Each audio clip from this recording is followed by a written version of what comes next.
for somebody to call, as President Trump revealed this morning with regards to a suspect, possible suspect in custody. It's one thing for somebody to say, I believe somebody who I know did it, and so thereby turn them in. Either law enforcement comes forcibly or that person is brought to a police department. It's another thing to tie the evidence together to ensure that it's not a false confession, it's not somebody just looking for the limelight, but truly is responsible for the shooting. And all those pieces of evidence, and I imagine there's quite a few pieces of evidence that have been recovered and just not being told to the public yet, that are all going to tie this individual to being that of the shooter. One thing that's interesting is a lot of times in situations like this, you do see a flow of information that happens steadily. The information comes out. I want to get your take on what we've seen so far in these news conferences. Yesterday, we heard from the governor last night. Kash Patel, the head of the FBI, was there as well. Also, Utah Division of Public Safety. So what do you think about the flow of information? But also on that same note, how does it change things when you have a suspect who is alive? Obviously, if they're not alive, you can maybe release a little bit more information, but there is still a case to build against this person.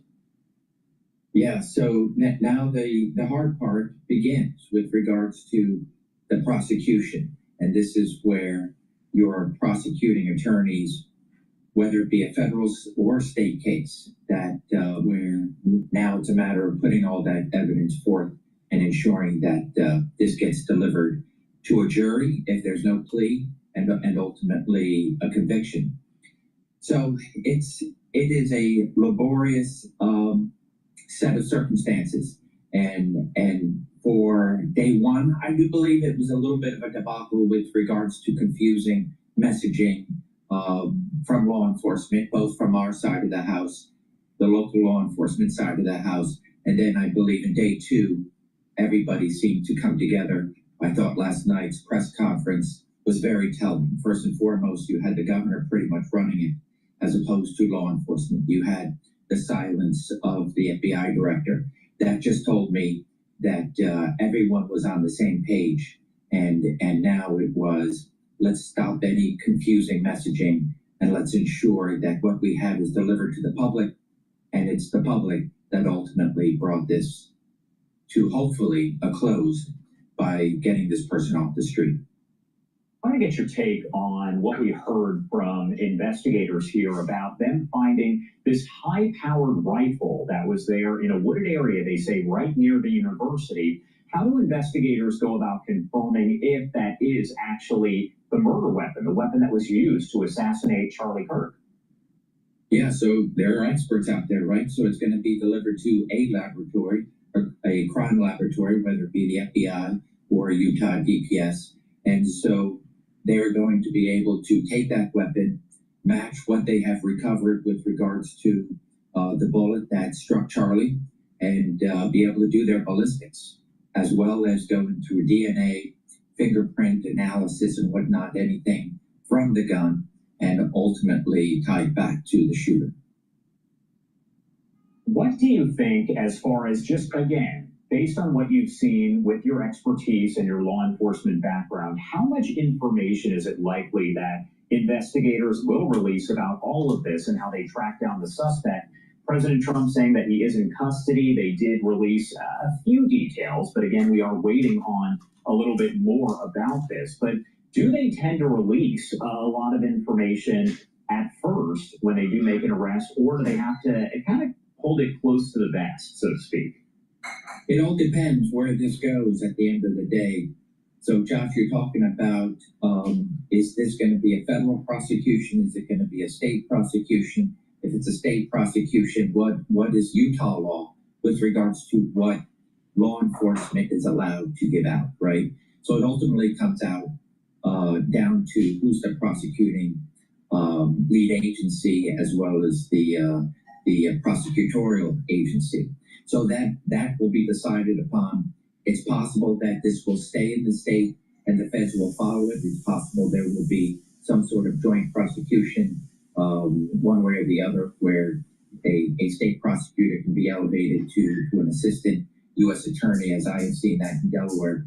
So at the end of the day, both the federal and the state authorities will come together, decide where is the best bang for the buck, how and what can be done to ensure not only is this person prosecuted to the full extent of the law, but it must be a deterrent to others, because we are seeing a rise in political violence. And so where we are coming to terms with security protocols on how to deter this while still allowing people to express freedom of speech and talk about what they want in public forums, we also have to figure out how to better protect and secure and deter those who are thinking of this.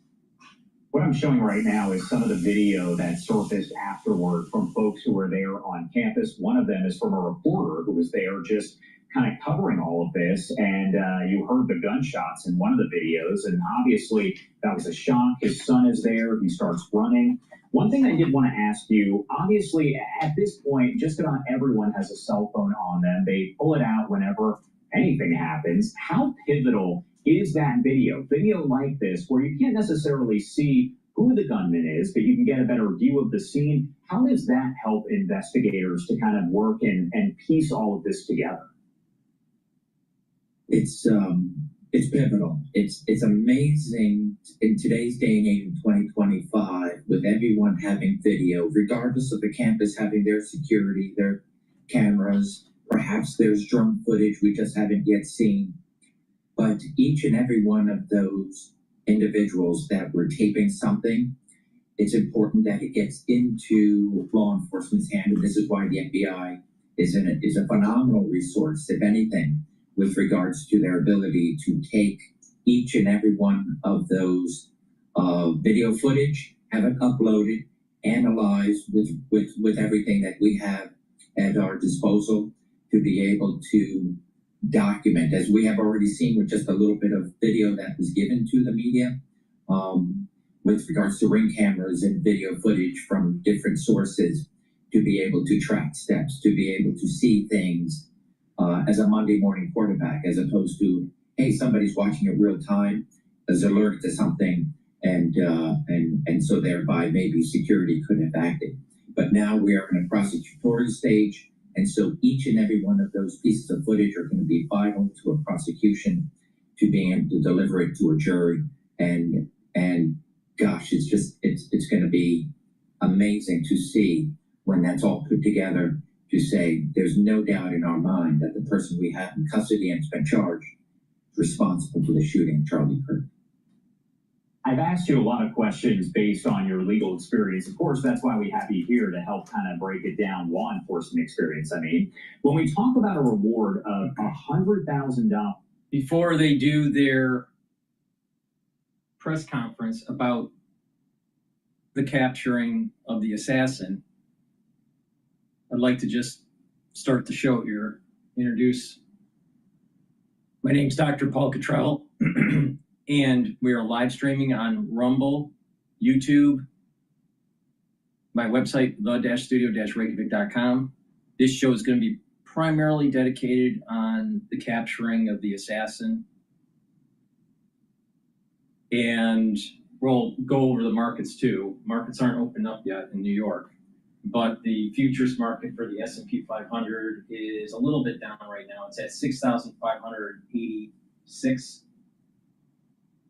The target for the S&P 500 year end is around 6,800 to 7,000. So I've been saying this going all the way back to the beginning of the year. So it's looking like we're tracking in the right direction. A lot of talk about the Federal Reserve lowering rates, maybe even 50 basis points. High probability, very high probability, almost 100% at 25 basis points this month. But there's a potentiality of a 50 basis point move because of the weakening of the job market. So that will be an accelerant for the markets. But the big news today is the capturing of the assassin.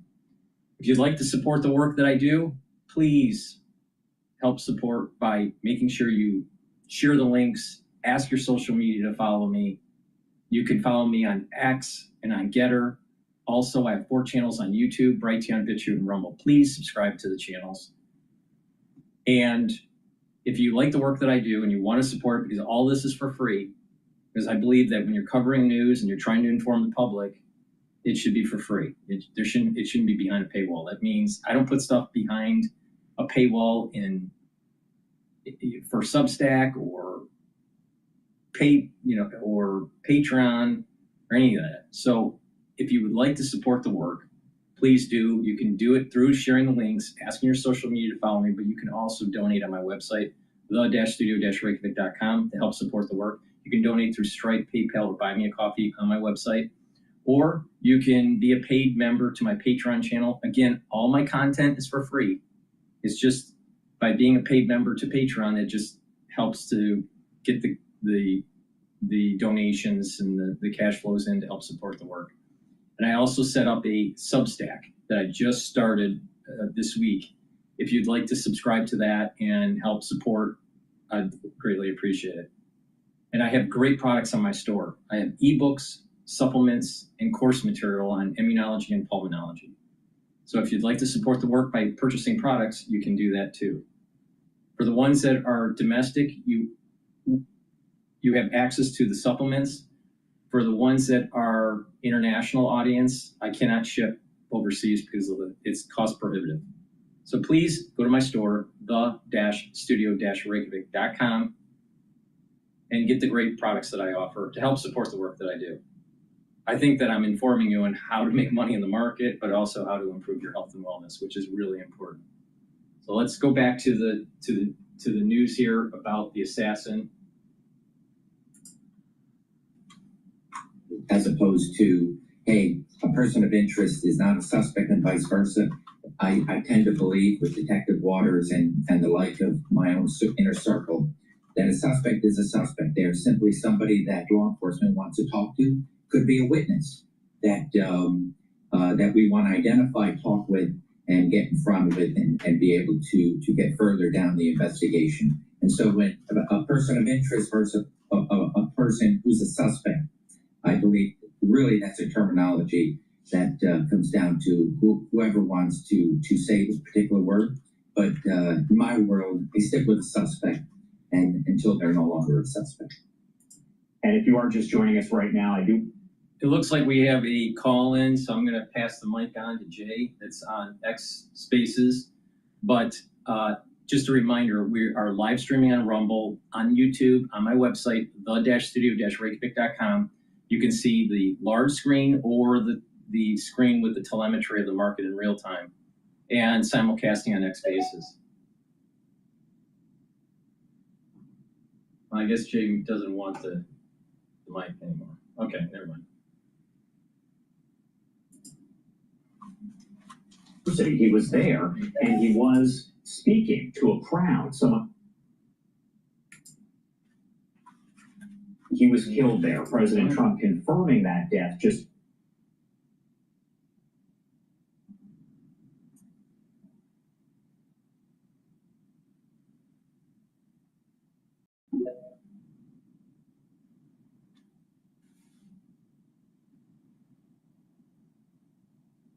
Jay, you have the speaker if you want to talk. If not, I'll just. Hello? Okay. Hi. Hello, Paul. Thank you for calling for agents. Yes, how are we heading with any clarification with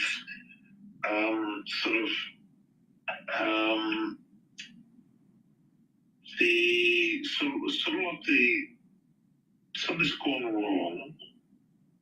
Is there any clarification with any governmental bodies, medicine or not? Is there any clarification?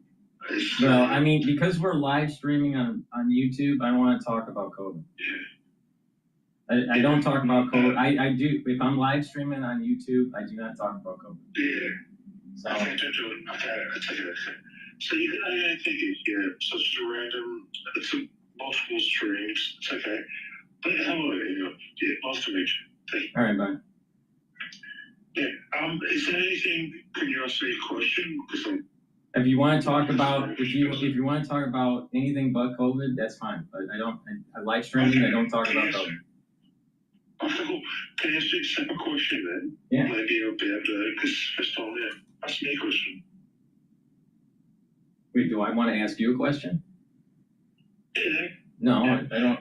No, I don't want to ask a question. I mean, I have no question to ask. I mean, but the point, the only, I'm covering what happened with Charlie Kirk and the markets. But my take on Charlie Kirk is that in the United States there is definitely a battle between conservative and a liberal mindset, and this probably could be a flashpoint for further conflict in the cities and on the streets, and definitely in social media. But it's easy to have conflict on social media. It takes it's a little harder for it to create conflict on the actual streets. But I see it definitely a battle between conservatism and liberalism, or individuality versus collectivism.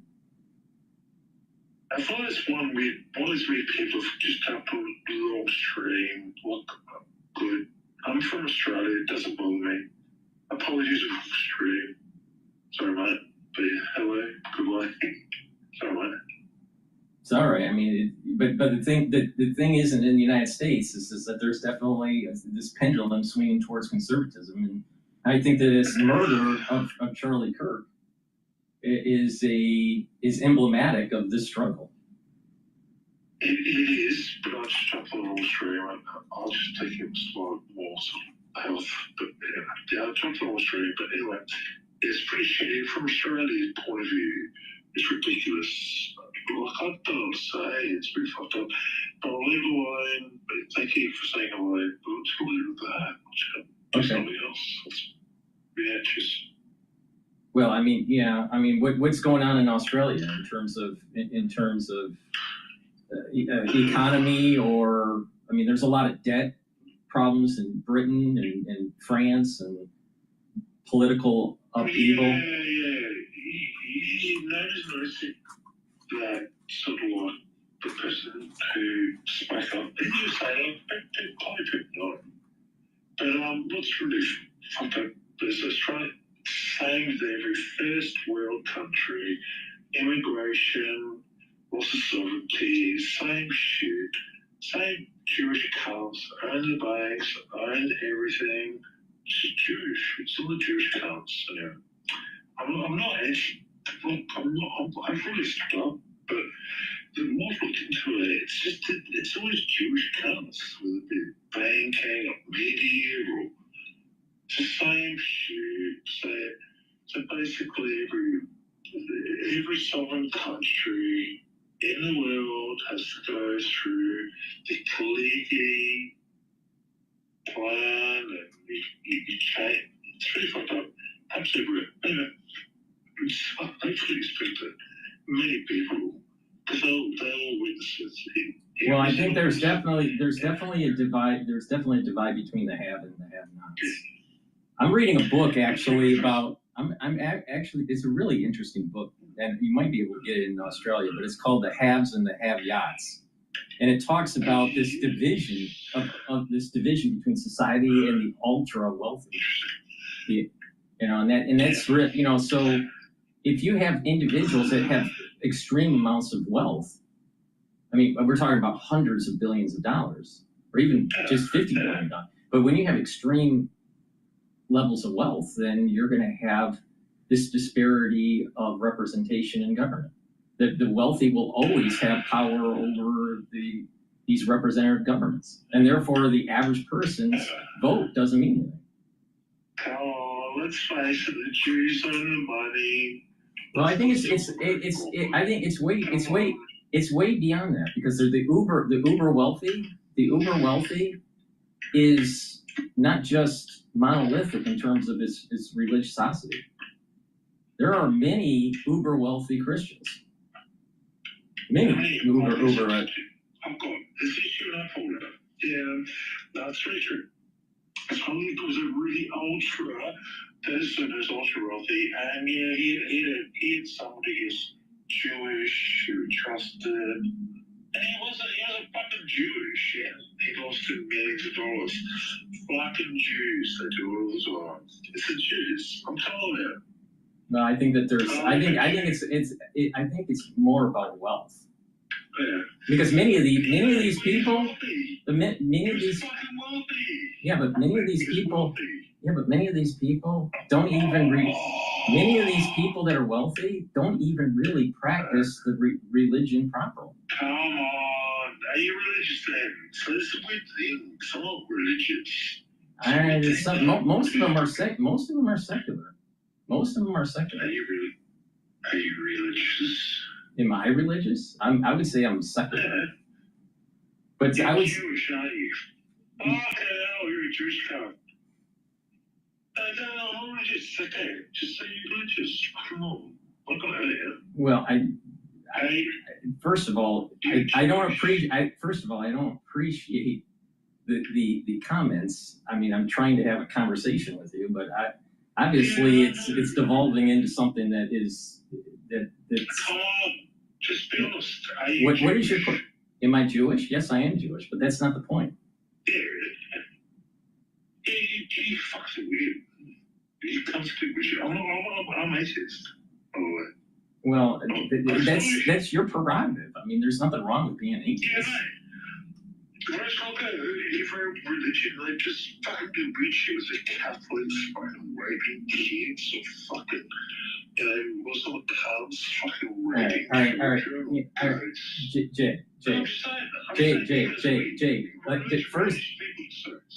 Jay, if you have something poignant to say that is respectful, then you can stay on the show. If not, then let's cut it off. Gosh, I didn't realize I was expressing. But society needs to have better decorum. Because if we don't have better decorum, what's going to happen is the society will devolve into chaos. All I say is every religious foe that believes that God is better than the other God, that you rich, they are. All right, so you think that Charlie Kirk was assassinated because of his godly views? Because he was a religious man. Sorry, I didn't realize that was the topic. I'll just say every religion fights against each other for no reason. They want to have aspirations towards a godly aspect to understand their own sort of weaknesses, their fundamentals, the way they'll die. It's really weird that every religion fights against each other. It's just stupid. Well, I agree that there's a lot of blood that has been spilled over the millennia because of religion. That's for sure. And I've read a lot of Hitchens, and I find that Hitchens' arguments are pretty persuasive, especially Christopher Hitchens. And so I just his persuasion of atheism is pretty strong. But the thing is that some people, for whatever reason, maybe it's biological or maybe it's intellectual, but they come to a different perspective. And there's in a free society, there's nothing wrong with that. The problem comes in is when one group starts to try to project their belief system, even if it's a non-belief system, onto others. And that's where the conflict starts. Some people may biological. I don't know. I'm not sure if there's any evidence of this, but it's very possible that just neural wiring leads to more different types of people moving towards religion or versus non-religion. It may be just wiring of the brain. But it wasn't double negative or double positive. Why does a sort of book God need to be here or there? The interpretation of any book seems the wrong way to go about. Well, I think that religion. You're bringing up a good point, Jay. I mean, I think religion, in general, is a means for mankind to try to make sense of the unknown or what they are scared of. And in many cases, it's death. Many people are afraid of death, and so they have to try to justify their existence, or they have to gravitate to religion in some way to be able to ease the bitter pill of the death process, or just the living process. So but different people navigate through this differently, and I don't think there's one absolute way to solve, quote, the problem. Some people are atheistic, some people have some sort of religiosity.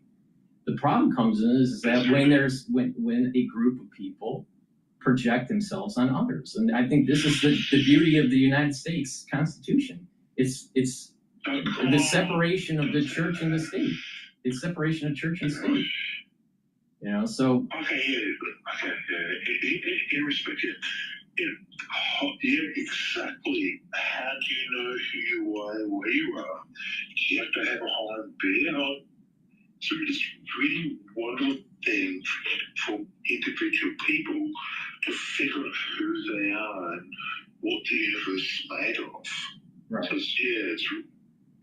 I mean, it's a combination of self-discovery, but it's also a combination of inculcations, but you got to be careful of societal inculcations, because societal inculcations can force a situation onto the youth. And it's through the youth questioning dogmas. Come on, no. The dogma is, you've got to believe in I'm Muslim, or I'm Jewish, or I'm Christian. Well, this is a difficulty. Is that you're expected to do these things. Well, that's Jay, that's what I'm saying. I'm saying that, during the society does inculcate children to a particular perspective.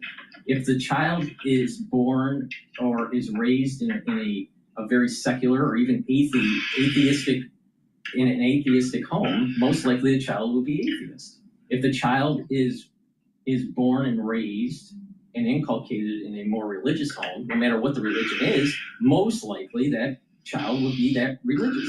Now, there are cases where self-discovery through adulthood or even in childhood goes against the grain of the inculcation. So, perfect example is Neil Ferguson. Neil Ferguson was raised in an atheist home, but later in life, he ended up moving towards Christianity.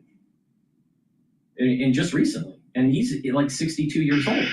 So this was a late. Hey, Doctor, so are you broadcasting on any other webs? I'm on YouTube, on Rumble, and on my website. Fuck, how do you figure that out? So am I actually, can people hear me on YouTube or whatever? They can hear you on YouTube, on Rumble, and on my website. And on X Spaces. Okay. Is this the live streamed? Can you link it up or? This is all live streamed. Oh, yeah. How many people do you have on YouTube or Rumble? Can you see the listeners there or? Right now, YouTube is at 7, 8 current, and Rumble is at 6, and I don't know how many are on my website. That's awesome. That's awesome. So, literally. But the point, Jay, the point I'm making is the inculcation is one component of religious conviction. The other is self-discovery. I would actually like if you could excuse me for a moment, as a gentleman, I just want to take this, excuse me.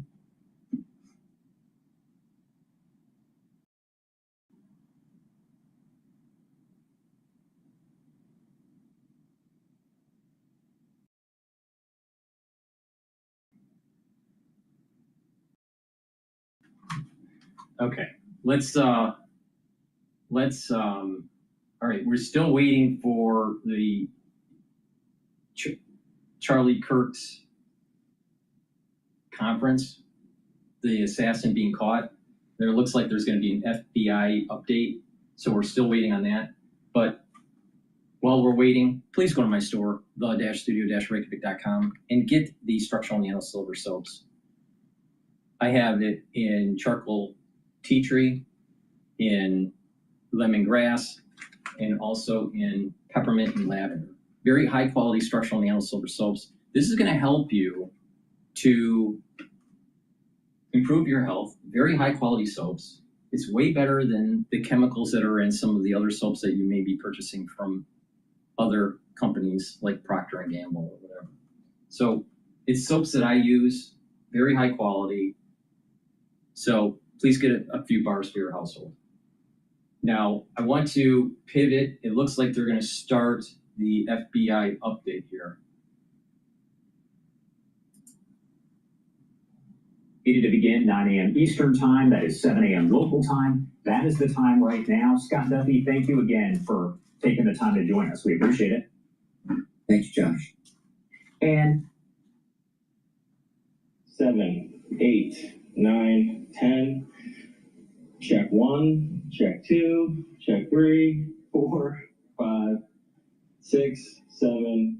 all right, so again, they're just kind of checking the audio, making sure that it works, because if you were with us maybe 30 minutes ago, the audio was having issues. But again, we got those photos here maybe about 24 hours ago from the FBI, as they did reveal that a person of interest did exist. They found them in the surveillance photos there. They wanted to get those out to the public.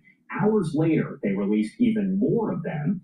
Again, if you are just joining us, someone is talking on the screen there, but they're just providing a microphone check. They are not providing any details. Once we see folks with the FBI, Utah Department of Public Safety, any other agency walk up, we see Governor Cox walk up. He's expected to be there as well. He's been kind of leading the charge. If you noticed last night during the news conference that we played for you, he was very vocal. He started it off. He has been very involved in the investigation as a whole. Now, again, this morning we did show you some of that video that was released by the FBI late yesterday, hoping that it would maybe provide a little bit of information to folks out there who maybe knew something, could maybe identify this person. And that actually showed the person jumping from a rooftop of a building after the gunshot was fired. Agents saying that around 12 p.m. local time on Wednesday, the gunman was...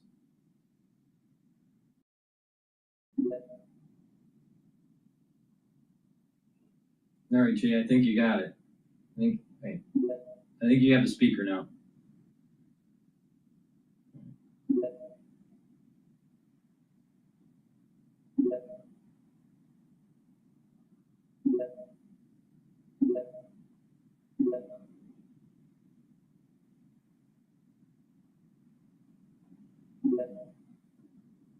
I'm having a problem getting you back on.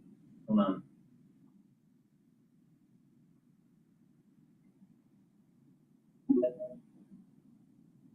I think it's working now.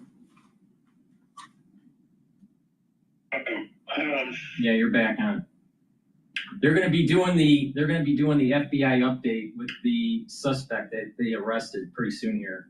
So once they start, I'm gonna switch back to the live stream. So, but religion is a very personal thing, and it has a lot to do with the way one was raised and the different experiences in life. Some people have bad experiences and move away from the religion, and some people have positive experiences and move towards religion. I wouldn't say that there's any one right solution to this. Yeah. I'm going to tell you like this. I just look at every religion as you guys are fucking not looking at the big picture, but small perspective, so it's okay. Yeah, I'm a totally anti-religion. But anyway, I'm not speaking to you, but I'm just here, yeah, I'm here. Well, thank you. Thank you for calling in. I greatly appreciate it, Jay, for just sharing your perspective. Yay.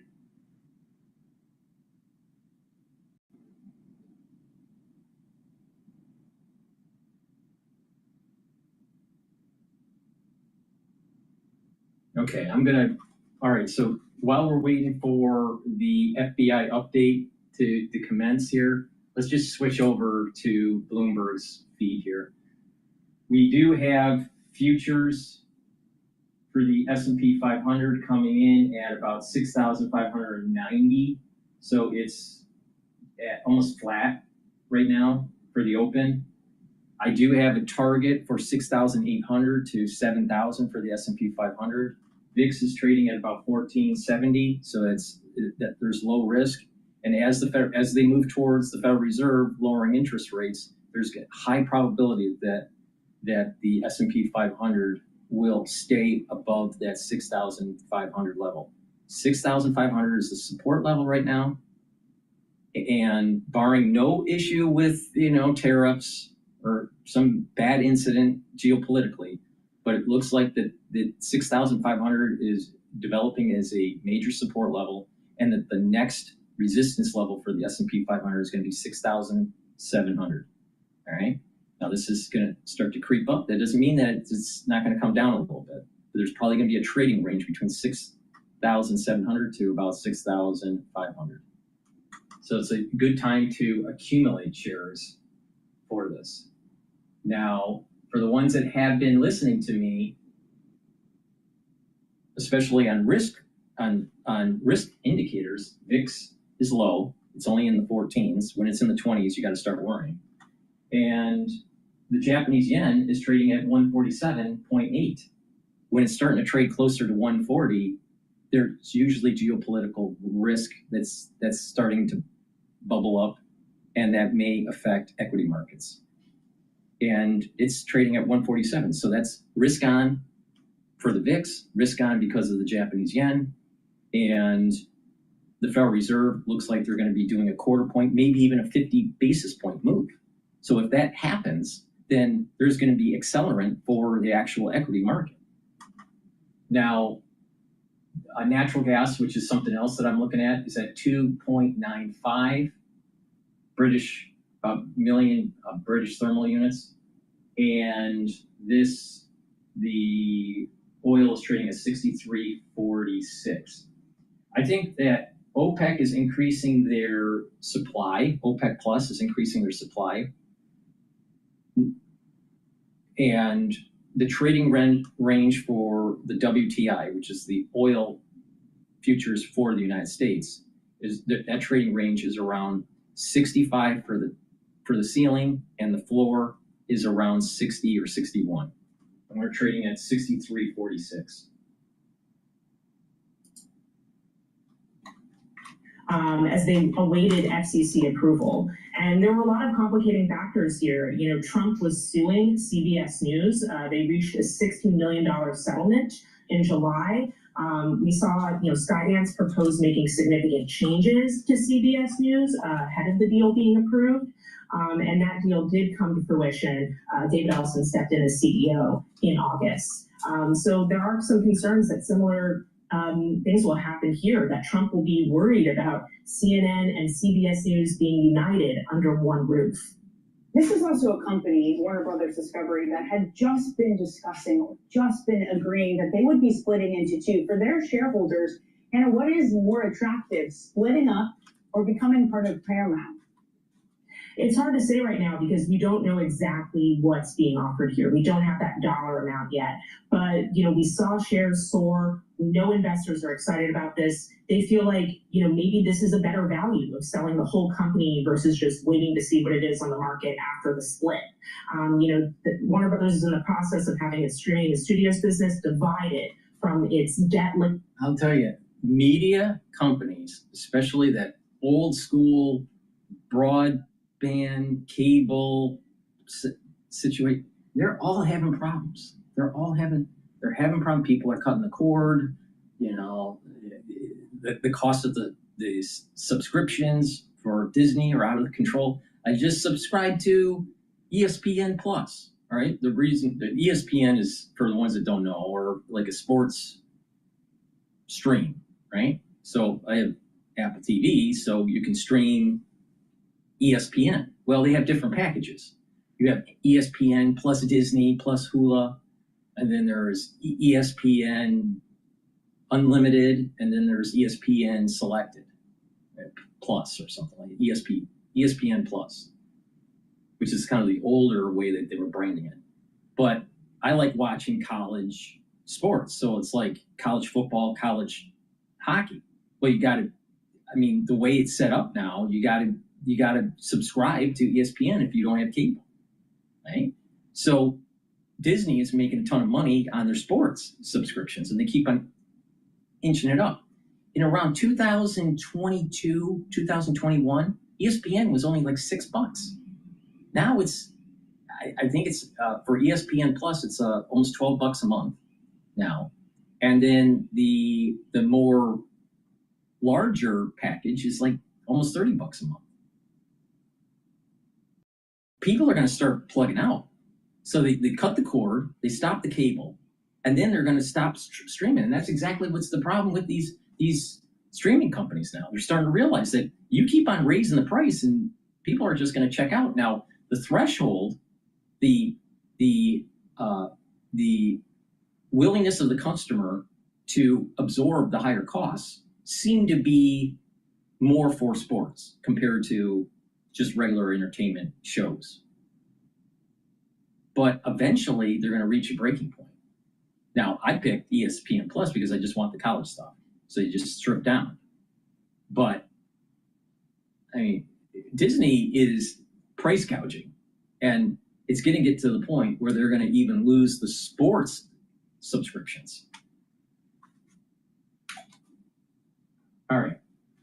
While we're still waiting on the FBI to start talking, please go to my store, the-studio-reykjavik.com, and get the Max 35 or the Cleanse. Now, this is really important. Why? It boosts up your immune system. All right? And how does it do it? What you do is you take a teaspoon a day, swish in your mouth, gargle, 20 seconds, 30 seconds, and swallow it. It'll improve the health of your oral cavity and the oral pharynx in the back of your throat. It'll help to improve the mucosal barrier and improve the epithelial lining of your oral pharynx. By doing that, you're improving your immune system. Super important and extremely important for this fall and winter. If you're not feeling well or someone around you is not feeling well, take a tablespoon or two and swish it in your mouth, gargle 20 seconds, 30 seconds, and then swallow it.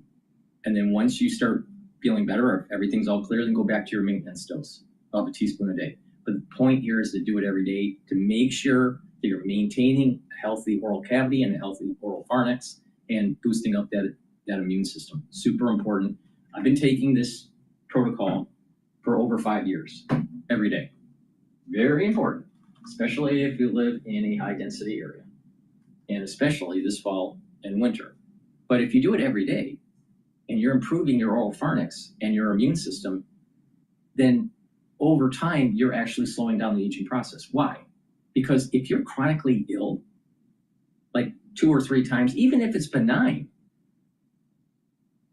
and you get something, 3 times a year, your body takes weeks to heal.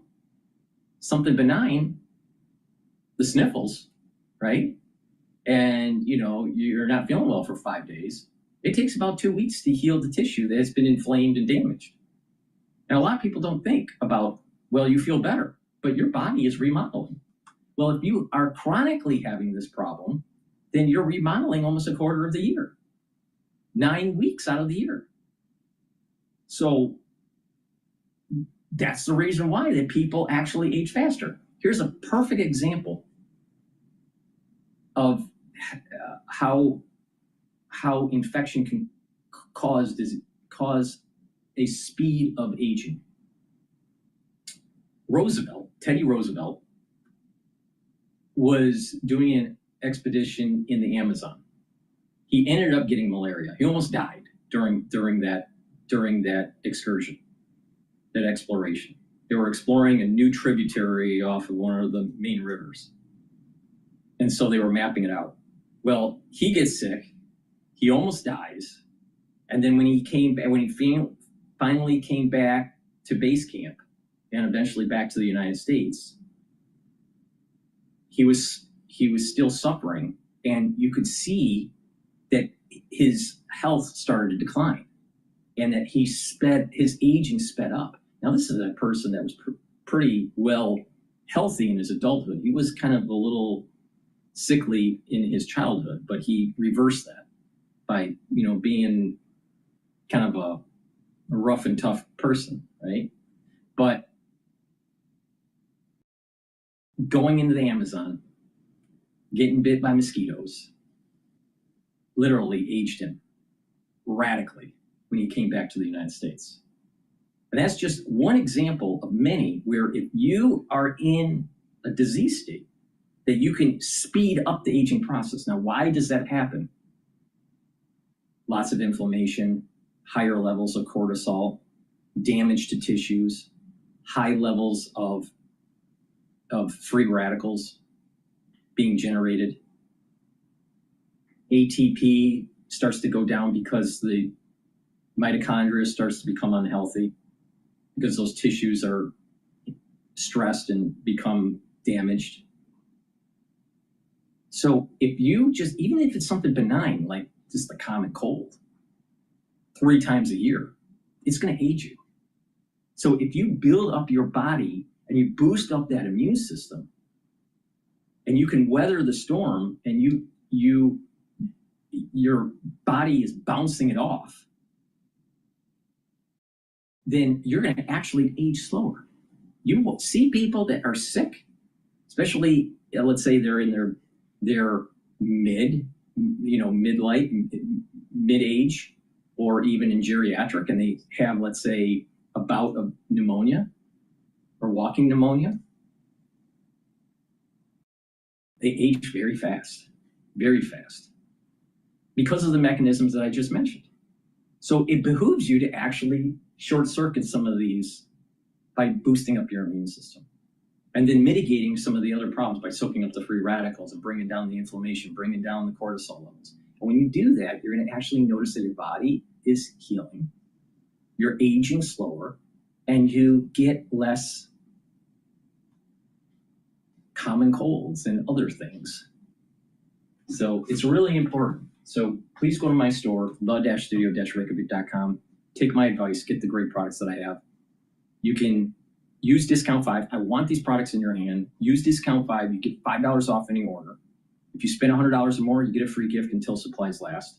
And if you follow the way I tell you to stack it, you're going to actually improve your health, and you're going to slow down the aging process.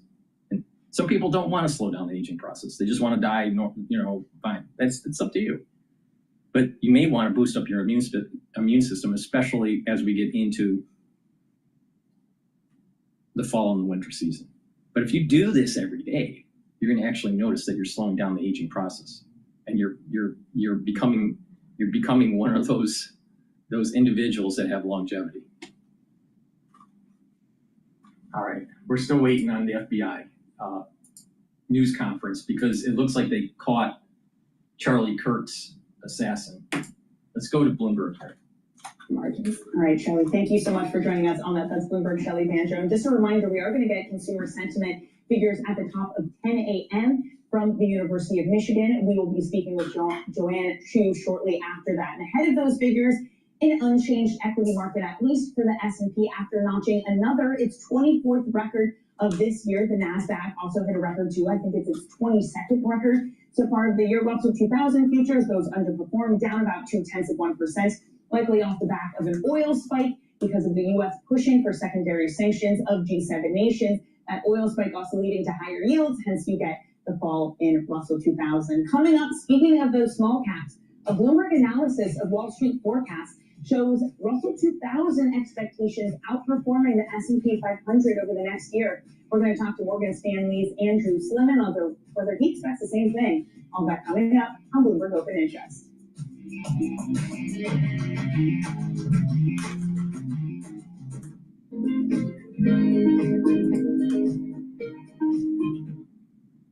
right, let's see here.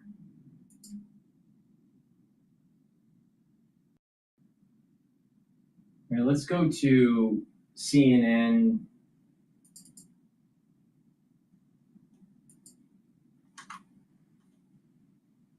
Enter the all-new Universal Horror Unleashed, where horror comes to play.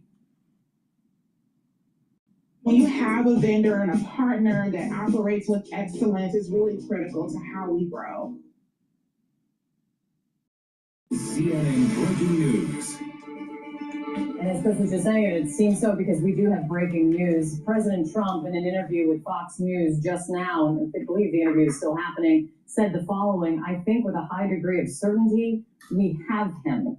Let's get straight back to Nick Watt in Utah on the ground, who's headed to go to this press conference. So, Nick, we now hear this from President Trump. Right, so let's take that for what it is.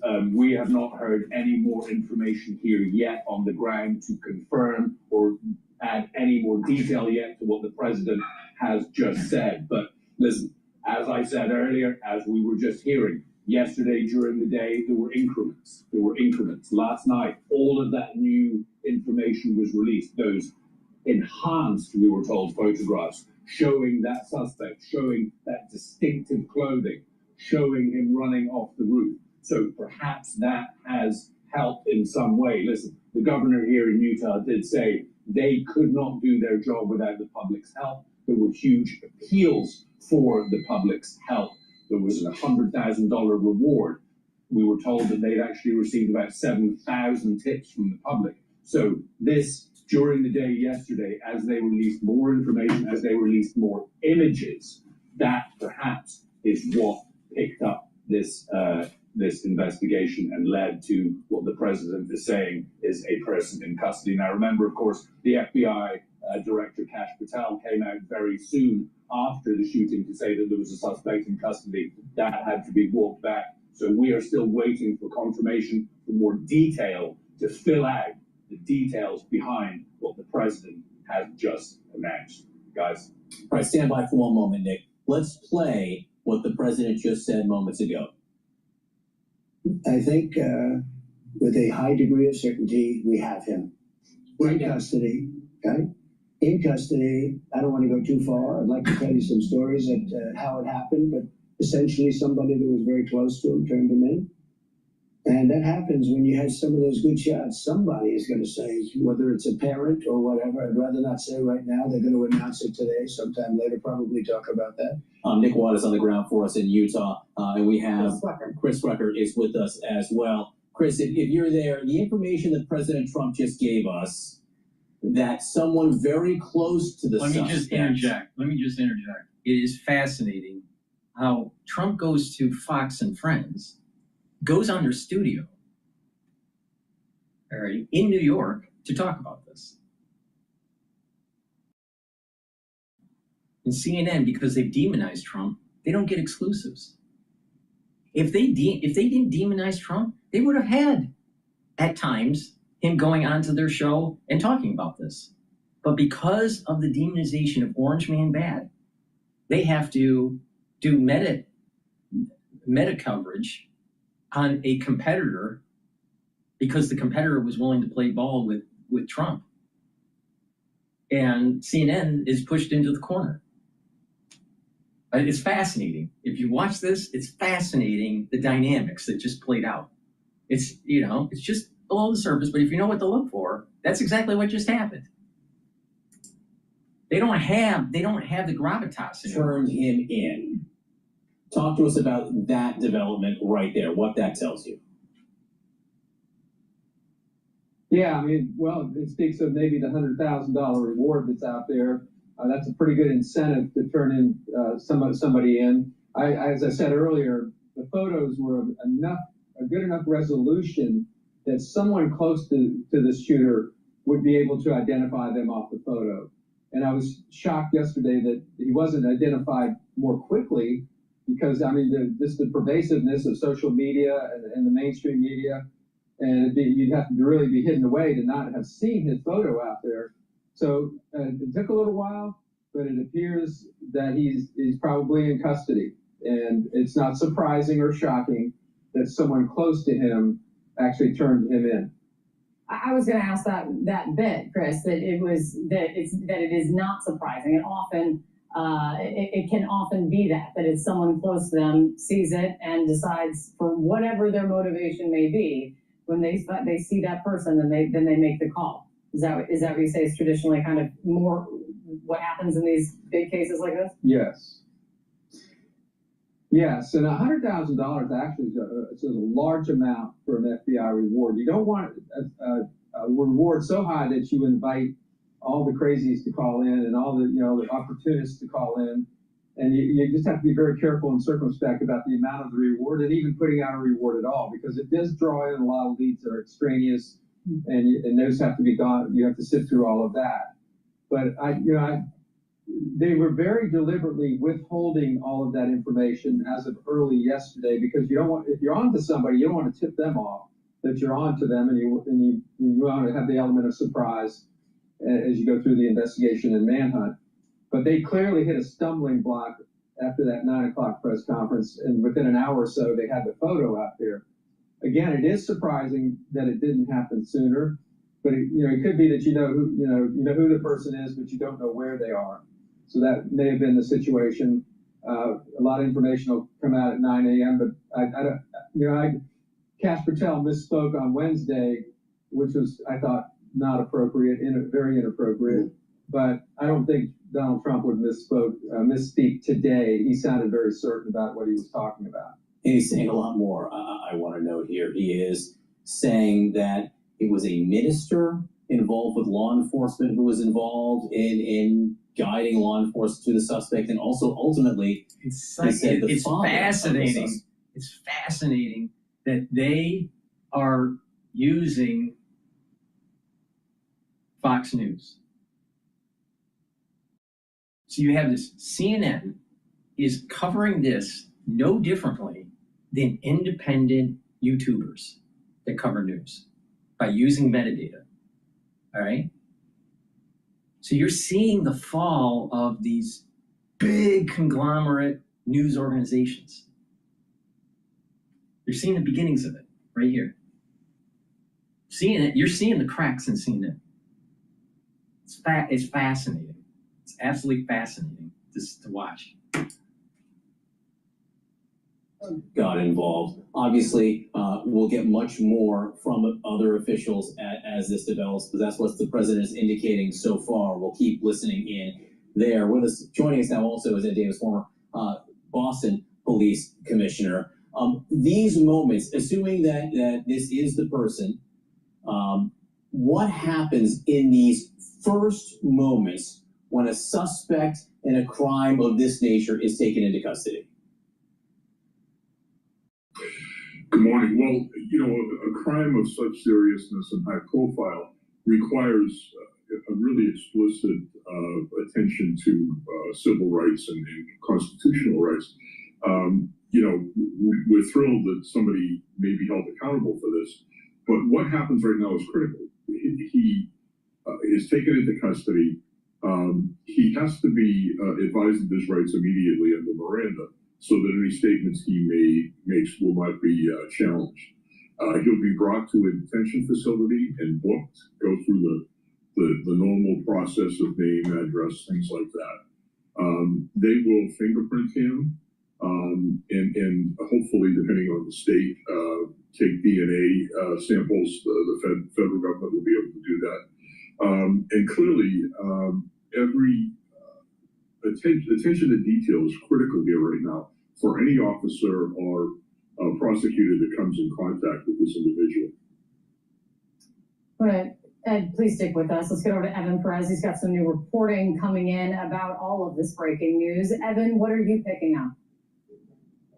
Okay, we've been watching this overnight because we'd heard hours ago that the law enforcement had taken into custody someone who they thought or had been reported to be to match the description of the shooter, the image that the FBI and that the Utah Department of Public Safety had put out last night that showed the image of the shooter. And so what happened in the overnight hours is the FBI and the local authorities went and picked him up and have spent the last several hours interviewing him and trying to understand, make sure that they have the right person. Now, it's clear that President Trump is getting briefed by the investigators and he believes that this is the right person. We've just been told that they had some pretty good information that this person could be the shooter, that this person matched the description of that person of interest that was circulated yesterday by law enforcement authorities. And so the work then began in the overnight hours to try to verify and confirm. Just to interrupt here, the S&P 500 opened up, and we are trading at 6,585 right now with a VIX at 14.71. Natural gas is trading at $2.98 per million British thermal units, and oil is trading at $63 a barrel and 33 cents.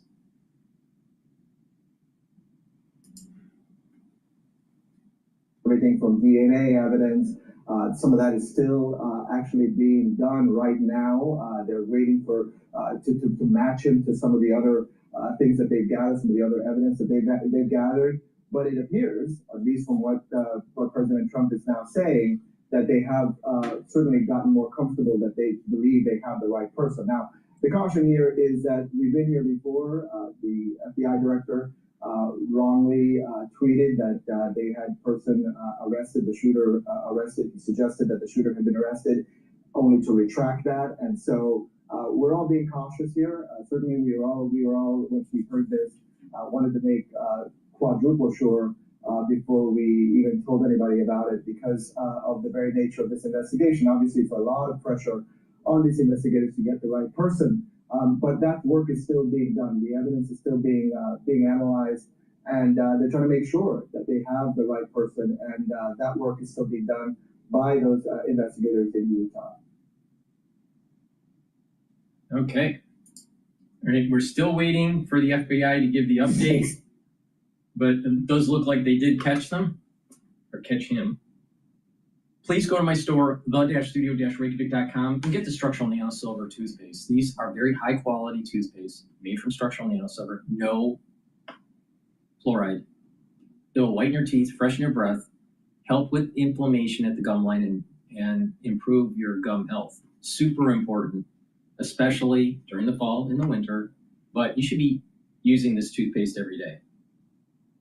And when you do that, you're improving your oral cavity. And when you're improving the health of your oral cavity, you're reducing issues with your vascular system and issues with your valvular system. And that's important because when you get older, you just start to notice, especially people that are in nursing care, that their oral hygiene starts to decline, and then they start to have further issues with their cardiovascular health. So please go to my store, the-studio-reykjavik.com. Get the structural nanosilver toothpaste, very high quality. Get a few tubes for your household. Help support the work that I do. And use discount 5. You get $5 off any order. And if you purchase $100 or more, you get a free gift until supplies last. And also, I have gels. You can get it in a quick dispenser or in the tube form. Dual purpose. Make sure you have some available, especially for this fall and winter season. Now this gel, dual purpose, you can use it as an aftershave to help soothe razor burn. You can put it on a cut, an abrasion, or a minor burn to help to heal it quicker.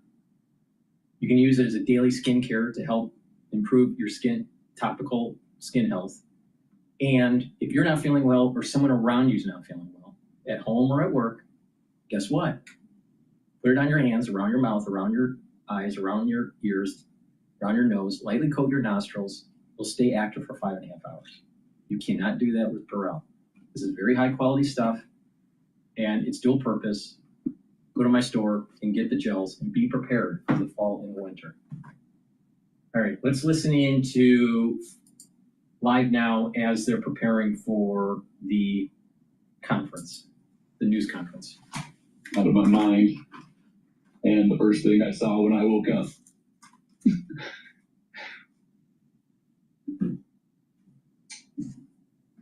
Therapy is important.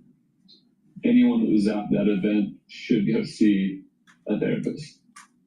Had I not gone yesterday, that image would continually replay in my mind. And I was given some tools to combat that. As I, I had a little bit of a vision as I was, meditating on this subject. And in this vision, I photoshopped in my mind.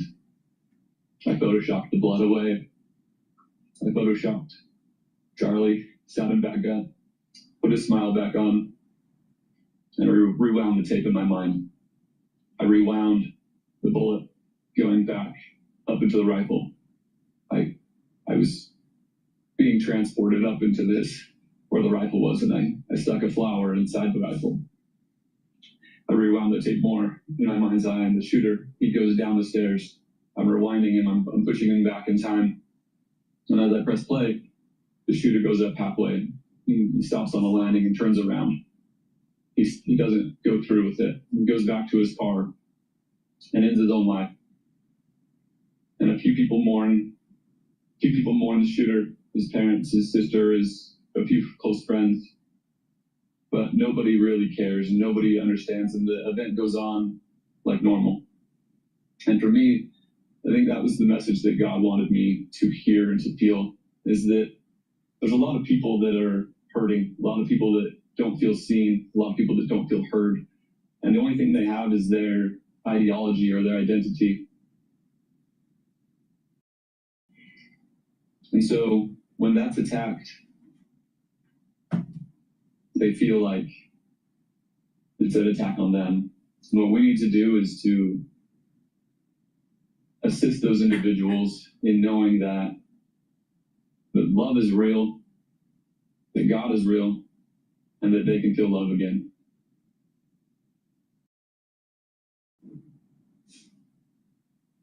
Tyler, at this point, you mentioned that you've had therapy, you've had a little time to process this.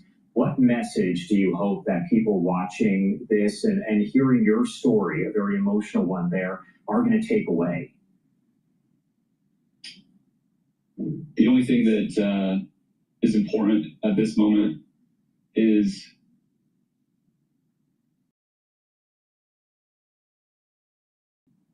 if you feel hatred in your heart, if this moment made you happy in any way, then there's a cancer in your soul. You have succumbed to a great evil. If celebrating the loss of a husband and father of 2 little children has made you happy, then you need to seek help. You are broken. You need to find God, and you need to find love in your heart again, because the only way that any of this stops is to find love and to love others around you. And it doesn't mean validating everything that's going on in their mind. That's not what love is. Love is getting help. Love is getting true help that can solve your deep-rooted issues that would cause you to find joy in the death of another. Tyler, we definitely appreciate you joining us and sharing your story here and your experience. My last question for you here, how do you want to make sure that Charlie Kirk is remembered? I know you were talking about the excitement there and focusing on the positive. So how do you want to make sure that he's remembered?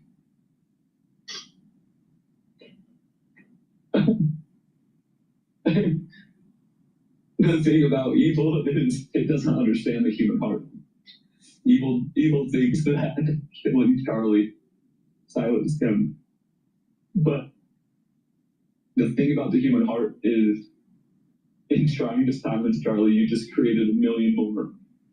A million more people are going to rise up and share the same message of hope and divinity and of God. And they're going to stand up. They're going to stand up in the face of evil. People have been quiet for too long. People allowed, they allowed the cancellations. They allowed the pushback. They allowed people, to be fired because you have conservative ideals. And it's not going to happen anymore. Conservatives are going to stand up in a righteous way and continue to be loud and be vocal and to change the world for a better place. Skylar, thank you so much for joining us here and sharing your story. We definitely appreciate it. I can tell, of course, it is emotional. for you. Is there anything else that you want to make sure to add here before I let you go? The last thing that comes to my mind is the thousands of people that were in attendance, the millions of people that saw the direct footage around the world, around the globe. And again, those images don't go away. And so don't allow them to stay with you. Don't allow them to infiltrate your mind and to be heavy on you. Go seek help, talk to people. They're not going to go away by yourself. You need to go to therapy. You need to go be with your loved ones, because nothing's helped me more than receiving hugs from strangers, receiving messages from strangers, receiving, people coming to my door and offering me a priesthood blessing, and knowing that there's so many people around me has helped tremendously. And there's people right now that are alone, that are struggling with those thoughts and those images, and you need to reach out and find those people around you too. Skylar, our thoughts or prayers are with you as well. I know, obviously, I can't even begin to imagine what you've been through. Thank you so much for taking the time to share your perspective here and share your story with so many people and talking about Charlie Kirk. We appreciate it. Thank you, Josh. And I do want to take you out once again to this live look over the podium as we are waiting for. It's very touching what he said, but I think he missed something that was very important. Now, I understand that this individual, he was in a situation that is high stress, and he probably has some level of PTSD from it. But he did not mention the importance of putting it in the context of someone was trying to silence someone's freedom of speech. Now, you're going to see a lot of people that are religious that are spinning this as this is, some sort of martyrdom for Christianity or something like that. That's not how I see it. This is martyrdom for the freedom of speech. And so it elevates to an even higher level. Now, the question is, should society push back and make sure that our constitutional freedoms are protected? That's freedom of religion, freedom of speech, freedom, of assembly. We have lots of inalienable rights, according to our founding fathers. So the question is, what do we do to make sure that we are protecting those freedoms? And I think that society is getting to the point where you can't just go get therapy and go and hug and people and try to find, some sort of, peaceful nirvana through religion. It may actually be as simple as the tree of liberty sometimes need to be watered by the blood of patriots. So now the idea here is that the pendulum is swinging towards conservatism. And it's interesting, and if you look at the iconography of Turning Point, you see that it has an arrow in it, and it's in a partial circle. But what is it doing? It's moving away from the left and moving towards the right when you look at it. So whoever did that logo was pretty ingenious in what they were doing. And maybe Charlie was the one that made that. I'm not sure. But it's interesting because it plays in line with this pendulum that I've been talking about. Where this pendulum is moving away from liberal, ultra-liberal ideals and moving towards conservatism. And then eventually, over time, it will swing back. But when these swings happen, it's not weeks, it's not months. These swings happen over years or if not decades, and then it comes back. It's almost generational. So we may be seeing this conservatism that's starting to pop up. And part of that conservatism is some sort of religiosity. But there is also the galvanizing of patriotism, the idea of respecting our veterans, respecting the flag, standing up for the national anthem, taking off your hat, etiquette, civility. And then the idea of breaking the mold and moving towards the idea of family. The idea of the family unit is extremely important and is the bedrock of society. As this pendulum is swinging towards conservatism, you're going to see more of the youth galvanizing to this. But it's very important that constitutional rights are protected. Not just protected by the government, not just protected by law enforcement, not just protected by your representatives in state or federal legislative bodies, are protected by the citizens. The citizens. What do we learn from trying to capture the assassin? It was through almost like this crowdsourcing of information through pictures and videos and all that to bring the net in closer towards the assassin. It's citizens. Now, maybe these citizens are close to the perpetrator, but it's still citizens. To protect the Constitution, do not expect that it's the government that protects it, because the government can be captured or compromised in such a way that it will erode your constitutional freedoms. Classic example, take a look at what happened in 2020. Do you think your constitutional freedoms were protected? They weren't. What about in 2001, right after 9/11, with the Patriot Act? Do you think your constitutional freedoms were protected then? No.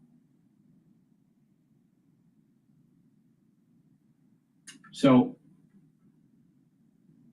if we had some sort of nuclear war, not total catastrophic, but let's just say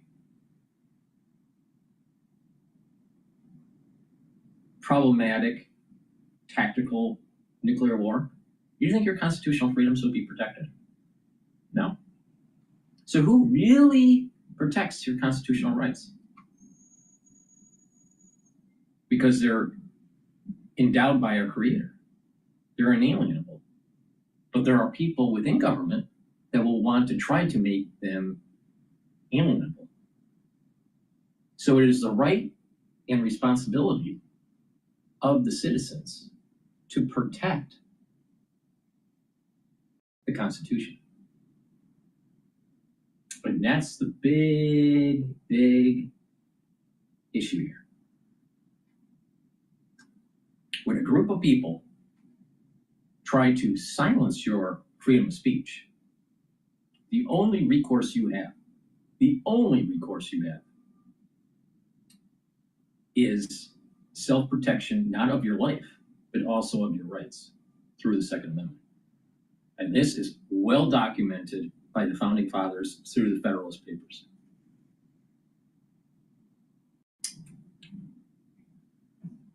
And that's what he missed. He focused on, he's hurting, which I understand, he has PTSD. That, he needs God. All right, fine. Some people need God, some people don't. It's probably better off to have some sort of spirituality in your life. But the way that in the United States, you have the freedom of religion.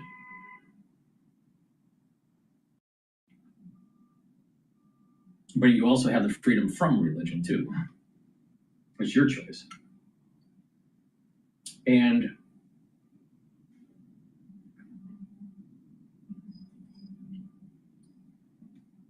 focused on the darkness of people's personalities, which this is very true. He was right on that there is a darkness in people's personalities. But there comes to be a point that constitutional freedoms must be protected at all costs.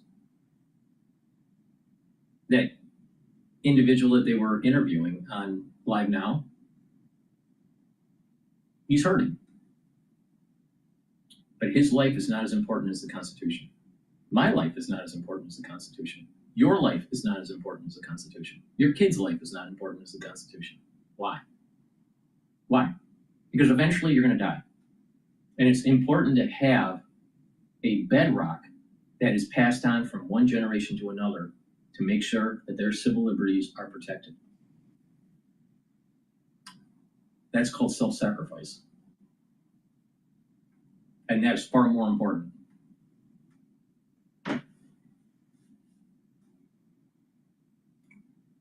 All right. Let's take a look at some of the other news that's playing while we're waiting for the FBI. The FBI is taking an awfully long time to get on stage here.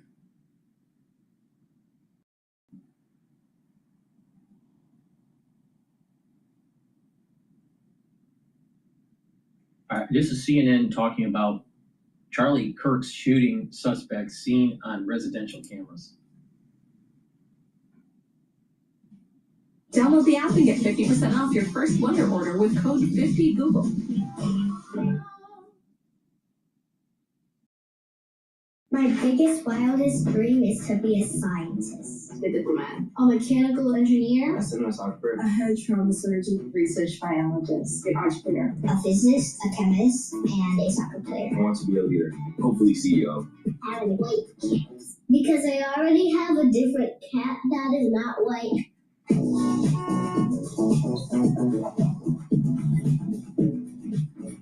New images and videos now out.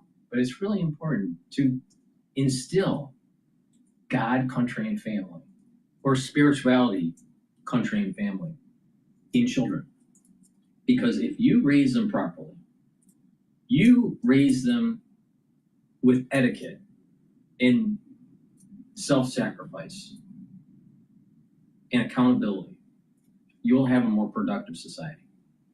And it doesn't matter your race, it doesn't matter your religion. There's too much division in this country. Too much division of, oh, they're Jewish and they're Christian or they're atheist or they're Muslim. That's irrelevant. It's based on those foundations. Now, if you have someone very religious and don't have affinity to country or family, then you got a problem. Or if you're just on family and not country and some sort of spirituality, then there's a problem. It's all three of those pillars. It has the right ingredients to provide a better society.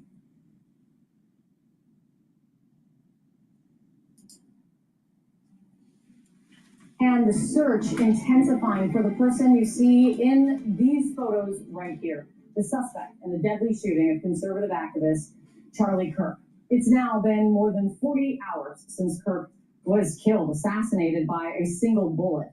And still there is no one in custody, and authorities have not publicly identified this man. But we do now have this surveillance video from right after the shooting. Investigators say it shows the suspect running across the roof of a building at Utah Valley University campus, then jumping off, as you see right there, escaping then into a wooded area. Police have now acknowledged, though, that they have no idea whether this man is even still in the state. The FBI is offering a reward of up to $100,000 in this case. Utah's Governor Spencer Cox says authorities have received more than 7,000 leads and tips, conducted nearly 200 interviews. Cox says the state will pursue the death penalty in this case, and he's made this plea to the public. We cannot do our job without the public's help right now. This is a little, the public has answered our this is a call little old because of the breaking news that's popping up. They caught the guy. So let's shift gears here. Let's talk about The Denver area high school shooting suspect was radicalized. I don't know what's going on with this, so let's listen in. Does your home look like this? Let's make it look more like this. You could now list items you don't use and sell faster using Carrot. The app has a International lead, an update from the family of one of the students wounded in Wednesday's school shooting at a Denver area high school. The victim of the is now identified as 18-year-old Matthew Silverstone. The family saying that they appreciate the community's concern. They're asking for privacy. County officials today identified the shooter as a 16-year-old student at Evergreen High School, whom they believe had been radicalized by an extremist network. Here with us now is the Democratic governor of Colorado, Jared Polis. Governor, thanks so much for joining us under such awful circumstances. This marks yet another high-profile mass shooting in your state. Tell us more about this new information we've learned about the shooter and this extremist network. Well, I think we all await information about exactly how he was radicalized, whether there were any signs to look for. I just want to commend the actions of the teachers and the students at the school. The quick lockdown saved lives, and you'll be hearing more about this. The shooter in the hallways couldn't access the classrooms. There were 2 students very seriously injured. We're still hoping and praying that they're able to pull through. But the brave actions on the spot in real time, without those, this would have been a lot worse, Jake. Can you give us any indication about what kind of radicalization we're talking about? I mean, that could really be anything from far right to far left to Islamist to anything. Do you have any information? Look, even though the perpetrator has now died to self-inflicted wounds, we want to make sure we give the Jeffco County Sheriff the ability to do the full investigation. All of that information will be coming to light in the days ahead, and of course, looking at it and learning from it to prevent this kind of horrific tragedy that we've all experienced far too often from happening again. We all know this could be anywhere and everywhere, Jake, and parents across the country all worry about sending their kids to school. That simply shouldn't be, and so we need to do more. And it's really important to put it in the context of a post 9/11 world. All right? Right after 9/11, what happened? Now, you got to remember, we just celebrated the anniversary of 9/11 yesterday. What happened? Constitutional freedoms were eroded. Government took emergency powers. See how fast it is to erode your Constitution if you're not willing to fight for it? At the citizen level? Because guess what? Your representative is going to be steamrolled by the powers that be, especially the deep state. And then they scared people. Mainstream media, the news networks, tried to convince the soccer moms that they have to protect their child from Islamic terrorism in suburbia. I think bin Laden and his clan was going to be around the corner while you're walking your kid to school. No, it didn't happen. But that's how they scared the soccer moms, to erode their civil liberties. They would go around and actually ask questions to parents if it was okay to curtail civil liberties for safety, and they said yes. And they didn't learn from what Ben Franklin said. When asked about safety and freedom, and he said that if you give away your freedom for safety, you have neither. Now let that sit in. And I'm sure that Benjamin Franklin, self-educated, is far smarter than you are. Let that sit in. Really let that sit in. And that's exactly what happened right after 9/11. You had a bunch of educated people and uneducated people buying into the falsehood of the state's going to protect you. Just give us your freedoms. Just give away your freedoms. Now, do you understand how important it is to protect your Constitution? Now, mainstream is going to continue to say, well, we got all these mass shootings and we have all these. Yeah. But what's the root cause of it? Oh, it's the guns. Really? We have a lot of car accidents. What's the cause of it? Should we ban cars? It's because of bad driving. So maybe it's the person behind the gun that's causing the problem. Maybe there is a health issue, mental health issue, and then go into why is that? Why is that happening? You got to do the 4 or 5 whys to get to the root cause. It's not guns.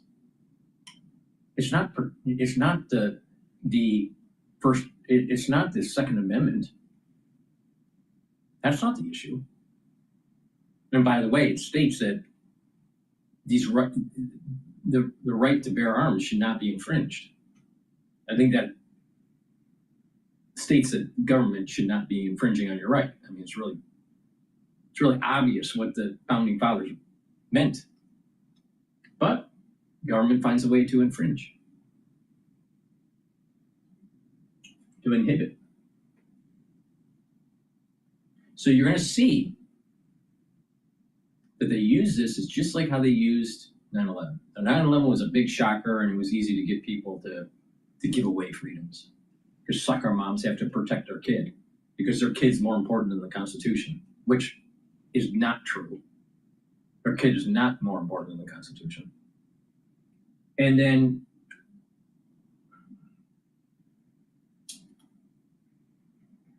mainstream media is going to spin it that you got to get rid of this.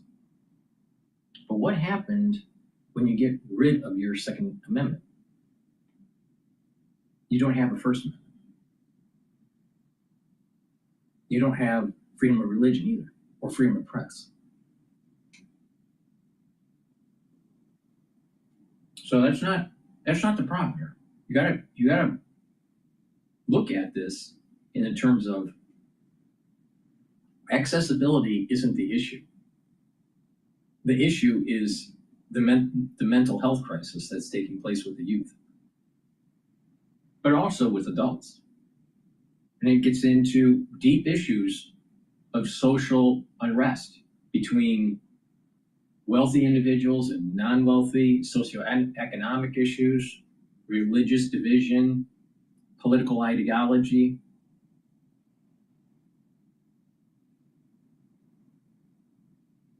But, quote, having a safer society doesn't mean you have a safer society. If you give away your freedoms for safety, you don't have either. You don't have safety and you don't have freedom. Now, at the citizen level, perpetrators are going to have weapons. Let's just say in a perfect world that we ended up banning all weapons, or banning all, let's say, arms, firearms. Look at what happened with the stabbing of that Ukrainian on the train by a black man. Obviously crazy. You're going to ban all steak knives? How are you going to cut your steak? You can't legislate out of this. The only way you're going to be able to solve this epidemic is to get back to these 3 pillars of spirituality, or what I call God, country, and family. And when that happens, people will start talking properly, start eating properly at the table, start dressing properly, start getting educated formally or informally. As this pendulum is moving away, you're going to start to say, no, my rights are going to be protected at all costs. Because the liberal mindset is usually, oh, you're going to give me freedom. I'll just give away this and I'll give away that. And then you get scope creep by the government. But they're going to give me freedom and safety. Really? That's not what Benjamin Franklin said, and I'm pretty sure that Benjamin Franklin is smarter than any of the liberals. Okay, let me stop pontificating here, and we're going to go to the conference. news conference. Tell and Commissioner Mason will take questions. Thank you.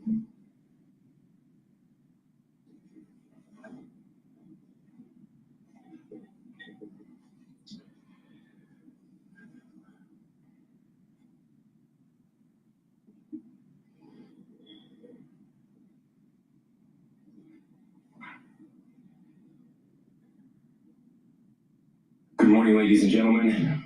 We got him. On the evening of September 11th, a family member of Tyler Robinson reached out to a family friend who contacted the Washington County Sheriff's Office with information that Robinson had confessed to them or implied that he had committed the incident. This information was relayed to the Utah County Sheriff's Office and scene investigators at Utah Valley University. This information was also conveyed to the FBI. Investigators reviewed additional video footage from UVU surveillance and identified Robinson arriving on UVU campus in a gray Dodge Challenger at approximately 8:29 a.m. on September 10th, in which he is observed on video in a plain maroon t-shirt, light-colored shorts, a black hat with a white logo, and light-colored shoes. When encountered in person by investigators in Washington County on September 12th, in the early morning hours, Robinson was observed in consistent clothing with those surveillance images. Investigators interviewed a family member of Robinson who stated that Robinson had become more political in recent years. The family member referenced a recent incident in which Robinson came to dinner prior to September 10th, and in the conversation with another family member, Robinson mentioned Charlie Kirk was coming to UVU. They talked about why they didn't like him and the viewpoints that he had. The family member also stated Kirk was full of hate and spreading hate. The family member also confirmed Robinson had a gray Dodge Challenger. Investigators identified an individual as the roommate of Robinson. Investigators interviewed that roommate, who stated that his roommate, referring to Robinson, made a joke on Discord. Investigators asked if he would show them the messages on Discord. He opened it and showed several messages to investigators and allowed investigators to take photos of the screen as each message was shown by Robinson's roommate. These photos consisted of various messages, including content of messages between the phone contact named Tyler with an emoji icon and Robinson's roommate's device. The content of these messages included messages affiliated with the contact Tyler, stating a need to retrieve a rifle from a drop point, leaving the rifle in a bush, messages related to visually watching the area where a rifle was left, and a message referring to having left the rifle wrapped in a towel. The messages also refer to engraving bullets and a mention of a scope and the rifle being unique. Messages from the contact Tyler also mentioned that he had changed outfits. I know there's been speculation as well as to the writing on those casings, those bullet casings, and I believe we have that as well. And I'll share that with you now. So the area north of Campus Drive Road where the suspect crossed over, you saw some of that in the video that we released last night, consists of a grassy area with trees on the edge of the UVU campus. Investigators discovered a bolt-action rifle wrapped in a dark-colored towel. The rifle was determined to be a Mauser Model 98 30-06 caliber bolt-action rifle. The rifle had a scope mounted on top of it. Investigators noted inscriptions that had been engraved on casings found with the rifle. Inscriptions on a fired casing read, "Notices bulges, capital OWO, what's this question mark?" Inscriptions on the 3 unfired casings read, "Hey fascist, exclamation point, catch, exclamation point." Up arrow symbol, right arrow, and symbol, and 3 down arrow symbols. A second unfired casing read, "Oh Bella Chow, Bella Chow, Bella Chow, Chow Chow," and a third unfired casing read, "If you read this, you are gay, LMAO." We are indebted to law enforcement across the state who's worked seamlessly together local law enforcement, state law enforcement, and our federal partners with the Federal Bureau of Investigation. We're grateful for everyone who worked together in such a short amount of time to find this person and to bring justice. I want to thank the public who has been so engaged, reviewing videos, helping us with sending in tips, and helping us get to this point. I want to thank the family members of Tyler Robinson who did the right thing in this case and were able to bring him into to law enforcement as well. I especially want to thank the family of Charlie Kirk, Erica, Charlie's parents, his children. I want us to be thinking of them as we bring justice in this case. They will be involved in that justice. We will be working very closely with them as we move through this process as well. This is a very sad day for our country, a terrible day for the state of Utah. But I'm grateful that at this moment we have an opportunity to bring closure to this very dark chapter in our nation's history. With that, I will now turn the microphone over to the Director of the FBI, Kash Patel. Thank you, Governor. This is what happens when you let good cops be cops. The FBI and our partners are proud to stand here today together to bring justice to the family of Charlie Kirk and honor his memory. I want to express my deep gratitude to President Trump, the Vice President, and the entire White House who have been so incredibly supportive with both resources and just personally to the FBI as a team. They had our backs the entire way, and I just want to express my gratitude for giving us the resources we need to operate in this space to bring this sort of justice at this sort of speed. In 33 hours, we have made historic progress for Charlie. Governor Cox, our partnership has been absolutely incredible these last few days. Our partnership will endure. Your state and local partners, your sheriffs, your DPS community has been unbelievably impressive in the hardest of times. And a case like this cannot be solved, cannot be brought without partnering with your state and local authorities. The FBI has a certain role to play. We will play that role, and we will lead out for the federal government. But Governor Cox, we are so grateful for your state partnership that led out on this investigation. A little bit of the timeline. Charlie was shot at 12:23 p.m. on Wednesday. The first FBI agents arrived on scene in 16 minutes with chiefs of police at 12:39 and secured the scene. The FBI immediately launched fixed-wing assets.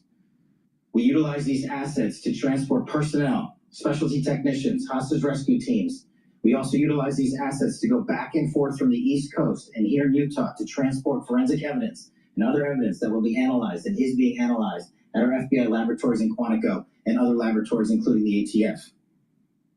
At my direction, the FBI released the first set of FBI photos of the suspect at 10 a.m. local time on 9/11. Then, shortly thereafter, the FBI reward of $100,000 was released at 10:45 a.m. local. Myself and Deputy Director Bongino arrived on the scene at approximately 5:30 p.m. on 9/11. The governor led a press conference last night at approximately 8 p.m., where at my direction, the FBI released a never-before-seen video of the suspect. We also released new images to the public of the suspect. And just last night, the suspect was taken into custody at 10 p.m. local time. In less than 36 hours, 33 to be precise, thanks to the full weight of the federal government and leading out with the partners here in the state of Utah and Governor Cox, the suspect was apprehended in a historic time period. And I want to highlight what Governor Cox said. This would not have been possible without you, the media, and you, the public. That's why we went so public, so fast, and we're so transparent, and we're committed to that transparency. The crime scene, just a little bit there. It is a large crime scene. State and local authorities, along with federal authorities, processed that crime scene quickly. And I even had the ability to walk through that crime scene and walk through the steps the suspect took to learn more about what was needed and what resources we needed to bear to create a full picture for the FBI and leadership back in Washington. Furthermore, thankfully to state and local partners, forensic evidence has been seized and continues to be garnered. Forensic evidence has already been evaluated at FBI laboratories in Quantico and state and local authorities here. We will continue to process evidence as we see it, as we collect it, and we will continue to deliver to Governor Cox and his team. Last night, we had a total of approximately 7,000 leads.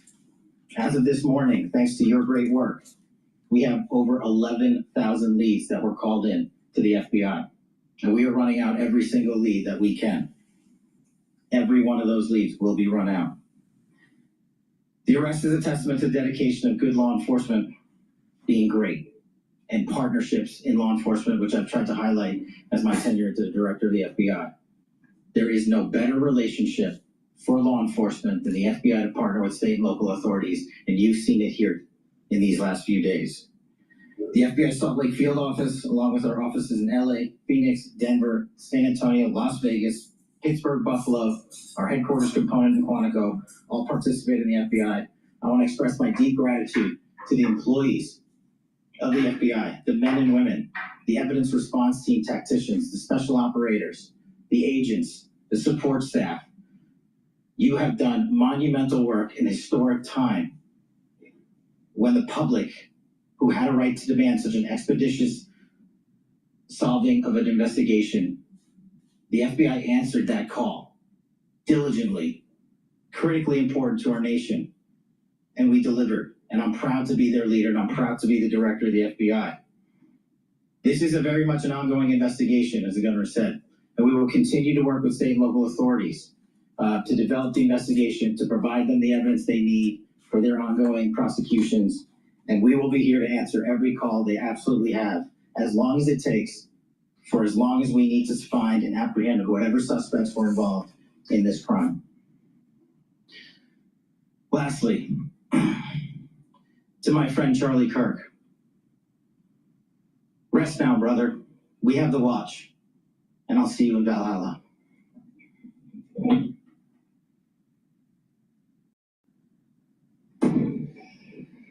Thank you, and good morning. I would just like to take a few minutes as the sheriff to express my gratitude for everybody who has played a part in this investigation.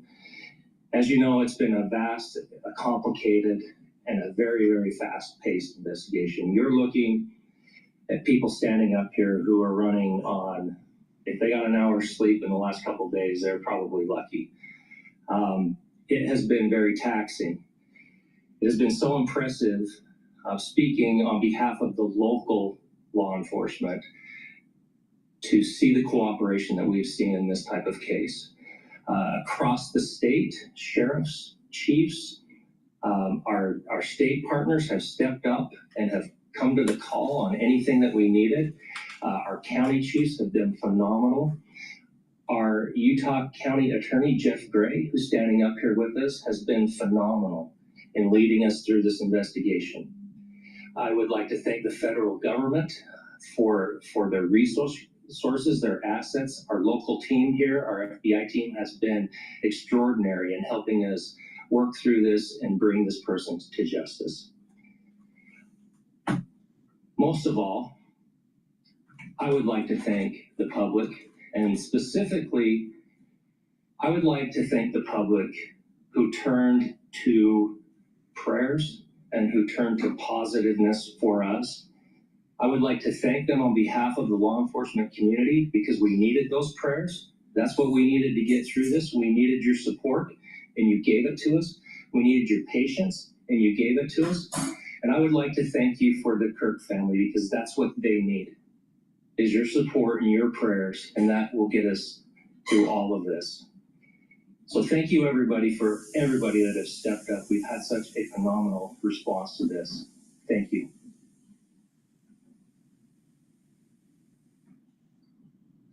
I also want to give a special thanks to the Attorney General and the Department of Justice. Their unwavering support and their commitment to justice is shown true here. And without AG Bondi and Deputy Attorney General Todd Blanche and the resources they brought to bear, we would not have been able to complete our mission. And I just want to say special thanks. It's an honor to be a part of the Department of Justice. Thank you again to our incredible law enforcement team who has worked so hard. Sheriff, I got a solid 90 minutes last night, so I'm probably the most well-rested person up here. Ladies and gentlemen, I get the microphone, so I hope you'll permit me a moment just to share a few more thoughts about where we are and how we got here and maybe a little bit of where we go from here. I don't want to get too preachy, but I think it's important that we, with eyes wide open, understand what's happening in our country today. I've heard people say, well, why are we so invested in this? There's violence happening all across our country, and violence is tragic everywhere. And every life taken is a child of God who deserves our love and respect and dignity. This is certainly about the tragic death, political assassination of Charlie Kirk. But it is also much bigger than an attack on an individual. It is an attack on all of us. It is an attack on the American experiment. It is an attack on our ideals. This cuts to the very foundation of who we are, of who we have been, and who we could be in better times.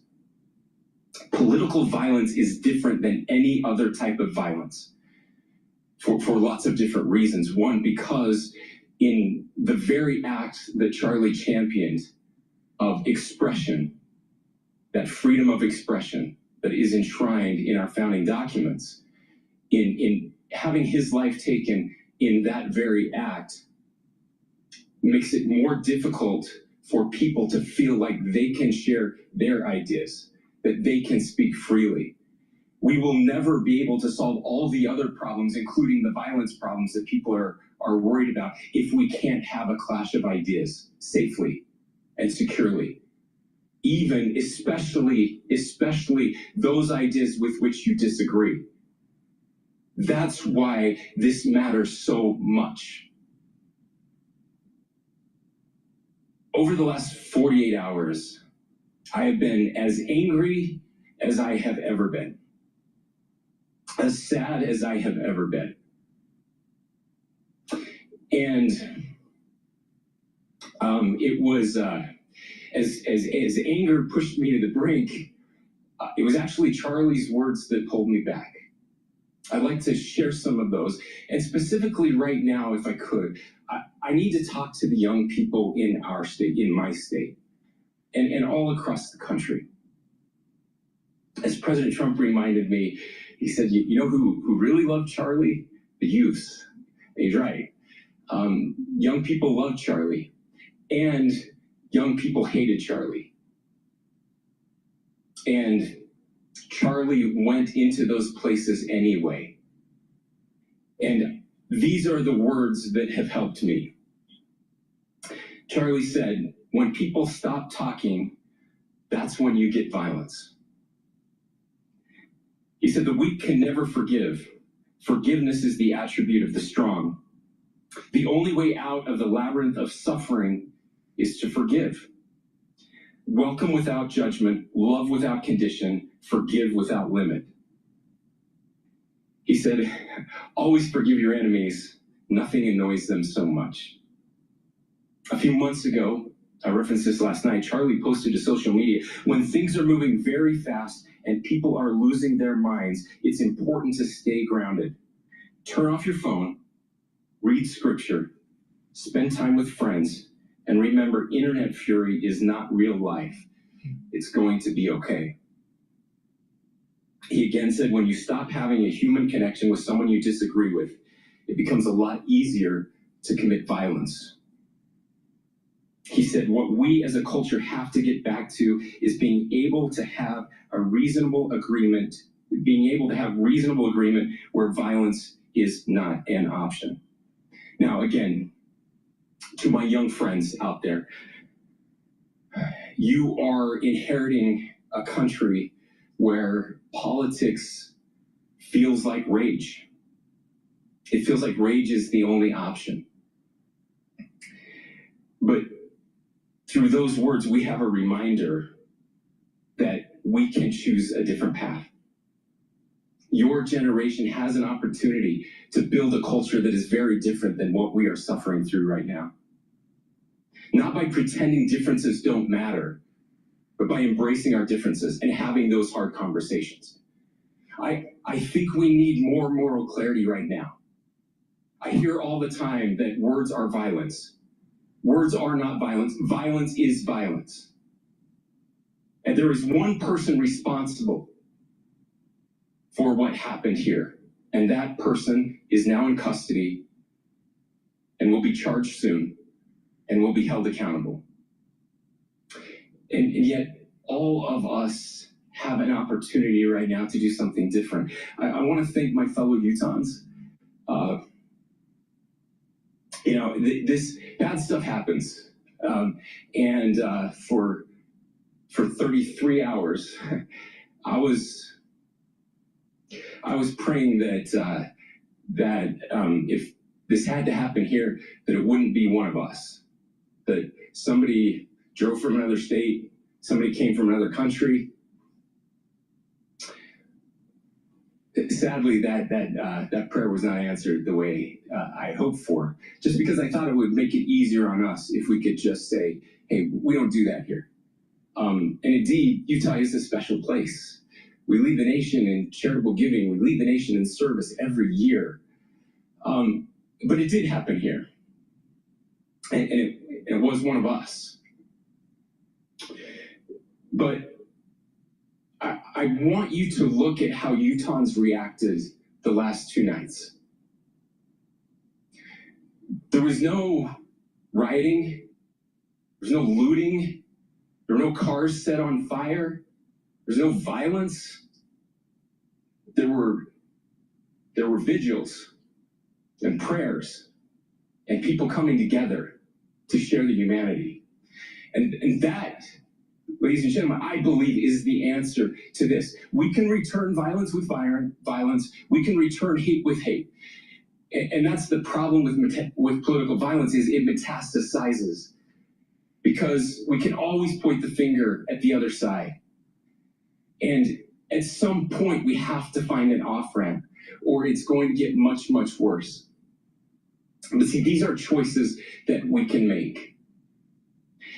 History will dictate if this is a turning point for our country.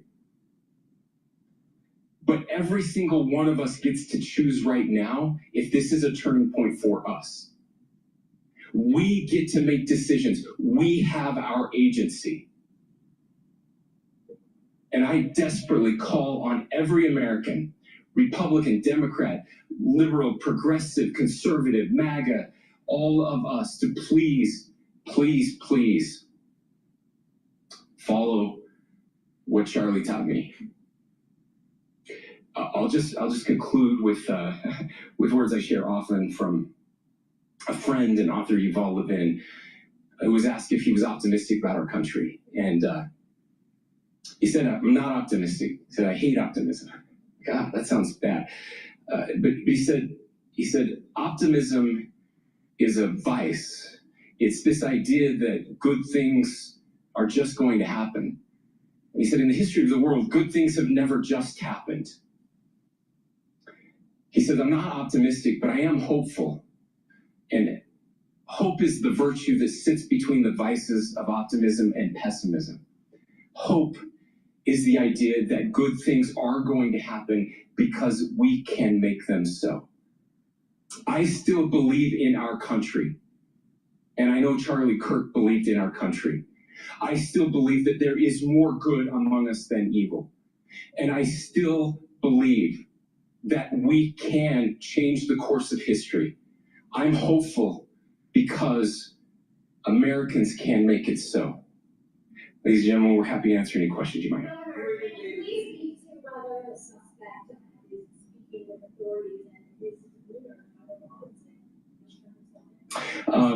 I cannot speak to that.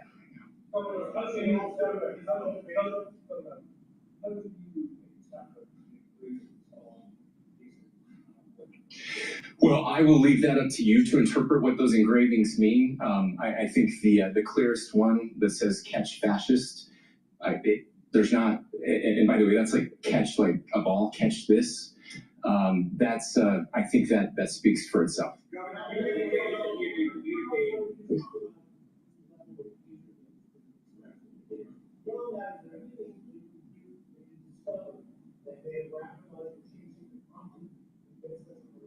There's nothing more that we can share at this time.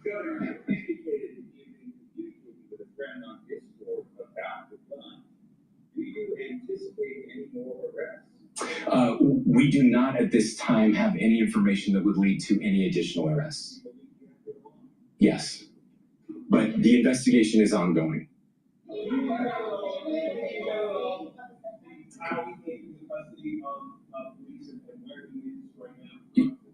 Yes, so right now, Mr. Robinson has been booked into the Utah County Jail.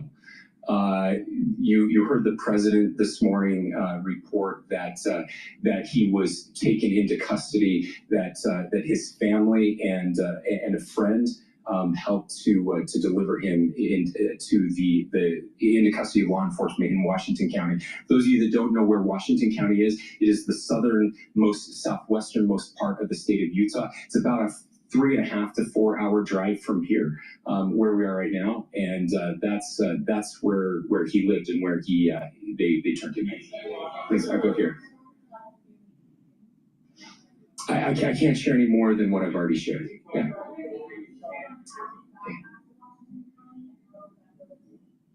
So how we obtained the gun? The gun was found here. So I don't have much more details on that. We do know that he drove. We had his car here on campus, and then we had his car going south back to the St. George. It's actually the city of Washington in Washington County. I'm sorry.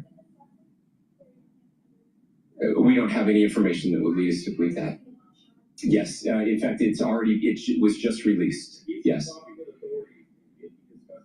I can't answer that right now. Yeah, thank you. Over here.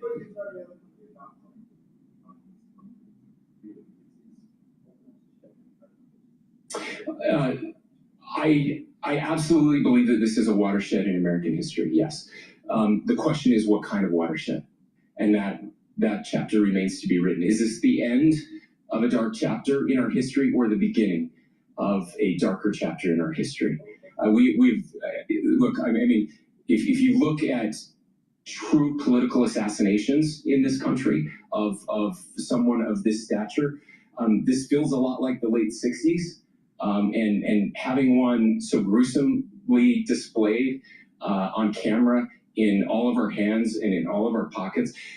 We are not wired as human beings biologically, historically. We have not evolved in a way that we are capable of processing those types of violent imagery. And by the way, we've seen another one with a gruesome stabbing very recently that went viral. This is not good for us. It is not good to consume. Social media is a cancer on our society right now. And I would encourage people to log off, turn off, touch grass, hug a family member, go out and do good in your community. That is happening, and it's happening organically right now. I had a friend in a small city in Utah who said, we're getting together. The Republicans and Democrats in my little town are getting together to have a discussion tonight. Last night, just to find a way to find their better angels. So yes, this could be. I mean, again, you have to go back to JFK to have seen a video live of something like this happening. I wasn't born until 1975, but I know that things were really dark in the late '60s. Sorry to some of you. I know some of you were there, but this is our moment. Do we escalate, or do we find an off-ramp? And again, it's a choice. It's a choice, and every one of us gets to make that choice. Two more questions right here.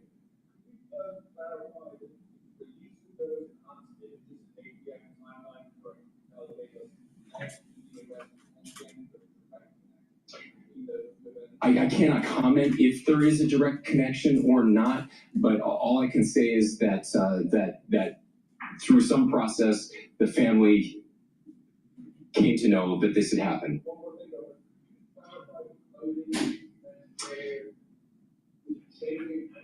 Correct. Yes. So when he's first spotted on campus, he has different clothing on, and then he changes clothing on the roof, and then changed back into that clothing at some point, so that when he was apprehended, when he was arrested, the clothing matched the clothing he had on before the shooting here at UVU. Last question here. Yes.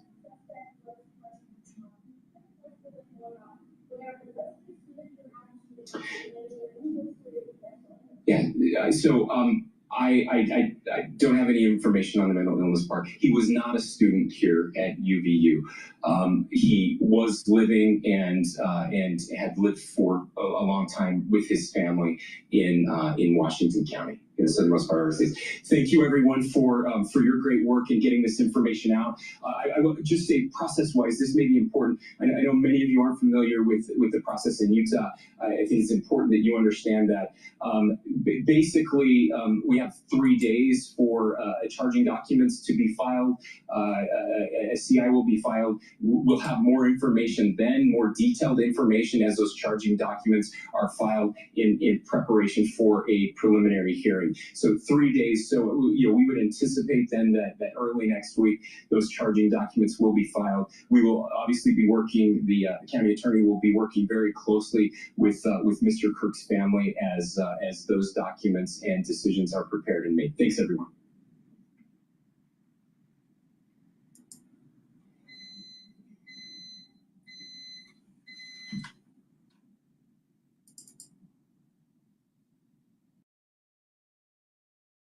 Is your business reaching its full revenue potential? Save time and resources by closing deals faster with Conga's contract management software. All right, thank you for joining us on this Friday morning. We start this hour with breaking news in the Charlie Kirk murder investigation. New this hour, just in the last few moments, President Trump announcing that a suspect is in custody. We are awaiting a press conference from the FBI to confirm that information from Utah. That will happen in about 30 minutes, so we're monitoring that. We're watching the podium. As soon as it happens, we'll bring it to you. The president, meantime, indicating that someone close to the suspect turned him in. Here's more. With a high degree of certainty, we have him in custody. Somebody that was very close to him said, that's him. And essentially went to the father, went to a U.S. Marshal, who's fantastic, by the way, and the person was involved with law enforcement, but was a person of faith, a minister, and brought him to a U.S. Marshal, who was fantastic, and the father convinced the son that this was it. And again, I'm always subject to be corrected, but I'm just giving you based on what I'm hearing. So again, still waiting on confirmation from local authorities, but a source telling News Nation that the suspect confessed to his father. His father told authorities he secured his son until police could arrive to pick him up. Joining us now, News Nation senior correspondent Brian Menton. He's in Orem, Utah, near the Utah Valley University, where all this happened this week. This tragic shooting and a sigh of relief, if this in fact is true, Brian. I know you're working your sources. What have you been able to confirm as we wait to hear from police? Yeah, so the sources I've been talking to say that this all began to unfold yesterday evening, that this suspect was on the FBI's board in the operations center, that, they had a group of people that they were looking at, that he was up there, and that shortly before there was this press conference last night when the governor spoke, and shortly before the press conference, they were able to narrow it down to this person being the prime suspect. And that he was identified initially through facial recognition investigative methods that the FBI has, and they were aware of him, and that he then did confess to his father. And as it got closer to the press conference last night, it became clear to investigators again that he was the prime suspect. I'm also told that he was taken into custody in southern Utah, about an hour and 40 minutes or so in a rural area from Las Vegas, and that he is either in the process now of being brought back to the Salt Lake City area or may already be here, Marnie. Do you have any indication the age, the affiliation with the campus, or that community of the suspect so far? All right, I'm gonna. No, none of that This is some of the old. This is some older film that was not film, but recording that was posted. We're gonna go to live now, but before we do that, I want to make just a quick announcement. My take on this is that this to stop the craziness in the country. Again, the overall theme will need to be spirituality or God, country, and family, right? Those three pillars are really important. All three pillars: God, country, and family. But to get there isn't going to be a straight path. It's not going to be a beeline. It's going to be tumultuous. There's going to be upheaval. Now, it seems as though this individual was radicalized in school, and that his family life seemed to be relatively decent, a decent upbringing. So this comes back to the problem of higher education and liberal teachers and pushing a liberal agenda and then getting radicalized. You know, schools, in a strange way, are like mosques. Sometimes a mosque is radicalizing terror. They're radicalizing their parishioners, and they can become terrorists. Well, guess what? Same thing is happening in higher education. The imams are no different than the ultra-liberal teachers. They radicalize students, and hence we get this type of situation. Now, what's shocking to me is how well he used a weapon. So I'd like to understand a little bit more about his experience with weapons. But he looks like he was radicalized at school, in college. Well, that's problematic. And this is why I keep on saying that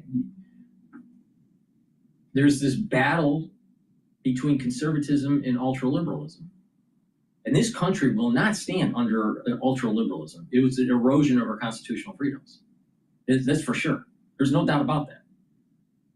So to protect the Constitution, it's going to have to be in the vein or a tributary off of conservatism. Now, there's some people that will become ultra-conservative, which may be dangerous. But this middle ground or slightly right of center is where the country needs to be.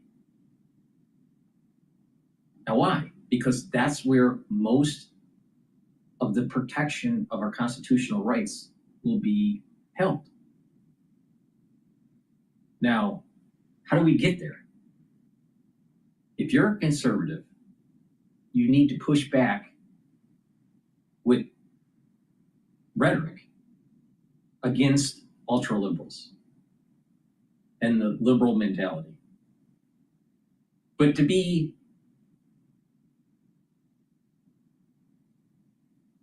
non-physically confrontational, you can be confrontational, but just non-physically confrontational.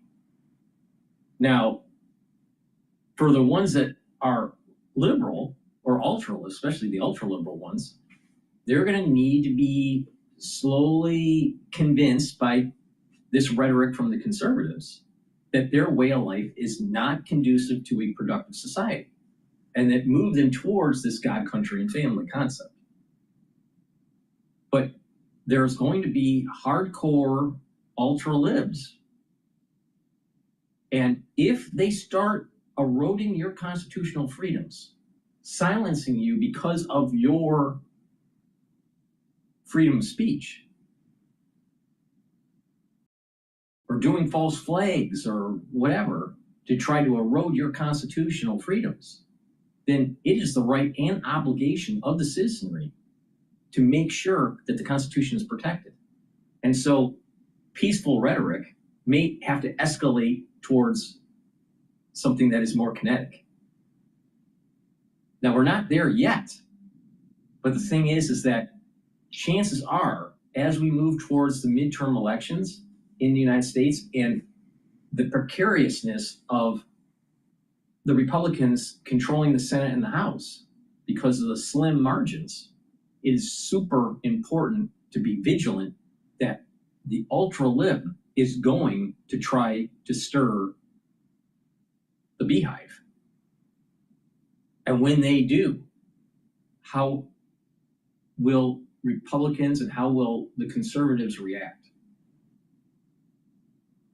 And if you are being silenced like Charlie Kirk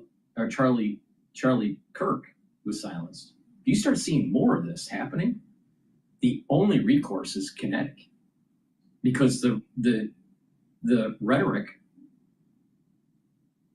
the peaceful rhetoric path didn't work. And I suspect that there's going to be more violence in this. You're going to have certain groups becoming more peaceful. Some liberals may not gravitate to conservative ideals, but they will stay peaceful. But there are these fringe group. There is a fringe group within the liberals community that will turn this into a kinetic event. So this will just escalate more. We're going to see more. We're going to see something maybe not as extensive or have the same magnitude as the assassination of Kirk. But this is there's going to be more of this that takes place at a more local level, not such at a national level.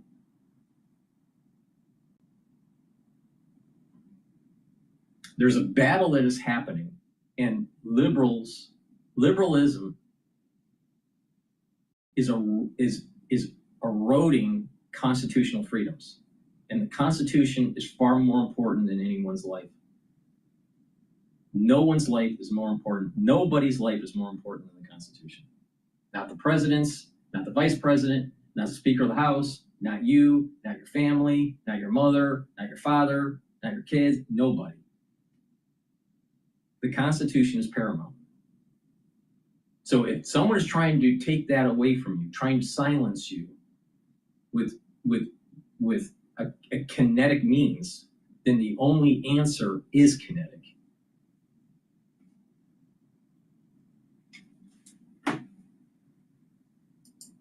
All right, please go to my store, the-studio-reykjavik.com, and get the complete multivitamin. This is the foundation for the foundational protocol to slow down the aging process and to boost up the immune system.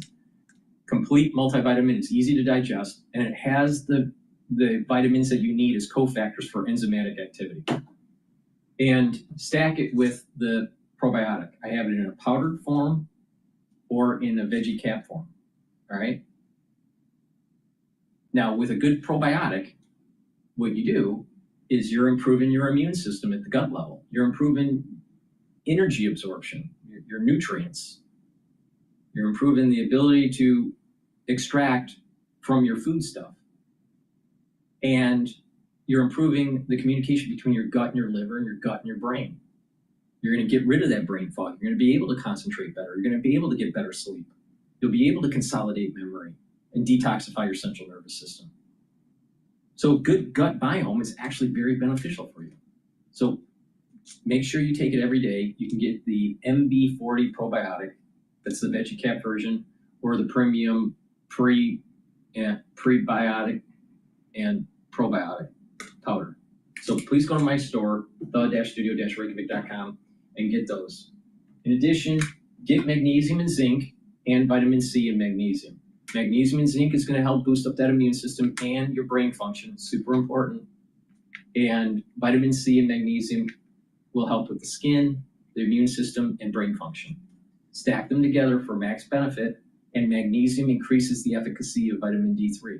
It's really important that you get the vitamin C and magnesium and the magnesium and zinc and the vitamin D3 from my store, and make sure that you take it this fall and winter. You should be taking it every day just to be part of that anti-aging protocol and boost up that immune system, but especially take it in the fall and the winter this year. Super important. Better pay attention. Things are getting to get a little hairy during the fall and the winter, and I'm trying to navigate you through it. So let's listen in to Live Now.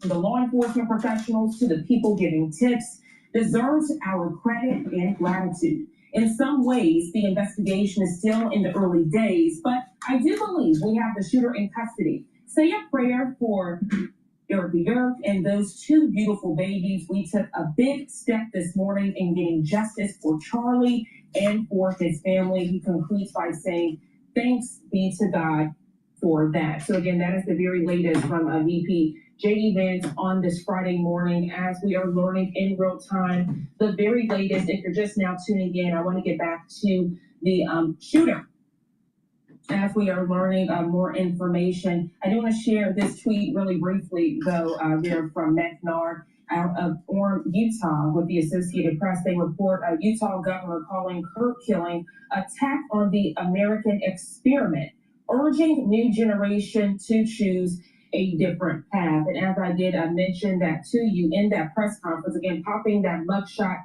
back up, that just into Live Now from Fox, that side-by-side booking photo as we are learning the suspect in custody and connected with that assassination of Charlie Kirk is 22-year-old from Utah, identified there as Tyler Robinson. I will tell you in that press conference, as we were learning from Meg with the Associated Press, that the Utah governor is calling the Kirk killing, quote, attack on the American experiment. He did have some emotional words in that press conference where he did say, quote, is this the end of a dark chapter or the beginning of a darker chapter in history? And we also posed that question right here on Live Now from Fox as we are working to learn the very latest. As we do so, I do want to catch you up if you're just now tuning in. Good morning to you. We'll pivot to another news story, but it's going to be a darker chapter. Why? Social media.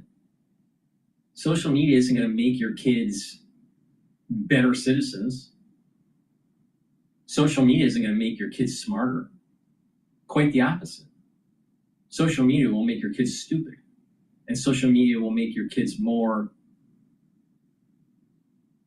radicalized.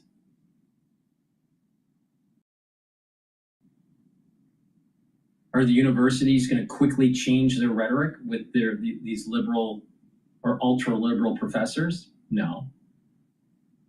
Actually, with some of the lost ground from the Trump administration in the courts, higher level universities like Harvard are going to be emboldened to continue these leftist policies.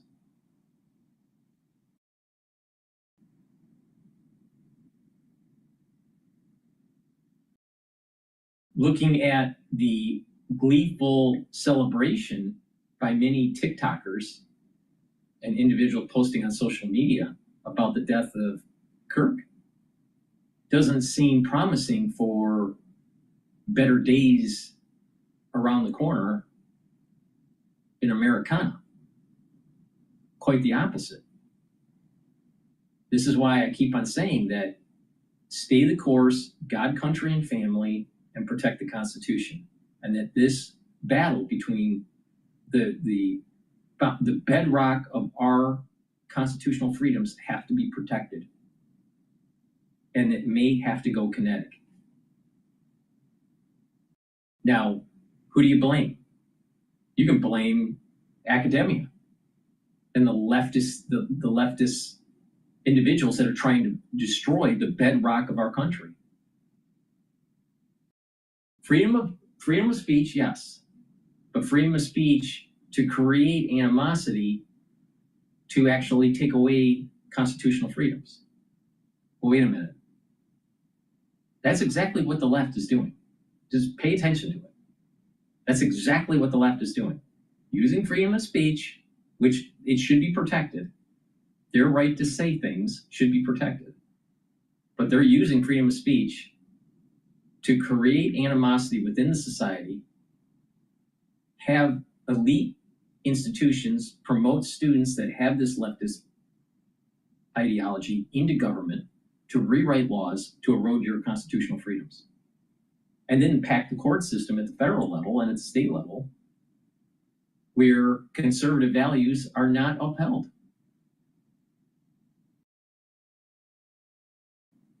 Let me give you an example. Leftist ideology trying to pack the court for the Supreme Court by increasing the number of seats.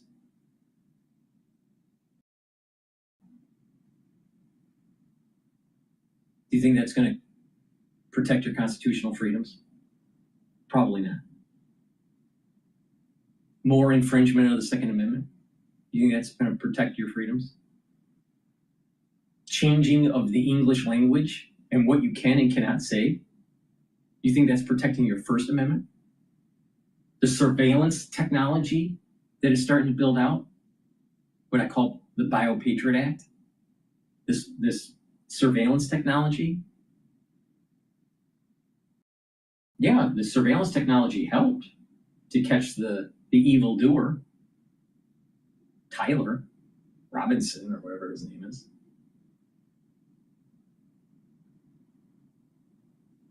But you have a never-ending eye on your whereabouts. Big government. This was warned in 1984 by Orwell. Do you think your constitutional freedoms are protected? Do you feel safer with the big eye on you constantly? So it's not going to get better. Do you think people are just going to race to religion in mass, especially the youth? No. So you have stupid youths.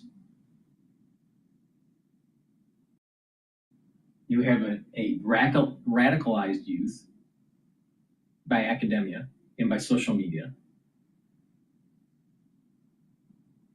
And you have individuals that don't really have a foundation of God, country, and family.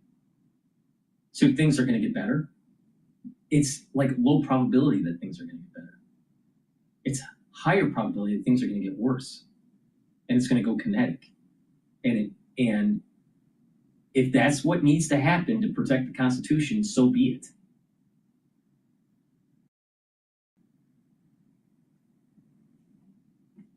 Please go to my store, the-studio-reykjavik.com, and get the Gladiator Barley. Why? Because we're probably going to have a civil war. You better gain some muscle. Gladiator Barley is going to build muscle, all kidding aside. Gladiator Barley will help you build muscle. This is a high-density protein, very nutritious.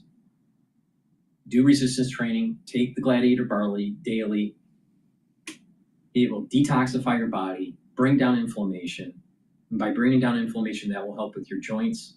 It'll help you recover after your workout. It'll help with your immune system and your endocrine system, even bringing down inflammation at the cerebral level. So bringing down inflammation is key to slowing down the aging process. And this will soak up free radicals through superoxide dismutase. So this is a great way to build muscle, and it's a great way to get healthy. So please go to my store and get the Gladiator Barley. Use discount 5 and you get $5 off any order. If you spend $100 or more, you get a free gift until supplies last. All right. Let's listen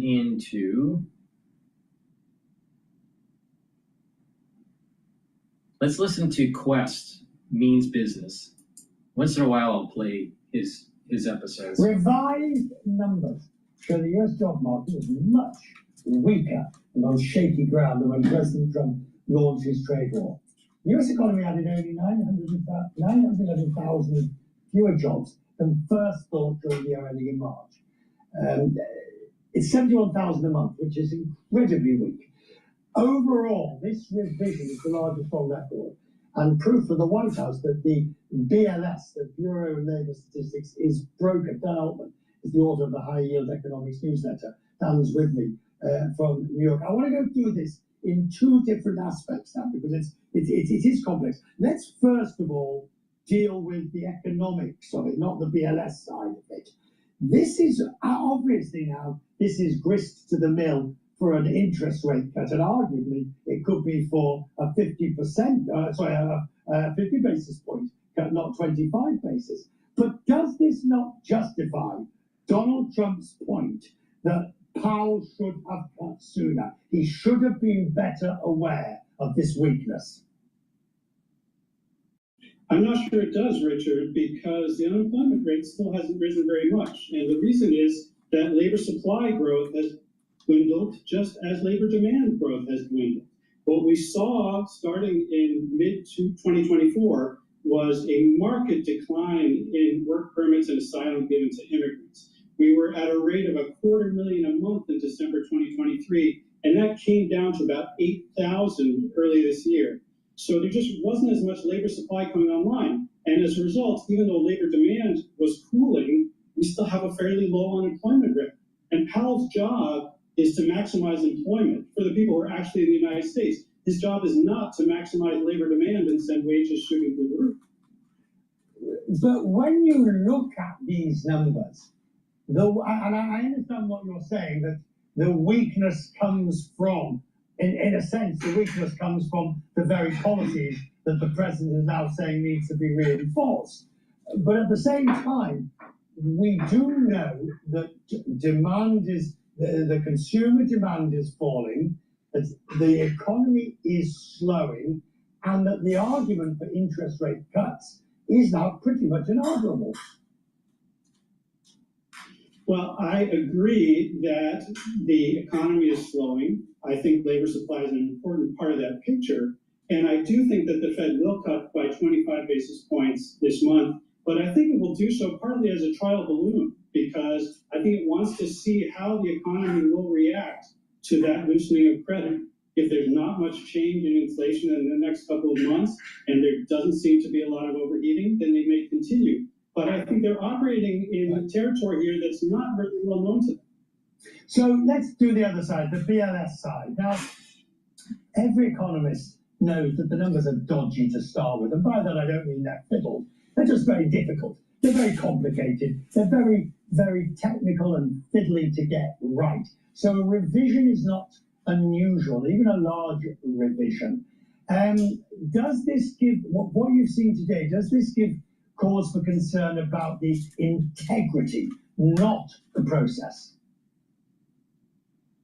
I don't have any concerns about the integrity under the civil servants who work for the Bureau of Labor Statistics. I'm sure that they're doing the best they can. They have a system of statistical estimates which may need updating for this unusual situation of falling labor supply, which was a result of policies that they would not normally take into account directly when forming their estimates. That's something that ought to be looked at. But I have no doubt of the integrity of the people who have been doing this job for years in exactly the same way. Is there a way to improve the numbers? Yes. Well, some people have said, why don't you just count everybody instead of doing statistical estimates based on a sample? That's essentially what these revisions come from. And as you can see, we have to wait about 6 months for that count to complete. So it would take a lot more funding and a lot more effort to make that happen. Unfortunately, the BLS is now getting less funding. And finally, Stephen Meron, of course, who's being put forward for a Fed for the to fill an unexpired post on the Fed. He believes, well, they're so dodgy, these numbers, let's not bother even issuing them at all. I'm guessing you don't subscribe to that view. Well, I know that a lot of businesses, when making decisions, want to understand the employment picture and consumer demand as close to real time as they can. Now, you can ask them, would they rather have a statistical estimate which is unbiased, but perhaps noisy, and have it a month after the data are available, or would they rather wait 6 or 7 months for something that's a bit more accurate? I think some of them would say they'd still rather have the noisy estimate sooner. That's a lovely way of putting it. Noisy estimate. It describes exactly what we're talking about. I'm very good with that. Thank you, Julia. Thank you. All righty. We're going to go to live now. They're interviewing, I think, maybe an ex-FBI guy, maybe ex-law enforcement. But before we do that, please go to my store, the-studio-reykjavik.com. Protect your neurons. Super important. Why? We went through a crisis in 2020, and many different systems are going to be affected long-term, what I call the aftershock. And one of those organ systems is your brain. You're going to know many people, about 30 to 40% of the people that you know that are age 40 or older will have the signs of early onset of dementia within 5 years. Within 5 years. So it's extremely important to pay attention to me. You need to bring down inflammation at the cerebral level. You need to improve your cardiovascular flow to your brain. And you need to protect the neurons. And you protect the neurons by soaking up those free radicals, bringing down inflammation, and taking supplementation that will help with maintaining the myelin sheath, improving the mitochondrial health of the neuron, and giving the proper microenvironment for those neurons to be healthy and to maintain the positive neuroplasticity. But if you don't be surprised that you get early onset of dementia. Now, it's really important, again, to look at this from a holistic point of view. Detoxification of your body, better cardiovascular fitness, bringing down inflammation, soaking up free radicals, taking supplements that will actually improve the health and protect the neuron. Ubiquinol is the most bioavailable form of CoQ10 that you can get. You can't get anything better than this. What I have in my hand is the best that you can get. Now, ubiquinol is going to soak up free radicals because it's an antioxidant, but it's also going to help with the mitochondrial health and boost up the ATP levels. This will help for the neuron to be able to produce the neurotransmitters, to shoot off those neurotransmitters, and to maintain a healthy neuron. Super important. Take ubiquinol. If you're age 40 or older, start to take it every day. An NAD+. It's a supplement that will boost up your NAD+ levels, increase your energy, repair DNA damage, including in your neuron, and help with the health of the mitochondria, because it'll also repair the DNA damage in your mitochondria, because you have cellular DNA and you have mitochondrial DNA. This will help to repair it. And NAD+ will help to protect the neuron. Stack them together. It's really important. So get the ubiquinol and the NAD+. But again, it's a holistic approach. Proper supplementation and proper diet and exercise. Learn new things and provide a microenvironment to provide the neurons to be as healthy as they can be, so you can mitigate the problem that is going to start to happen. And you're going to notice that people that haven't been doing this within 5 years, you're going to be noticing, guess what? Early onset of dementia. And there's a multitude of reasons of why it's happening. But it's happening. People 40 years of age or older are going to start getting it. Of this country, aren't we? You see people walking away from law and order and accountability. And now we've got people walking away from the right to free speech and the right to express opinions and the right to participate in public debate without having a fear of their lives. And again, this is Republicans and Democrats really need to get together on this, along with the rest of the American people, and have to say enough is enough. We can no longer tolerate this. We need to reinstitute deterrence in this country. And I think we're going to see it in this case. The governor was very quick to point out that the death penalty is on the table in Utah. And there's got to be deterrence in this country. People have to understand that if you want to act in a manner that undercuts the foundations of this country, there will be accountability. That accountability will be swift, and that accountability will be harsh. It's as simple as that. As we discuss accountability and what could happen next, I actually want to stick to the facts and the timeline that we know, and I know you'll be able to help us come through it this morning, Chuck. Hopefully you can see this along with the viewers. Yes. That is the latest timeline of Charlie Kirk's murder, and I want to share this with you because you provided a statement saying Charlie should have never been put in this position. If we look at the timeline, 1209, Charlie Kirk walked on stage for his America Comeback Tour. And as you know, Chuck, this was that tour across several college campuses and universities across America, giving not only Charlie the point to express his opinions, but to allow students to step up to the microphone and voice theirs. At 12:23, Charlie Kirk shot with a single bullet on stage, immediately taken to a local hospital. 12:52, University Police and then Orem, Utah Police Department announcing they are investigating the shooting. Then just hours later, 2:40 p.m., the Commander-in-Chief announcing Charlie Kirk has died on Truth Social. You said that so eloquently, Chuck, that Charlie Kirk should have never been put in this position, as we saw someone climb on top of a roof and shoot him. Break this down for us, because for him to have not been put in this position, we do know that Charlie was very big on free speech, and we do know that he wanted to allow faculty and students to do the same. However, many people sharing that sentiment with you this morning, Chuck, that if you're going to go on these tours, you need to have the correct Secret Service and law enforcement around you to make sure the worst does not come to fruition. Well, we got to remember Charlie Kirk did not hold a government position. He was just an American citizen like us, out there expressing ideas. Yes, they were mainly political ideas, and he wanted to debate those political ideas, but he was just a citizen. So had private security. Of course, they were augmented by the campus police. But what really needs to drive the security operations is the intelligence. And what we know, based on the intelligence, whether it's social media or other means, is that he was a very divisive person, according to those on the left.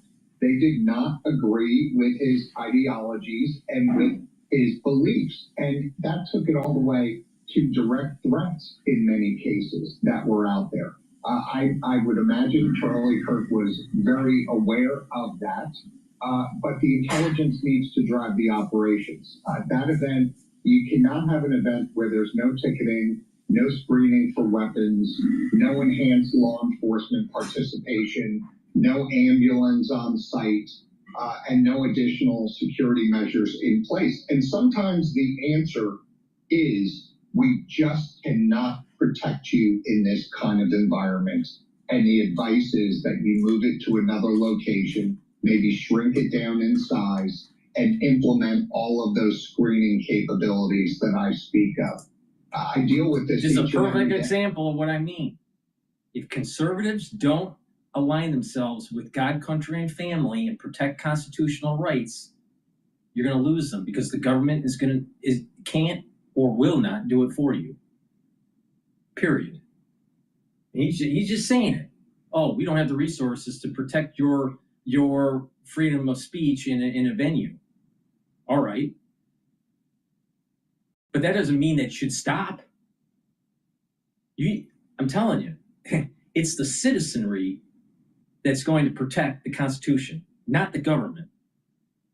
Now, how are you going to do that when you either have government tyranny or the tyranny of the ultra-liberal, or even the tyranny of the ultra-right? You got to have means to protect your civil liberties. And that's exactly what Madison and Hamilton and Jefferson were debating about, and came to the conclusion that the Second Amendment is the only means to make sure that those rights are protected.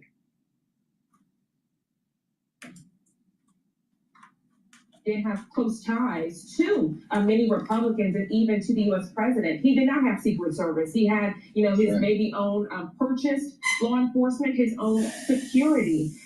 They still should have climbed on roofs, though, correct? We've seen with several details how people will be coming along. They're going through buildings. They're climbing on top of the roof. They're standing at different locations to notice if anything seems odd to prevent assassinations from happening. Yeah, everything's a decision point, isn't it? If you don't have the appropriate resources to counter the threat level that exists in the world in which we live, then it's time to have a serious conversation about whether or not this was the best venue for him to hold this. And we know the answer, unfortunately, and it didn't match the threat level. And there were a lot of gaps. You know, we're going to learn a lot here because as we got further and further away from the time of this incident, the probability went down that there was a chance of still getting this suspect alive. We see oftentimes they take their own lives or they create an environment where law enforcement needs to use deadly force. The fact that we don't have that here and that this individual has essentially confessed to what he did is going to give us a lot of information on the lead up regarding planning, regarding his social media use, regarding any potential manifestos, all the way up to the event and after the event. So we really should be able, on the law enforcement side, to get a timeline of everything that went into the planning and preparation, because this was well planned. It's my belief that this was always a single shot mission by the suspect, and that is he was going to take one shot and one shot only. He was confident enough in his ability to fire the shot that he was going to be able to assassinate Charlie Kirk. But if he didn't, that was okay too, because he needed to escape. Escape was always a significant part of his plan, which is why you had one shot fired and then quickly down that roof into the neighboring neighborhoods. Unfortunately, every time we have these tragic conversations, we end it many times saying, hopefully it's the last. And we've seen over the course of history that unfortunately it is not. There's always someone out there that's concocting a plan, a manifesto, as you just mentioned, that's plotting and planning to carry out the There's more to this than just lone wolf. This is societal. This is a battle of civilization. This is a battle of ideals. And it's not going to be won on just the balcony of rhetoric. It's going to be won by watering the tree of liberty. That's the only way.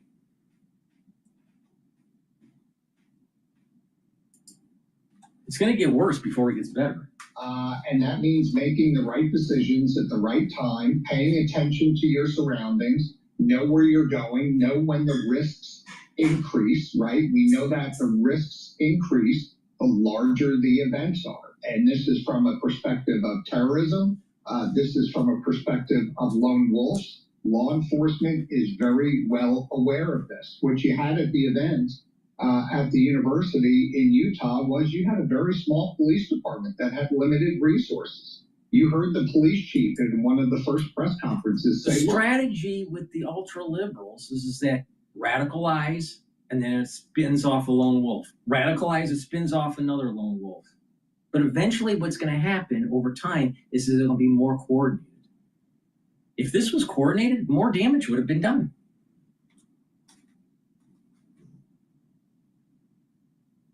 And when it goes coordinated, what does the conservative do? What are the constitutional freedoms? How are the constitutional freedoms are going to be protected? Do you think the government's going to protect you? Obviously, the government didn't protect Kirk. Oh, it was too big of an event, and it was too risky. Wait, you're supposed to stop talking? You only have a certain threshold of number of voices that could be heard. You want to put a cap on that? Is that the solution? Society has rot in it. You think these liberals with all the piercings and all the tattoos and the blue hair and the hating of fetuses and the hating of mankind is a healthy thing? It's a disease. It's literally a mental disease. But what are you going to do? Just wait until the government, comes to save the day on a white horse? Think that's going to happen? Because it's not going to happen.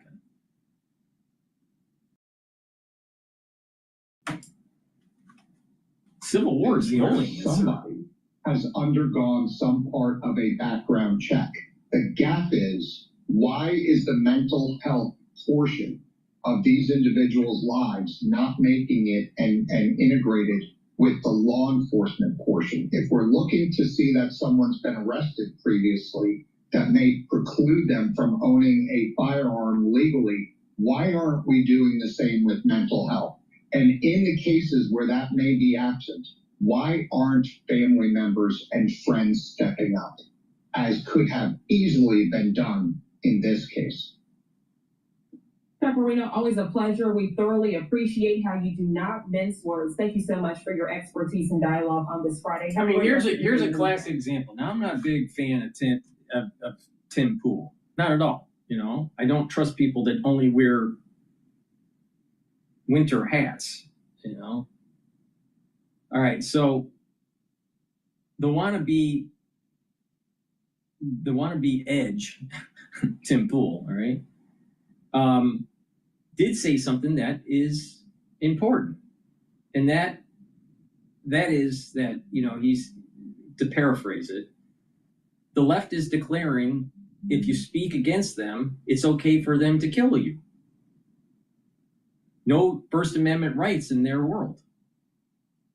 They want us all dead. This isn't hyperbolic, it's real life. All right, so this is a response to Tim and what Tim's saying. But he's right. The left is radicalized, and the government can't protect you for your own life, but sure as hell can't protect your constitutional freedoms. We just saw that play out in Utah. Now just imagine when this metastasizes. This is a one event. This is one cell in the body of society. What happens when the cancer of ultra-liberal ideology spreads and we have more of these types of things happen in society? What are we going to do then? Think the government's going to be able to clamp it down? Really? You really think that? You think the government's going to come in and protect your civil liberties? Of course not. Because liberals hate God, hate government, hate the government, and hate family, it's going to devolve into chaos. So the only way to do this is to try to peacefully convince them not to be that way, and or go kinetic when they have gone over the line. Now, this is a one-off, but there's many one-offs.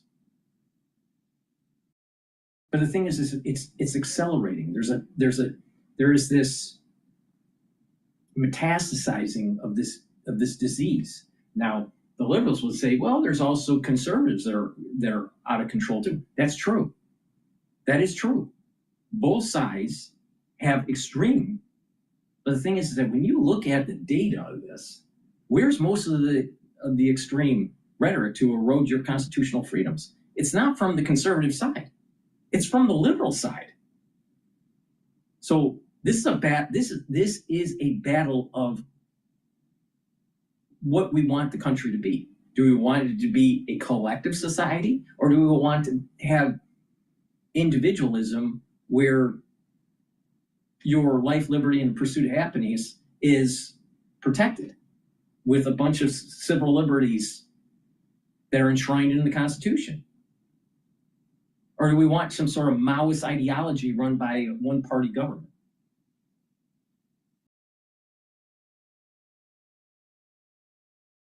Sometimes you have to fight. Investigators at Utah Valley University. They're just replaying This information was also They're just conveyed replaying to the his FBI. replaying his speech. But I'll tell you, this is going to metastasize across the country because of this disease of ultra-liberalism. It's a disease.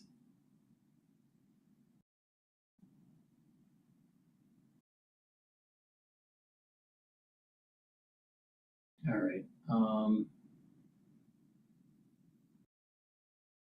Let's listen into the I think this is about China here. If you're using ChatGPT, no, Russia. It's enjoy Russia it while aggression. you can, because I believe Elon Musk just invented the ChatGPT killer. President Trump is pressuring the European Union to impose 100% tariffs on China and India over their purchases of Russian oil. This is all in an effort to bring Vladimir Putin to the negotiating table and end the war in Ukraine. The EU, one of China's top trading partners, behind the United States, over $150 billion in goods traded, compared to $140 billion with India and nearly $80 billion with Russia. President Trump says he will be meeting with India's Prime Minister Modi on trade in the coming weeks. Let's bring in Getttr Institute Senior Fellow Gordon Chang. Gordon, great to see you once again. We talked about this on Monday with you and the fact that you've got this, axis of evil, but it's also coming down to the energy needs of India and their purchases of Russian energy, which still, now it's Thursday, they still have not signaled that they're going to stop doing. Yes, and China continues to purchase Russian oil in large quantities. I think President Trump has lost patience with Vladimir Putin. Trump tried to accommodate Putin, gave him an off-ramp, and Putin hasn't taken it. And also, we saw early yesterday morning, Russia sent 19 drones into Polish airspace. And this is getting extremely serious. This is 1939, Cheryl. Poland has invoked Article 4 of the NATO treaty that's demanding consultations. That's one step away from Article 5. Article 5 is essentially war with the Russian Federation. So we are at the doorstep of catastrophe right now. And, I don't know where this goes, but I do hope that we start to impose those costs on Putin and on Xi Jinping to show them that we mean business. Because if we don't do that, they are going to continue to run against us. Well, it goes back to the issue of this alliance between these leaders, and many say that that was a message that was being sent to the United States. Nobody would have been happier about that message than Vladimir Putin, to be clear. But there's a piece in the Wall Street Journal this morning that says East is East. Fears of the India-China-Russia alliance overblown. But you have commentators, one on CNN, saying that those pictures of those leaders should send a chill down the spine of every American. Are these concerns overblown? No, they're not. I mean, we have heard for a decade from the smart people in New York and Washington that Russia and China would never get together. And, they point out, well, these two countries have been historical adversaries, and that's absolutely true. And yes, their partnership of today probably won't last for 3 or 4 decades, but that's not what's important. What's important, Cheryl, is what Russia and China are doing right now. And right now, they're coordinating their policies, they're assaulting us. It's because they see the world in the same terms, and they view the United States as an enemy, and they can see that we are not willing to take adequate measures to protect ourselves, our friends, and our allies. And they view that as being feeble. Now, I believe that they're wrong, but that's the way they view things. And that's important because that determines the way they act. I've got Marcus Lemonis on the set with me. He's got a question for you. Well, when I think about where the real risk is, the risk is really around energy and what that's going to cause the U.S. to continue to ask the EU to do with tariffs. We know there's a difference between tariffs and sanctions. How do you see those two things playing out? Are there going to be sanctions, or are we going to keep playing this tariff game? We got to do more than just the tariffs, Marcus. We have got to cut off the flow of money to Russia, because if there's no money for Russia, there's no war in Ukraine. And we have taken steps in that direction with sanctions, but we don't enforce them with the vigor that is absolutely necessary. And of course, the sanctions aren't as strict as they need to be in the first place. Well, so tariffs are part of a package, but we need to go further. When you say further, right, so we're talking about monetary policy. Cutting off the money to Russia is really about taking out the energy problem that's there. So when you say further, what does further mean to you? It means that we have to make sure that neither the United States, nor Europe, nor our friends and partners around the world do any business with Russia. All right. Well, honestly, you know, if you look at the moves that China has made, what's interesting, and this just broke yesterday, Gordon, we found out that these lawmakers in Washington from the House Armed Services Committee, you know, there's a report they're planning a trip to China later this month, led by the way, a Democrat. I mean, this is just 1 week after we saw that visit between Modi and Putin and Xi Jinping. President Trump also potentially visiting South Korea next month. He could meet with Xi Jinping on the sidelines of the APEC summit, Gordon. So what do you expect? And what do you think I'm not sure I understand what these lawmakers think they're going to do with China, because you know, China doesn't seem to respond, from what I've seen, to dialogue. They respond to pressure and to threats. Yes, I mean, we're Americans, so we think that we can talk everybody into seeing the world the way we do. But for decades, we've talked to China, and we have tried to convince them that they should calculate their interests the way we see it. But unfortunately, that's not the case. And the problem here is that sometimes talking makes things worse. It makes it worse because the Chinese know what they're doing. They know that we're upset about it, and yet they see that we are not willing to use American power to coerce them. And so they believe that either we're feeble or that we're finished as a world power, which is what Xi Jinping has actually been telling people. So really at the point we need to say, look, yes, we've done with talking because this is only aggravating a situation. I know this is a message that people in democracies don't want to hear, but unfortunately, we're at 1939, and we have actually got to get to the point where we use our power to protect ourselves. It's just simple as that. And by the way, Cheryl, today is the 24th anniversary of 9/11. 9/11 occurred because we were unwilling to listen to what Osama bin Laden was saying about the United States, even after he killed 6 Americans in 1993 with the bombing of the North Tower of the World Trade Center. So we have a problem with enemy identification. And this time our enemies have weapons that pose existential threats to the United States, unlike Osama bin Laden, unlike what happened in the 1930s.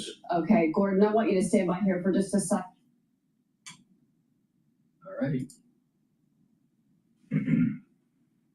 Please go to my store, the-studio-reykjavik.com, and get the ashwagandha root. Ashwagandha root will help to control your cortisol levels and help with your blood glucose levels. Super important for your immune system and cardiovascular system. Lignans helps with your immune system and your endocrine system. Soaks up free radicals and brings down inflammation. Very important for your cardiovascular system and your immune system. Are you noticing a theme? Turmeric. Turmeric will soak up free radicals, bring down inflammation, especially pro-inflammatory cytokines. You don't want those. And help with your immune system and cardiovascular system. So when you stack these together, they're synergistic to help with the cardiovascular health and your immune system. It's the third pillar of my core protocol. So please go to my store, get this, help with your immune system and your cardiovascular system. Super important. And be prepared for the fall and the winter. You're going to need it because something's coming. And a lot of people aren't paying attention. And you don't want it, trust me. So what you want to do is boost up that immune system. But it's holistic. Make sure you do some exercise, eat properly, drink filtered water, stay away from processed foods, get plenty of sleep, do mindfulness, have mindfulness or spirituality or some meditation to help you to go into a parasympathetic mode. Because if you're in sympathetic mode all the time, you're going to stress your body. So you want to go and bring that into parasympathetic mode. And when you do this on a regular basis, your body is healing. So it's a holistic approach. So please go to my store, the-studio-reykjavik.com. get the ashwagandha root, the lignans, and the turmeric. If you spend $100 or more, you get a free gift until supplies last. Use discount 5, all caps, discount 5, and you get $5 off any order. All right, let's listen to the rate cut,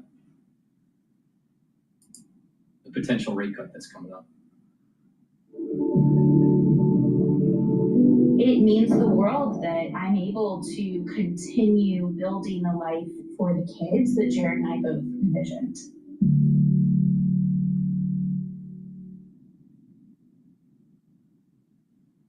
The revision to the jobs report was about payroll employment. It had no effect on our estimates of the unemployment rate.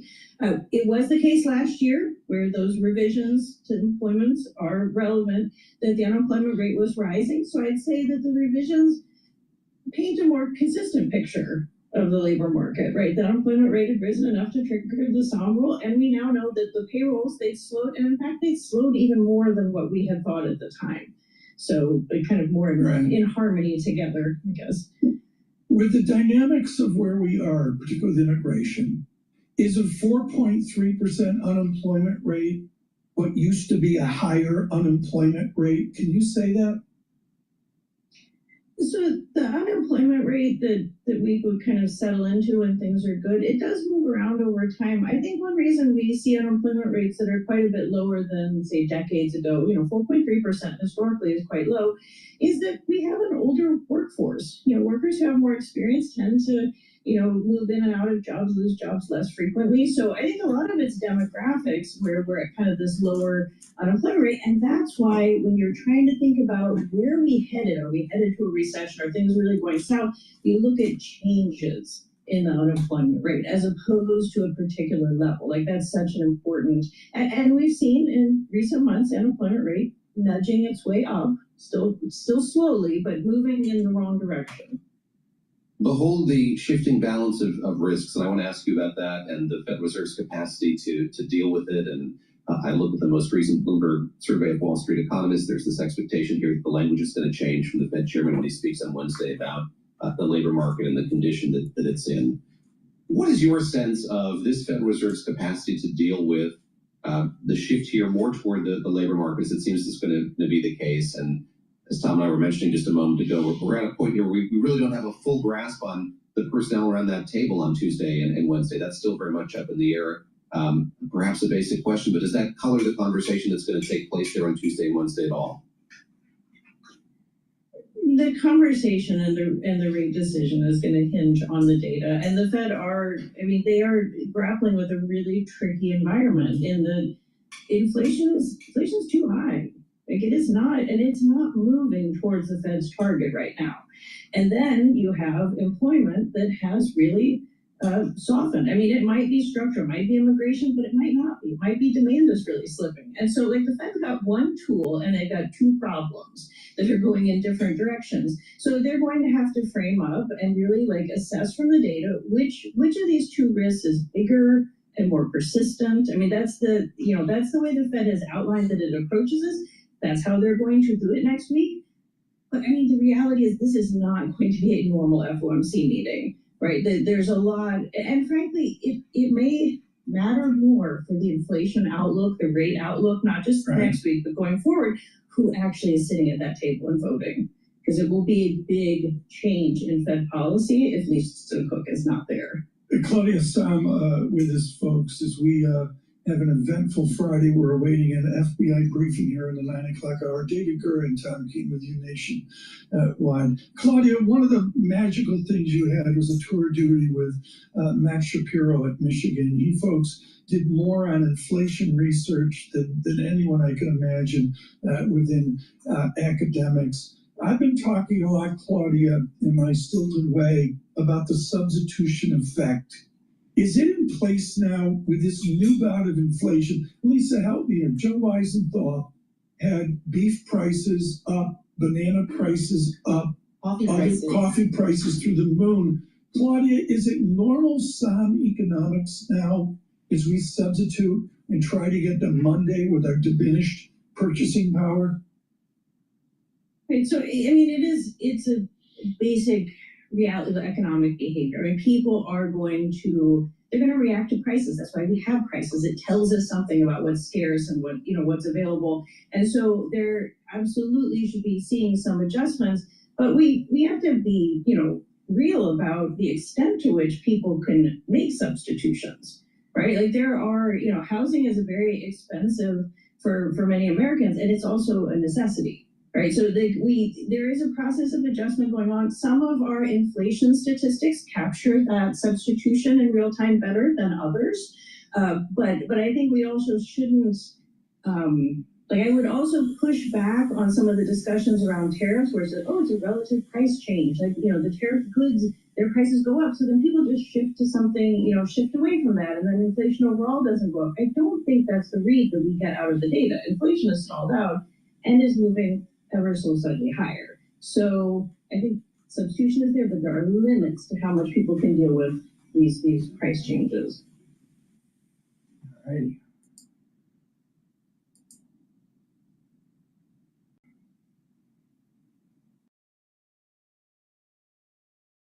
All right, let's listen into the Hill, and they're covering Omar criticizes conservatives.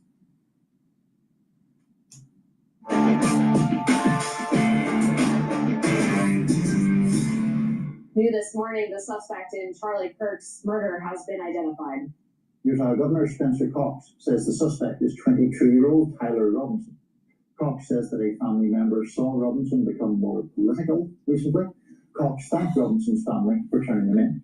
Now, Charlie Kirk's death has sparked many reactions from people across the media and political worlds. Some lawmakers, for instance, are calling for legislative action. Here's Congresswoman Alexandria Ocasio-Cortez. This is horrific. This is awful. And the assassination of Charlie Kirk risks an uncorking of political chaos. Are we going to do something, or are we going to argue over rhetoric? That is my question about this. We have to pass gun safety legislation and stop this. Once again, ultra-liberal trying to take away your constitutional rights. And oh, by the way, my ancestors actually ratified the Constitution in New Jersey. But put that aside, and almost fought every single damn war that we've had in the country up to Vietnam. But with that stated, with that set aside here, here's a classic example of what I'm talking about, where you have a representative in Congress that's a liberal or ultra liberal that wants to erode your Constitution. Because she's saying to be safe, you got to have a nanny state. To be safe, you got to take away some of those freedoms. And I guarantee you, she didn't read the Federalist Papers. So how can she even have that stance if she isn't educated enough on what the Founding Fathers discussed during the actual writing of the Constitution? I mean, my ancestor was there.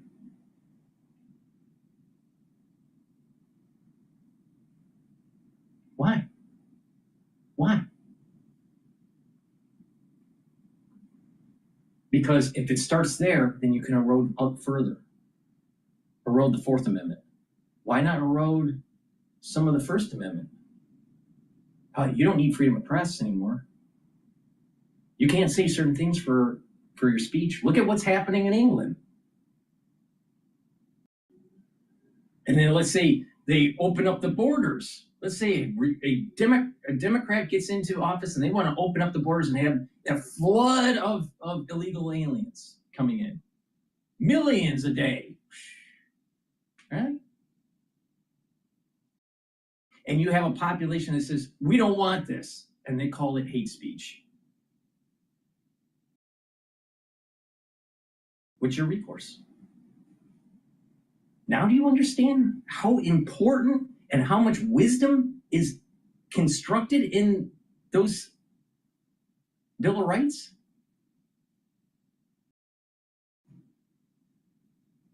but we got a barmaid that's telling you that, oh, we got to take that away from you.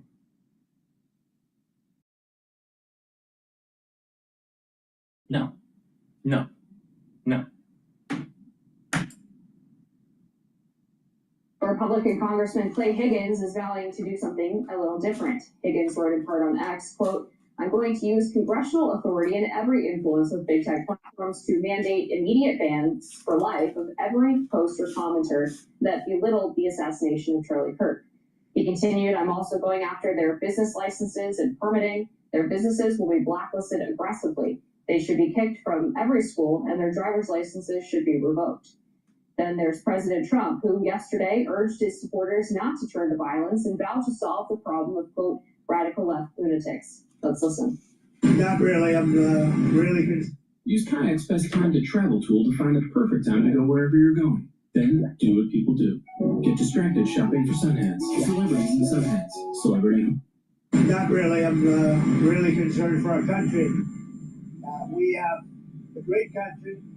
We have a radical left group of lunatics out there, just absolute lunatics, and we're going to get that problem solved. I think that way. He was an advocate of nonviolence. That's the way I'd like to see people respond. Congresswoman Ilhan Omar also made comments that appear to rub some conservatives the wrong way. But it gets to the point.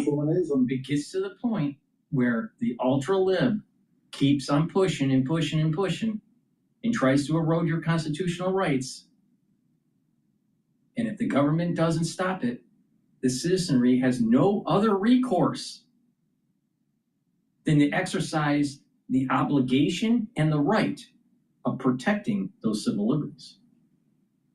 It's the right and obligation of the citizenry to protect the Constitution.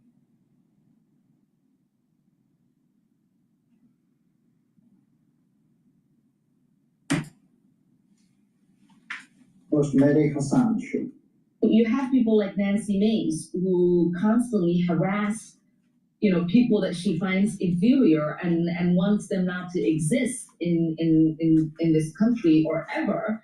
And you have people like Trump who has incited violence against people like me. And so, these people are full of shit, and it's important for us to call them out while a representative in Congress, it doesn't have civility, pushing a Islamic agenda. Now think about this for a second. Sharia, according to Islamic tradition, supersedes the Constitution. That's a problem. That's a problem. That's a fundamental problem.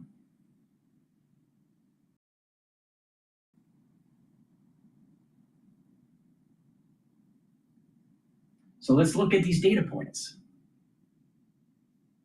If you let a major city like London fall to a caliphate,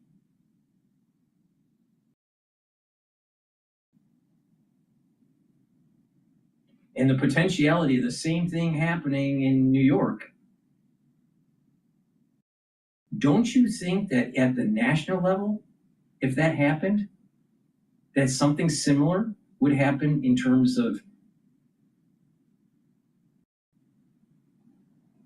the disillusion of the society? Civility is going to go out the window. You're starting to see it right here. And this is somewhat benign. But she's a representative.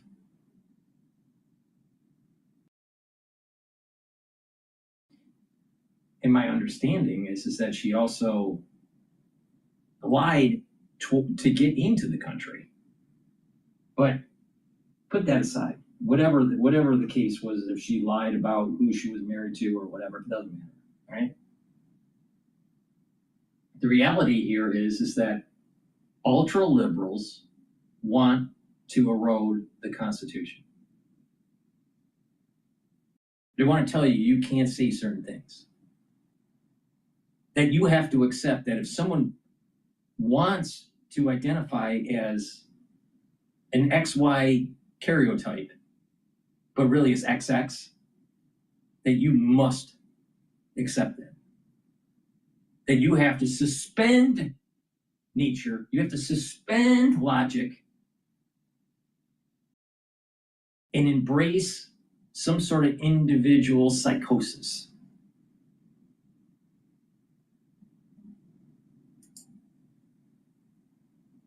Feel anger and sadness.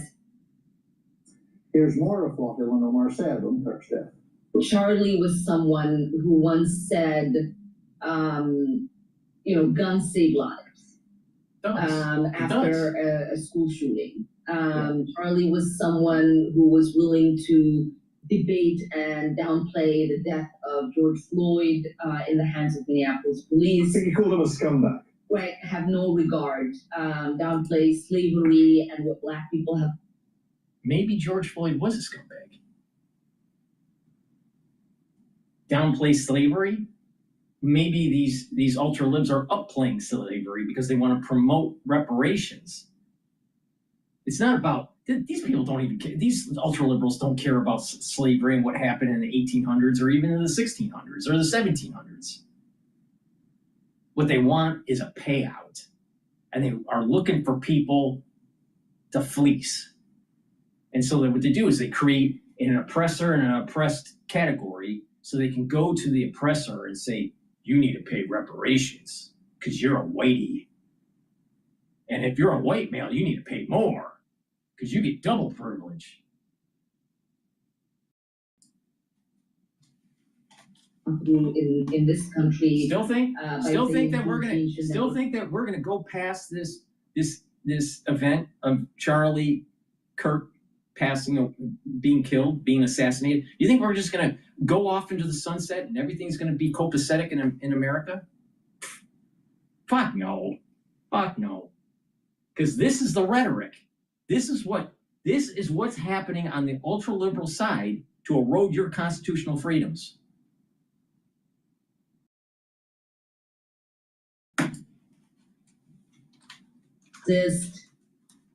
Omar went on to say that conservatives who are painting Kirk as someone who just wanted to have a civil debate are rewriting history. So, as people who have watched an earlier segment of the show know, you were friendly with Charlie Kirk and are therefore understandably distressed about everything that has happened. Given that, I'm not overly eager to have a very partisan discussion about it. We can talk about some of that if you want to. But for the breaking news of someone being arrested. That's right. Yeah. So they named the suspect Tyler Robinson. He was apparently a college-aged male. Looked like he was from Utah based on what I've seen so far. They confirmed earlier reports that the bullet casings left behind had some inscriptions on them, including anti-fascist language. One of them said, "Hey, fascist, catch." There was another one that said, I believe, "Ciao Bella," which is a sort of famous Italian anti-fascist song. They also have claimed that one of them had the trans rights logo on it, which I haven't seen confirmation of that, so I can't say for sure. But someone who was apparently radicalized on the political left and decided to carry out this assassination. He apparently confessed to his father that he had committed this shooting. But I think we should talk a little bit about the other issues because they're obviously relevant. And I think they matter. And I think Ilhan Omar, what she did was relatively disgusting. To start trying to assassinate this man's character in the immediate aftermath of his death. But also, there's been a lot of comments from Democrats who have basically been saying that Charlie deserved this, that it's actually right-wing rhetoric that inspired this guy to do what he did because he's so hateful. I mean, there was an MSNBC commentator. And think about this. Think about what they're saying. Think about what Omar is saying. Omar is saying, you say something hateful and we're going to blow you away. So in essence, what they're saying is you don't say something that they like, then they're going to eliminate you. So do you really have a freedom of speech? And where is the government protecting it? See the point I'm making? The ultra-liberal is not going to allow for this to de-escalate. because they don't want you to have the freedom of speech, because their policies suck, and they're afraid of logic. They're afraid of rhetoric, and they will do everything in their power to prevent you from exercising your rights, including assassination. Oh, wait a minute. What happened at Butler last year in July? Oh, assassination attempt. Why?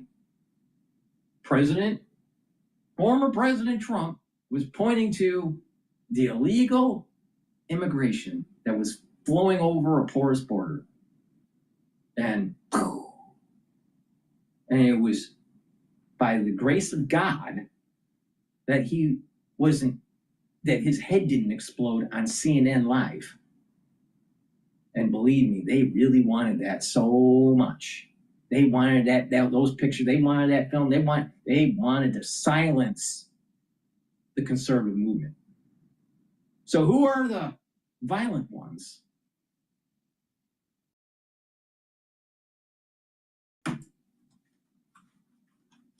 Because he went on air and said that hate begets hate, and so Charlie basically had it coming because of the beliefs that he espouses. And I'm sure you can imagine now, as someone who is a political commentator on the right, to hear that people are celebrating. Is it hate speech to say to someone that is Islamic, your caliphate doesn't belong here in the United States, that this is a land of the free and the home of the brave, where there is freedom of religion? Is that hate speech? Is it hate speech to say, you know what? You're either XX or XY for your karyotype? Is that hate speech? Or is that science?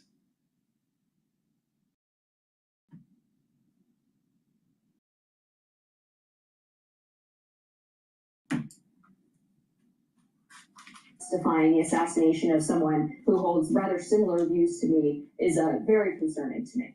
I'm sure it is, and I'm also sure that the pain and distress of people like yourself who knew Charlie Kirk is very deep. I'm just trying to figure out what to say about this, honestly.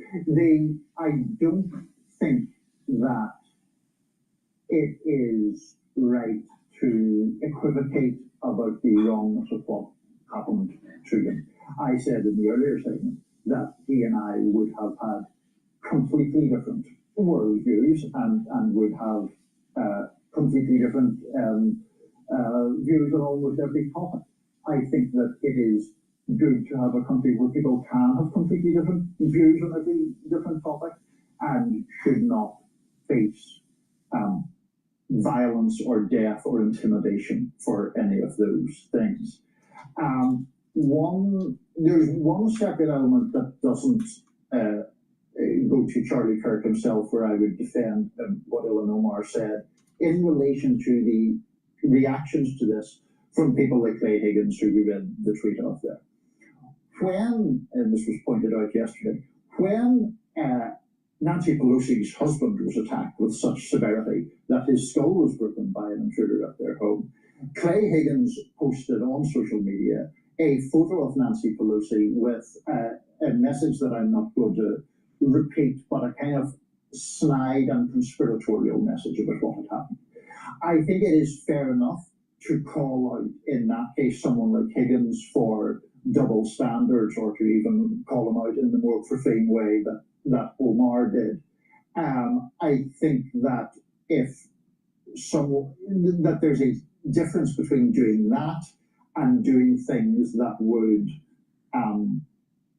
exculpate or try to exculpate someone who has shot someone dead. Now, before we get into any legal jeopardy, the person in custody is a suspect and has the right to try to refute any charges against them and all of that. But somebody shot Charlie Kirk dead, and we shouldn't equivocate about that. Yeah, the Clay Higgins idea I think is idiotic.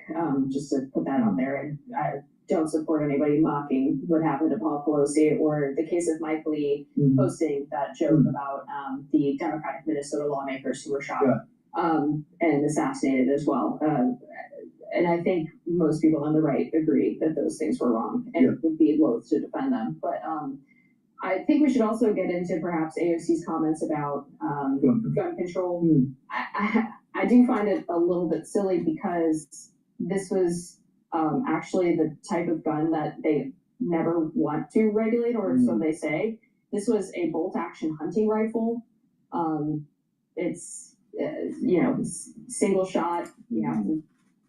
It's not silly because they want to take everything away, including your freedom of speech. I'm telling you, this is going to get worse before it gets better, because no one has a better angel right now. But maybe they shouldn't, because people need to realize your life doesn't matter as much as the Constitution. The Constitution is paramount, period, period, period, period. Protect it. Action the bolt and then the second shot. This is not like a machine gun. This is not what they would call an assault weapon. So I guess it gets to the point where if you're calling for gun control on a bolt action hunting rifle that people use to shoot deer, and you kind of lost the plot, and at that point you're just calling for all gun confiscation. Yeah, no shit, Sherlock. As you know, I wouldn't have any particular objection to calling for all gun confiscation, but that's not a thing that is. See? And he's the liberal side. And he was from Ireland. How did that turn out? Please go to my store, the-studio-reykjavik.com, and get the Myotrol. Myotrol will help to express the genes that you need to build muscle. This is very important to take if you're male or female, age 40 or older. Do resistance training, take the Myotrol. It has polyphenols, flavonoids, and lignans to help with the gene expression. It also will help the health of the mitochondria, so you have the energy to produce the muscle. Olive leaf extract helps with your cardiovascular system and your immune system. It brings down inflammation and helps with the lipid profile. Clarity factor will get rid of that brain fog, because guess what? There's an awful lot of liberals out there that are saying a bunch of shit, and us conservatives need to stand up and protect the Constitution. So you're going to need some clarity factor to get rid of that brain fog. Now, drink it with filtered water, take it every day, and this will allow you to concentrate and help to support consolidating memory. This is super important. And over time, what you're going to notice is that your dendritic connections are improving, you're having positive neuroplasticity, you're going to be thinking faster, and you're going to be able to retrieve memory better. So please go to my store, the-studio-reykjavik.com, and get the clarity factor. And omega-3 brings down systemic inflammation, helps with your lipid profile, and helps to prevent red blood cells from oversticking. This is super important to take every day for your cardiovascular health. But it's also very important to take during the fall and the winter season. Hint, hint. Please go to my store, use discount 5, you get $5 off any order. You spend $100 or more, you get a free gift until supplies last. In this country, anytime soon. I mean, the issue of gun violence, I think, it's such a macabre topic to get into, but I actually think is better illustrated by mass shootings, because then you do get into the situation of, I mean, remember there was the horrific one at Las Vegas where the person was just sort of spraying a field of fire, and then you do, I think, get into the realm of, well, that literally couldn't have happened without, I mean, it is a gun that facilitates that level of death and destruction. And I'm very supportive of massive. And what happens when you have a group that's large, that is trying to take away your civil liberties, either at the lower level or at the government level, either at the citizen level or at the government level, and they are trying to take away your civil liberties. All right? And these discussions were had by the founders of the Constitution. And they made it very clear what this means. So these are individuals that have opinions, but they're not paying attention to why the construction of the Bill of Rights were constructed the way they were. oh, there was this, spraying of, you have these weapons that have automatic capability or semi-automatic capability, and so we should get rid of them. Well, wait a minute. It's about parity. If your enemy is trying to take away your civil liberties, either at the government level or at the citizen level, they're trying to take it away, and they have weaponry that is more powerful than what you have, then you are going to lose. So it's about parity. It has nothing to do with, well, they didn't have automatic weapons back then and all that. But that's not the point. It's about parity. Parity. Open up the dictionary, look up parity.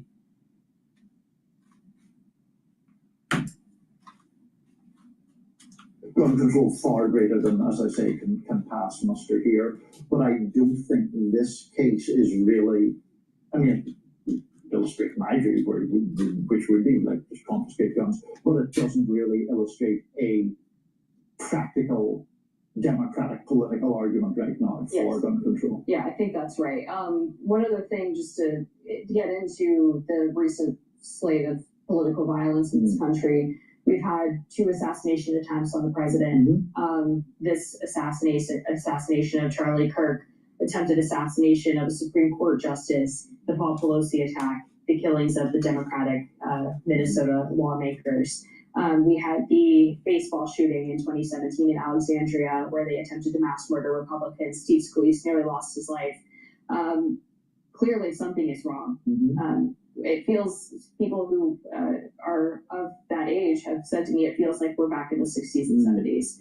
And I think there's no doubt that rhetoric plays a role in this. When we are calling political opponents Nazis or Hitler or, fascists, authoritarians, that is the type of thing that gives license to people who want to commit violence. If you truly believe someone is Hitler, then you would be justified in killing someone because you would think that they are going to commit a genocide. And I think people need to really think about the words that they're using and the way that they dehumanize their political opponents. So I agree with that as a general principle. And I agree that sometimes the term Nazi can get thrown around much too much. And I think that is the heightened or inflammatory political rhetoric on both sides is a real problem. And whether it's, people calling Republicans Nazis or Trump calling political opponents vermin, I think both those things are very bad.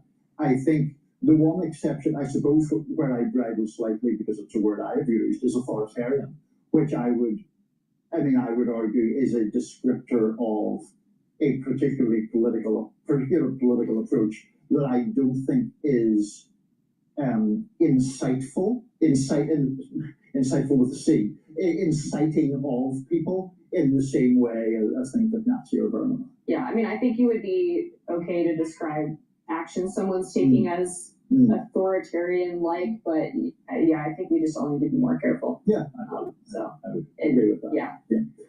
Up next, U.S. population is set to shrink. The CEO reports. Please go to my store, the-studio-reykjavik.com, and get the resveratrol. I've been taking resveratrol for decades. It'll soak up free radicals because it's an antioxidant. It's going to help the health of the mitochondria. You're going to have more energy. It'll also help to get your cells to go into apoptosis if they're in senescence. So you're getting rid of garbage out of your cell. You're getting cells to die off. Having too many senesced cells, it accumulates toxins. So you want to get rid of them.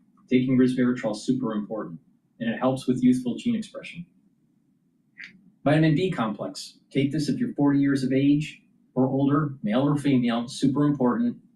It's going to improve your cellular metabolism, protect your neurons, and increase energy because the first 4 B vitamins helps the health of the mitochondria through the electron transport chain. So please go to my store, the-studio-reykjavik.com, get the vitamin B complex, protect those neurons, super important.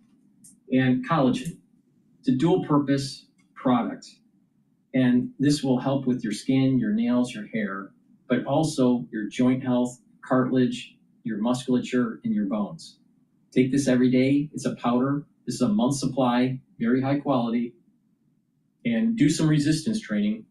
And what you're going to notice over time is that you're going to be building denser bone. This is super important because when you get older, once you get into about age 65 or so, it's going to be harder for you to remodel your bone. So you're going to have to, it's better to start early and do resistance training and take the proper supplementation to increase the bone matrix. Your bone remodels every about 5 to 7 years, a complete remodeling.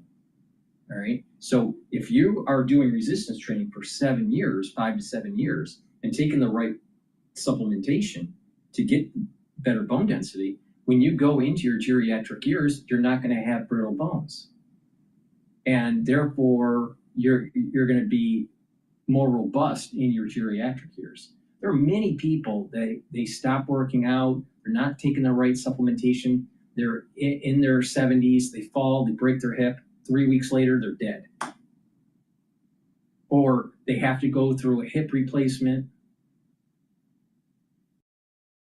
Well, if you take care of your joints, if you take care of your bone density, you're mitigating some of these problems that people have in their geriatric years. Super important. But not just that, you're increasing your musculature. And when you're increasing your musculature, especially your back muscles, you're going to get better blood flow for your lymphatic system. See, if you're crouched over and you have bad posture, back posture, well, you're impeding on the actual lymphatic flow, especially from your lower extremities to your upper extremities. And you're impeding on your circulatory system. So your lymphatic flow and your blood flow will improve with just improving your back muscles. Now, nobody thinks about this. But if you take little pieces of wisdom and apply it to your health and take the right supplementation, you go a long way for longevity.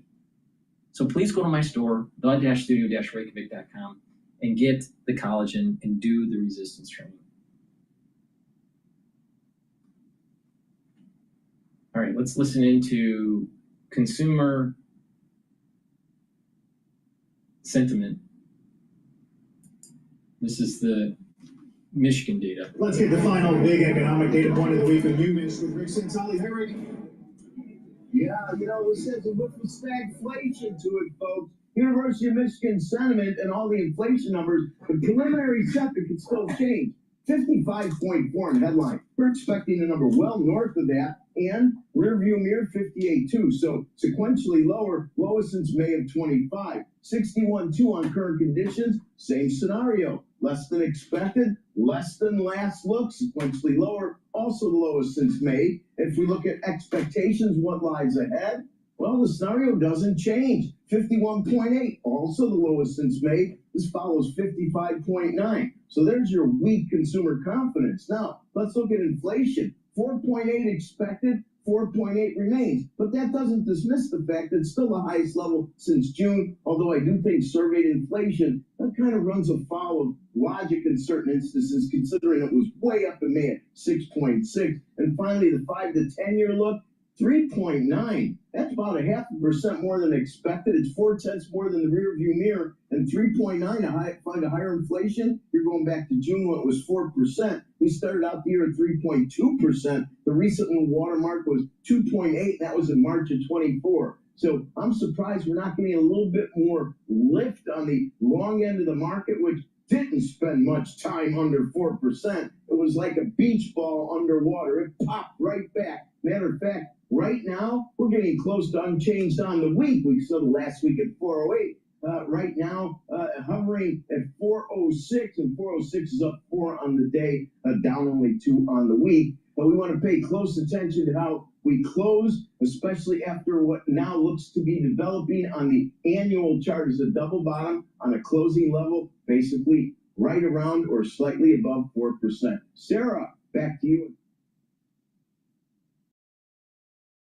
Exceed every expectation in the new 2026 Infiniti QX60 from Listening Infiniti. to Bloomberg, I think they're talking about Kirk's killing. Sitting around in trial, we're waiting for trial 6 or 7 years. How quickly could this happen? We know the court system everywhere has its, its druthers, and I think it's actually very premature to say, if this will go to trial immediately. He has the right to say he wants to plead or he wants to go to trial. There's speedy trial rules, but they don't go that quickly. Now, the one thing about Utah that is interesting is that their court rules and their court system is different. They have 3 days to swear this complaint out. And so they're going to take that time. We probably won't hear anything about charges until Monday. And I'm surprised that this is going to be a state case because, certainly as this was investigated with the FBI, this could go federal quickly. But a state case does mean that we likely could see this on television and likely see all the evidence on television as well. Wow, wouldn't that be something?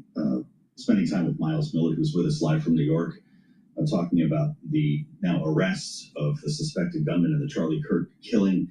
The rhetoric has been off the charts here in some cases, Miles, and I know that you're no stranger to politics as well. The president said in the White House driveway last evening as he made his way up to New York where you are, we just have to beat the hell out of radical left lunatics, he said. We have a great country, we have radical left lunatics out there, and we just have to beat the hell out of them. There is some concern here, and Governor Cox spoke to this about retribution and people reacting to disinformation. He even pointed to Russian and Chinese bots at one point. How concerned are authorities about that? It's very concerning. I know the Secret Service is tracking those threat streams. I know that Homeland Security and FBI are tracking those threat streams. They are very serious when they say that our adversaries, Russia and China, are trying to use this event against us and to divide Americans. Now, it is important to note that what is very clear from family members is that this suspect did not like Charlie Kirk, hated the words that he said, hated the ideology that he espoused, and he said that is the reason why he carried out this attack. And then you think about some of the engravings on the bullet talking about, anti-fascism and a number of other things he put on these bullets, hey fascist catch. All of that, points to the heightened rhetoric and points to, what the governor of Utah said needs to happen, which is everybody's got to bring the temperature down and really think about what is said online and think about what is said in public squares. One important point to note as you talk about politics is that really, I don't think so. Charlie, he has the right to say this, but I don't think so. We're all Charlie Kirk, all of us. Charlie Kirk died, but we're all Charlie Kirk now because there are people that are trying to silence your freedom of speech. So what are you going to do about it? You going to stand up and protect your freedoms? Or are you just going to you know what? Let's just the liberals take over. Let's let society go to shit. And you know what? You won't have any savings for your retirement. And you're going to be on the dole with the government. And maybe we have nuclear war. Maybe we have World War III. Have your kids confused on what gender they are. Eating a bunch of chemical-laden food. Disrupt your endocrine system. Oh, it doesn't matter. Just go to plastic surgeon or endocrinologist and they'll do whatever you want. You want to turn into a donkey, they'll turn you into a donkey.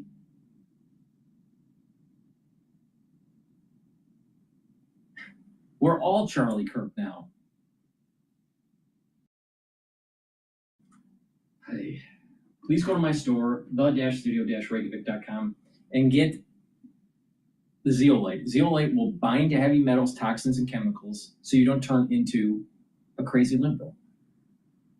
Zeolite will bind to those toxins and allow you to urinate them out within 6 to 8 hours. You do this every day. You take 3 small drops underneath your tongue, drink it with filtered water, take it every day, and you're detoxifying your body. It's really important to detoxify your body. And another way to detoxify your body, you can take them separately or take them together, is heirloom barley. Heirloom barley will detoxify your body, bring down inflammation, and soak up free radicals with superoxide dismutase. And by bringing down inflammation at the cerebral level, you're helping your neurons. By bringing down inflammation systemically, you're helping your immune system and endocrine system. By bringing down inflammation at the vascular level, you're reducing plaque formation. So it's dual purpose. You get healthier by taking this. It's a powder. This is a month's supply. So please go to my store, the-studio-reykjavik.com, and detoxify your body daily. Take the heirloom barley, get the zeolite, very high quality. Please go to my store, the-studio-reykjavik.com. All right, let's listen to GB News here. Of murder, this is no way to react. It's akin, as you say, to those people online cheerleading the murder of Kirk. And in my view, irrespective of whether you agree or disagree with Kirk's views, now is the time to think carefully about violence in the United States and actual safety and actual violence on university campuses. You know, Edward, how we're hearing about how Tyler Robinson may have been radicalised on campus, I put it to you, that's happening in Britain as well. And George Aberonier, who is, as you say, the president-elect, he was also previously in charge of, he was the vice president of the Oxford African and Caribbean Society that was brought in after the death of George Floyd. He's been very outspoken on matters of race, and to post, Charlie Kirk got shot, so that's bleeping go. Charlie Kirk got shot, LOL, LOL, an exaggeration of laughing out loud. This is not the kind of thing we should tolerate on British campuses, and we have to draw a line in the sand. I put it to you again, this individual must be removed from his post. If the Oxford Union is supposed to defend freedom of speech and the rights of people outlining opinions from different perspectives, such as Charlie Kirk, with whom the president-elect clearly disagreed at Kirk's visit to the institution earlier this year, this does not warrant such deplorable reactions. My question is this: why did the president-elect not instead highlight the importance that free speech activists such as Kirk should be protected and not murdered for expressing their views? How committed is this man to upholding the accommodation of diverse views in a civilized manner? They're not. That's the whole point. Is they're not committed to supporting freedom of speech. So these leaders of these liberal communities in the United States and outside the United States, I don't really care about the ones that are outside the United States, but the ones definitely inside the United States, they're inciting violence. The BLM movement, all right, I should just say BLM because the BL movement, but that movement is pushing an agenda that's violent.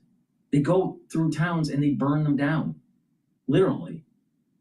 Well, if you can't protect your property, if you can't protect your life in those situations because the liberals took away your way to protect your family and your property, what do? The government can't. The government was known that, well, it's too big, we can't go in.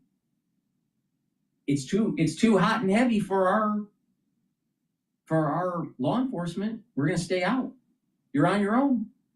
See, is the government going to be protecting your civil liberties of life, liberty, and the pursuit of happiness? No. So who's going to do it? Only you. Only you. So if you're hearing this kind of rhetoric from constituents that are leaders with the Black Lives Matter movement,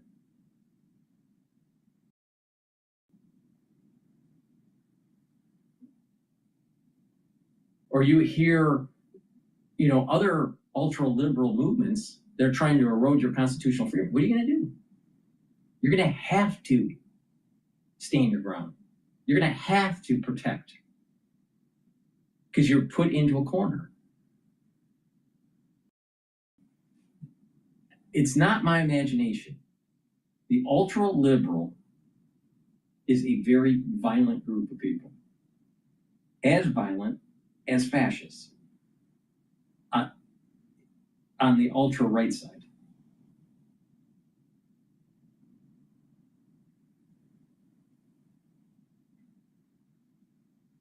Please go to my store, the-studio-reykjavik.com. And another way to detoxify your body is to use these deodorant bars. These deodorant bars are dual purpose. You're using it as a deodorant. It's for males and females, but it'll also help to detoxify your body. Why? Because it has essential oils from the Himalayas.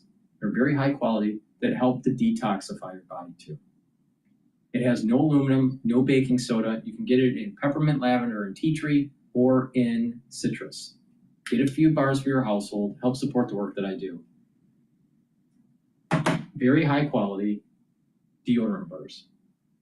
And Boomer Boost. Boomer Boost has 68 nutrients, has a very comprehensive compound profile shown on the screen. You can read the label on my website. This will target your heart, your vascular system, brain function, musculature, energy levels, and metabolism. Take this every day. It's going to slow down the aging process. You can also lose weight by taking this. And within 72 hours, you're going to notice that you have more vitality. Within 72 hours, you're going to notice the effects of this. And by taking it over a long period of time, let's say a year or 6 months, you're going to start noticing that you're aging slower. So please go to my store, the-studio-reykjavik.com, and get the Boomer Boost. Stack this with the heirloom barley or the gladiator barley. That's a great stack to help improve your A1C levels. So please go to my store, the-studio-reykjavik.com. All right, let's listen into Wilbur.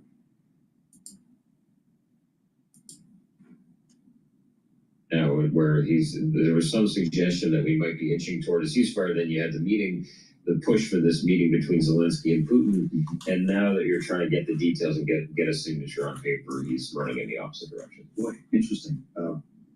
What will the UN Security Council do about this issue in Poland, as we also report that NATO is enhancing defenses along the eastern border? Well, it may be no surprise to you that the Security Council will talk.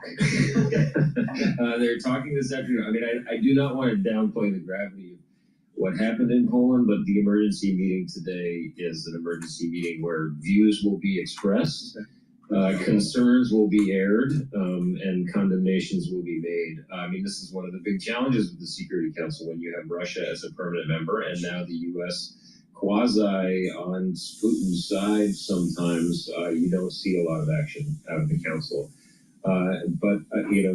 It is going to be a very interesting moment for the Trump administration because the U.S. representative up there, the deputy mission chief, will make a statement. So we'll be looking at that for clues about whether there are going to be any teeth, whether the president is going to actually do something here. He says his patience has been running out, but it's been running out for some time. Well, that sure seems like it. And I know that there doesn't seem to be, in the wake of the Alaska summit and appetite by Vladimir Putin to sit down with Zelensky anytime soon, unless I guess he came to Moscow as the recognition. Not going to happen. They're not going to happen. So how about NATO then? What is happening right now after Article 4 was invoked? I think what you're seeing is a huge pressure campaign behind the scenes by NATO allies to try to get something from the U.S., to try to get some promise from President Trump. I mean, all we have really had from the president so far is raising the possibility that this drone swarm could have been a mistake, and now all sorts of European officials saying that could not possibly have been the case. I mean, this puts the president in a position exactly where he doesn't want to be. There are certain rules, Article 4, which could potentially lead to Article 5. An attack on one is an attack on all. I mean, there are a lot of ways this thing could go, but the president does not want to be boxed in. He does not want to make any sort of commitment. I think what he's going to say in response is essentially, listen, we want you to take up more responsibility for your own defense. Get to it. He may commit more resources to Poland. He likes Poland. They have a right-wing government. But in terms of using the NATO structure as it was sort of designed to be used, I don't think we're going to see that. Well, interesting to hear from both the Polish foreign minister and the president, quote, no, that was not a mistake, unquote. Pretty blunt statement there, so we know how they feel. But when it comes to this Article 4 review, what are they looking at? how do they conclude this process? Well, I mean, it basically what that does is brings everybody together for a discussion where they then decide what to do next. So it's sort of like, okay, let's weigh the gravity of this attack and decide how confrontational we now want to be with Russia. And, you know, it should be said, there's a fair amount of dissent within the ranks of NATO as well. I mean, a lot of these, it's a fascinating situation because a lot of these principles we have held up as being red lines. Okay, an incursion into a NATO member's airspace, that would be you would think those would not be crossed, and if it is crossed, there will have to be consequences. At the moment, it looks like there are not consequences. So I think you're seeing some of the hardliners in NATO, the Baltic states, Poland, wanting to push for more robust troop presence, more pressure on Russia, more assistance for Ukraine, but then other countries like the U.S. saying, hold your horses here. And there's some indication that the U.S. is not even really participating in the conversations that come out of Article 4. So that's going to be a big challenge for the alliance when, you know, its most powerful member just isn't even showing up. Boy, that's incredible. So nothing comes from this. Does NATO start sending Patriot batteries to the border? How do they enhance defenses? Well, I mean, I think it would be primarily a show of force. So there are supposed to be military exercises that they could beef up. But yes, it would primarily be, you know, additional troops. But there aren't a lot of Patriot batteries to go around right now. And that's one of the big problems. You could see increased defense production, or you could see Ukraine used as sort of the proxy where European nations then boost purchases of military supplies from the U.S. and take a more aggressive approach. But for Ukraine, but again, that's something that takes a long time to work its way through the pipeline. So I think what you're seeing right now is a real effort. How can we do something in the moment that responds to Russia and makes them feel like, okay, you know, reestablishes deterrence, but they just haven't come up with an answer. The president, I know, is sort of vying for a Nobel Peace Prize, but he's dealing with this endless situation and, of course, what is happening in Gaza. And I'd be curious to hear your thoughts on this before you go. He's asked Benjamin Netanyahu to promise to never strike Qatar again, which was quite a development this week. Is that progress? It does not strike me as progress. I mean, if the president of the United States has to ask Israel for a promise like that, that just shows you how the power structure in this relationship has been completely upended. Yeah. I mean, in past times, you would have had a situation where Israel would not have done this unless it had a glaring green light from the United States. It's hard to know what really happened behind the scenes here, but you have the president himself essentially saying that Israel only... There is a GOP senator that's talking about pressuring social media platforms on harmful content. So we're going to play this new post from Fox Business. But before we do, please go to my store, the-studio-reykjavik.com, and get the drops and the lozenges. Get them for the fall and the winter. You're going to need them. Get a few bags for your household or for work. You can get it in cherry, honey and lemon, or in blueberry. The drops have 100 in each bag. Get a few bags for your household. They're smaller than the lozenges. I also have elderberry zinc in stock. You get 21 in each bag. The lozenges are larger. Get a few bags for your household. Be prepared. This fall and this winter in the United States, it's going to be problematic. The moment you have that irritation in your throat, take them right away to mitigate the problem. Please take my advice and get the lozenges or drops. You'll need them. All right, let's listen in to Fox Business.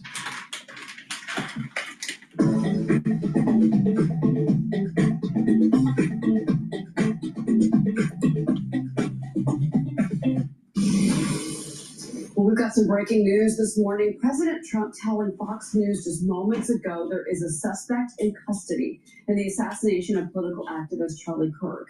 He says he found out just this morning. The suspect currently at police headquarters and was reportedly turned in by someone close to him. The president says he hopes the suspect gets the death penalty. Meanwhile, Charlie Kirk's casket arriving in Phoenix, Arizona yesterday. The vice president, J.D. Vance, allowing the use of Air Force Two to transport him. I saw this last night. I wasn't live on my show. I saw this last night. And it's very reminiscent of the transport of the casket for JFK back in 1963. And I said that there's like this, it feels like this JFK moment or even RFK kind of feel with political assassinations, but this era that was happening in the 60s. And even during the talk on the Hill, the hosts were, talking about civil unrest during the 60s, and it has a similar feel as today. And I think they're right. I mean, there's something about some of these events that are taking place. Again, like I said, there's history rhymes. It doesn't repeat, but it rhymes. And the assassination of Kirk is similar to the assassination of RFK, or similar to the assassination of JFK. There's a silencing of an individual because of their beliefs. Silencing of an individual, not just because of their beliefs, but because they're persuasive and that they had a strong following. I mean, Kirk, what was his? It wasn't his gift of rhetoric. That wasn't it. He could fundraise and he could galvanize young individuals towards the Republican Party. That was his gift. That was his wheelhouse.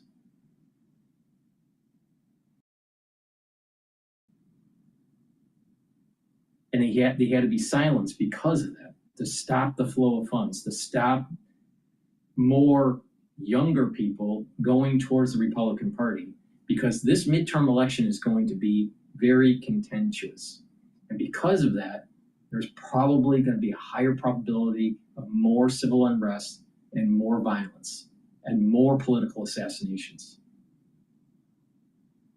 Because it's razor thin margins in the House and in the Senate, at the legislative level, at the federal level. So there's a battle happening here, of not just of ideas, but the Democratic Party needs the civil unrest to try to galvanize their base to be able to try to win seats. So what's the conservatives going to do? Who knows? But there's a similarity of what happened in 1963, what happened in 1968. There's elements of similarity. Flying the casket on Air Force Two, right? That's similar to JFK.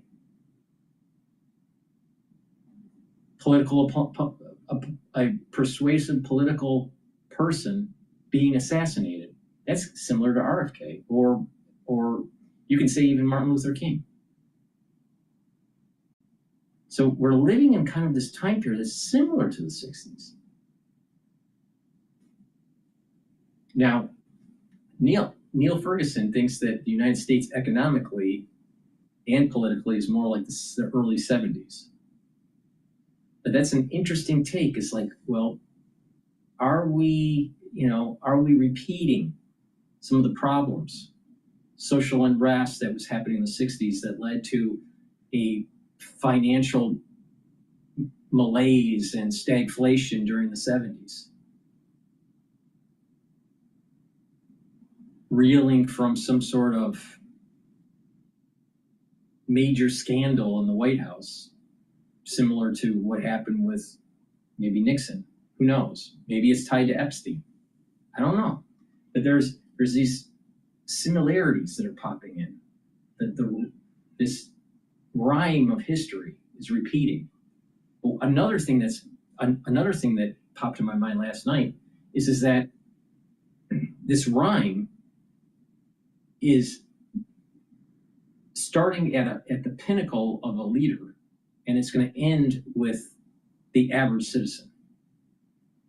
What I mean by that is that you had the assassination in '63 of JFK. All right, so that's a major leader, We call him the president. Right? Now take it the next level. Political pundit that was very persuasive, Charlie Kirk. All right, and the whole nation is literally mourning his death, or most of the nation.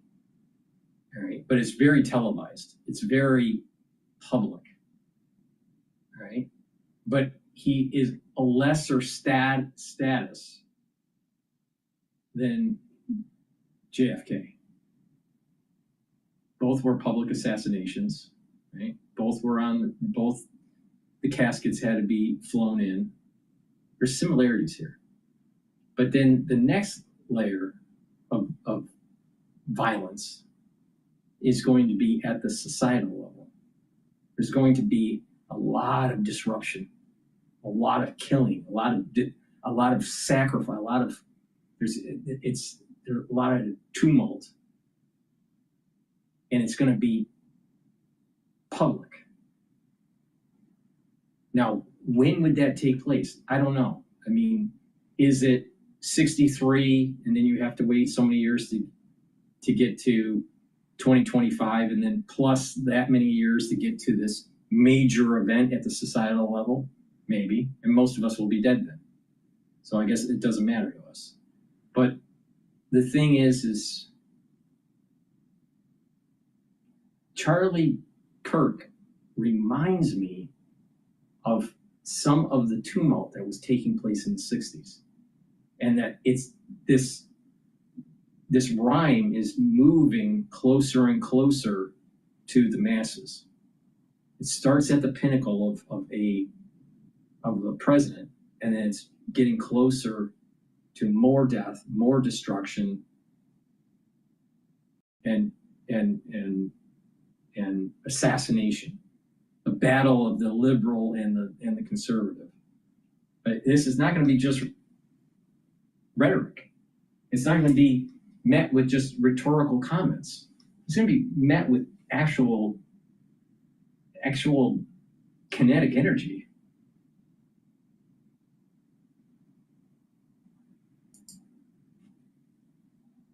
He and the second lady escorted his wife Erica back to their family and friends in Phoenix. I want to bring in Kansas Senator Roger Marshall. Senator, I want to get your reaction to what has been an extraordinarily sad week for those in President Trump's orbit, for the president himself and the vice president, who was very close with Charlie Kirk. Yeah, Cheryl, I think we're all just mourning this horrific assassination of Charlie Kirk, and you just can't overstate how important he was to Gen Zs and millennials, young conservatives. That he was the Pied Piper. And back in my office, it's more than just flags at half-mast. This has probably impacted them more than anything since I've been a senator. Everyone across the country, youngsters reaching out to us and saying, what is going on here? Well, and that's the reach that Charlie Kirk had, is that he was on these college campuses, and we saw him motivate those young conservatives like I've never seen in my lifetime. I don't know about you. I mean, he was out there inspiring youth to get involved in politics. At the same time, I have to talk to you about the videos, and social media is part in all of this, because Florida Congresswoman Anna Polina Luna called on Elon Musk, Mark Zuckerberg, TikTok to scrub these graphic videos of his assassination from social media. And she says TikTok is going to take down the videos. After her request, Fox Business reached out to TikTok, had not heard back.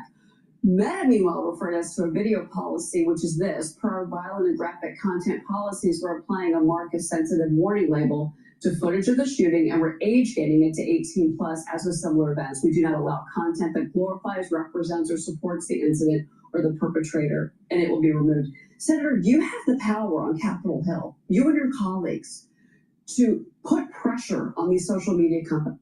Keeping track of stock levels and sales used to be my biggest nightmare with my e-commerce store. Now, Xero makes it easy to stay on top of everything. It keeps everything in one place so I can check sales, track expenses, and put pressure on these social media companies to stop this from happening. Algorithms, AI, technology, programmers, we know on the business side this is possible. You've got the power to do that, sir. Yep. The beginnings of freedom of speech being curtailed. Still think your government's going to protect you? Doesn't this sound like 9/11? Crisis. Oh, we got a solution. Government's going to come here and protect you.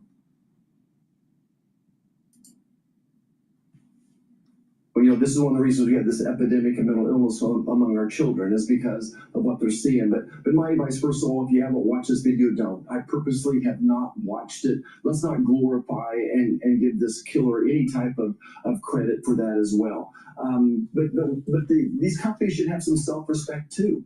They know how to turn this off as well. I don't believe that their filters are going to work when Meta says that as well. And you're right. We do have some legislation that would put some guardrails around what can be done, especially with young children or young adults, I should say. Well, would you be willing to call these executives to testify? Absolutely, we have and we will and we should. Yeah. There's a lot happening at stake right now. There's only 6 legislative days to go until the government shuts down. House and Senate Democrats say they're not going to back any spending bill that does not lower healthcare costs. And healthcare seems to be the big fight right now. Republicans are pushing ahead with their own funding plan. Senate Majority Leader John Thune is betting there's enough moderate Democrats to break ranks. I want to get your thoughts on that and where we are, because this all seems to come down to the Affordable Care Act and whether or not Senate Democrats are really going to die on the sword. I'm not sure that they will, but your reaction. Yeah, well, Chuck Schumer is the overlord of obstruction. He took another hostage yesterday on the battle keeping the government open. The latest hostage are the ACA subsidies. Look, this is a $40 billion a year tax that Americans are paying for to subsidize people making maybe 400% of the poverty level as well. So we have to, this is one more, he's fighting for his political life. He knows he's going to have to face a tough re-election. He's going to get primaried, all those types of things. But his goal is to shut the government down, and Republicans are going to do everything to work towards a balanced budget, but keep the government open. Up until this week, we had heard from the White House, and they've been pushing for a one-year deal, a one-year CR, if you will. Now I'm going to pivot over to Bloomberg, but before we do, please go to my store, the-studio-reykjavik.com. Get the nattokinase. It's fibrinolytic. You need to get this for the fall or the winter. Very important. Breaks up clots, but it also helps your lipid profile. So it's going to help with your cardiovascular health. But guess what? Something's coming in the fall and winter. Better prepare for it. Vitamin D3. It's a cofactor for gene expression. It helps to absorb calcium, and it is a vitamin that's going to help your cells to go into apoptosis if they're infected. You're going to need this in the fall and the winter. I'm just saying, you might need it. Vitamin D3 also will help with your cardiovascular health and your bone density. Take it with K2 MK7 molecule. When you take these together and you do resistance training, taking calcium, you're building bone matrix. Super important for denser bone to prevent osteopenia and osteoporosis. Now, vitamin D3 and vitamin K2, when you take them together, will also pull some of that calcium depositing around plaque formation and prevent or help to prevent further calcium depositing. So that's super important for your cardiovascular system. So please go to my store, get the D3, the K2, take them together, dual purpose.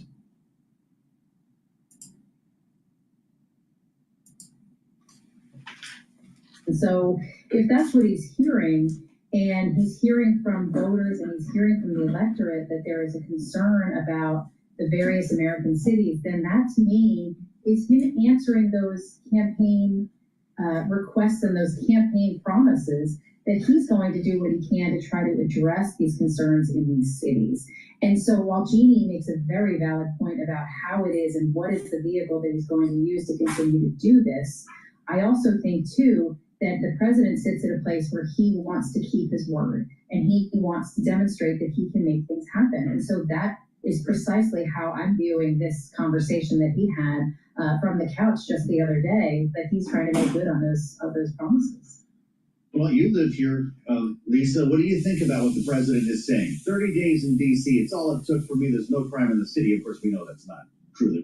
There's still robberies. And in fact, there have been a couple of killings in the last 30 days. There were a few events last weekend that would call that into question. We're looking, by the way, the National Guard troops you were just seeing on your screen, not too far from Joe's Stone Crowd.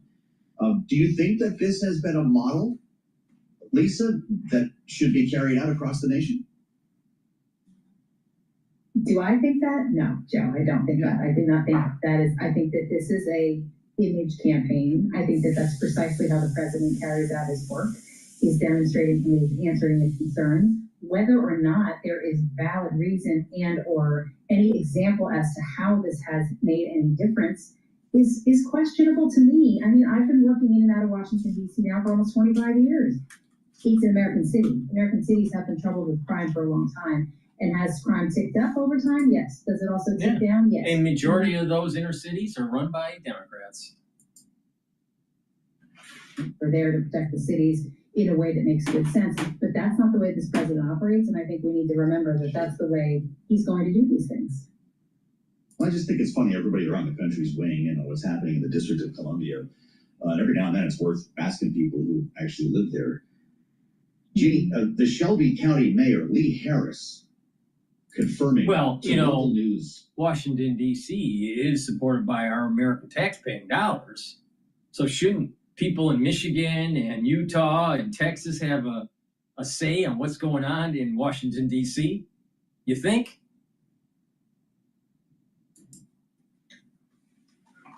He said to have individuals with military fatigue, semi-automatic weapons, and armored vehicles patrolling our streets is way too far anti-democratic and anti-American.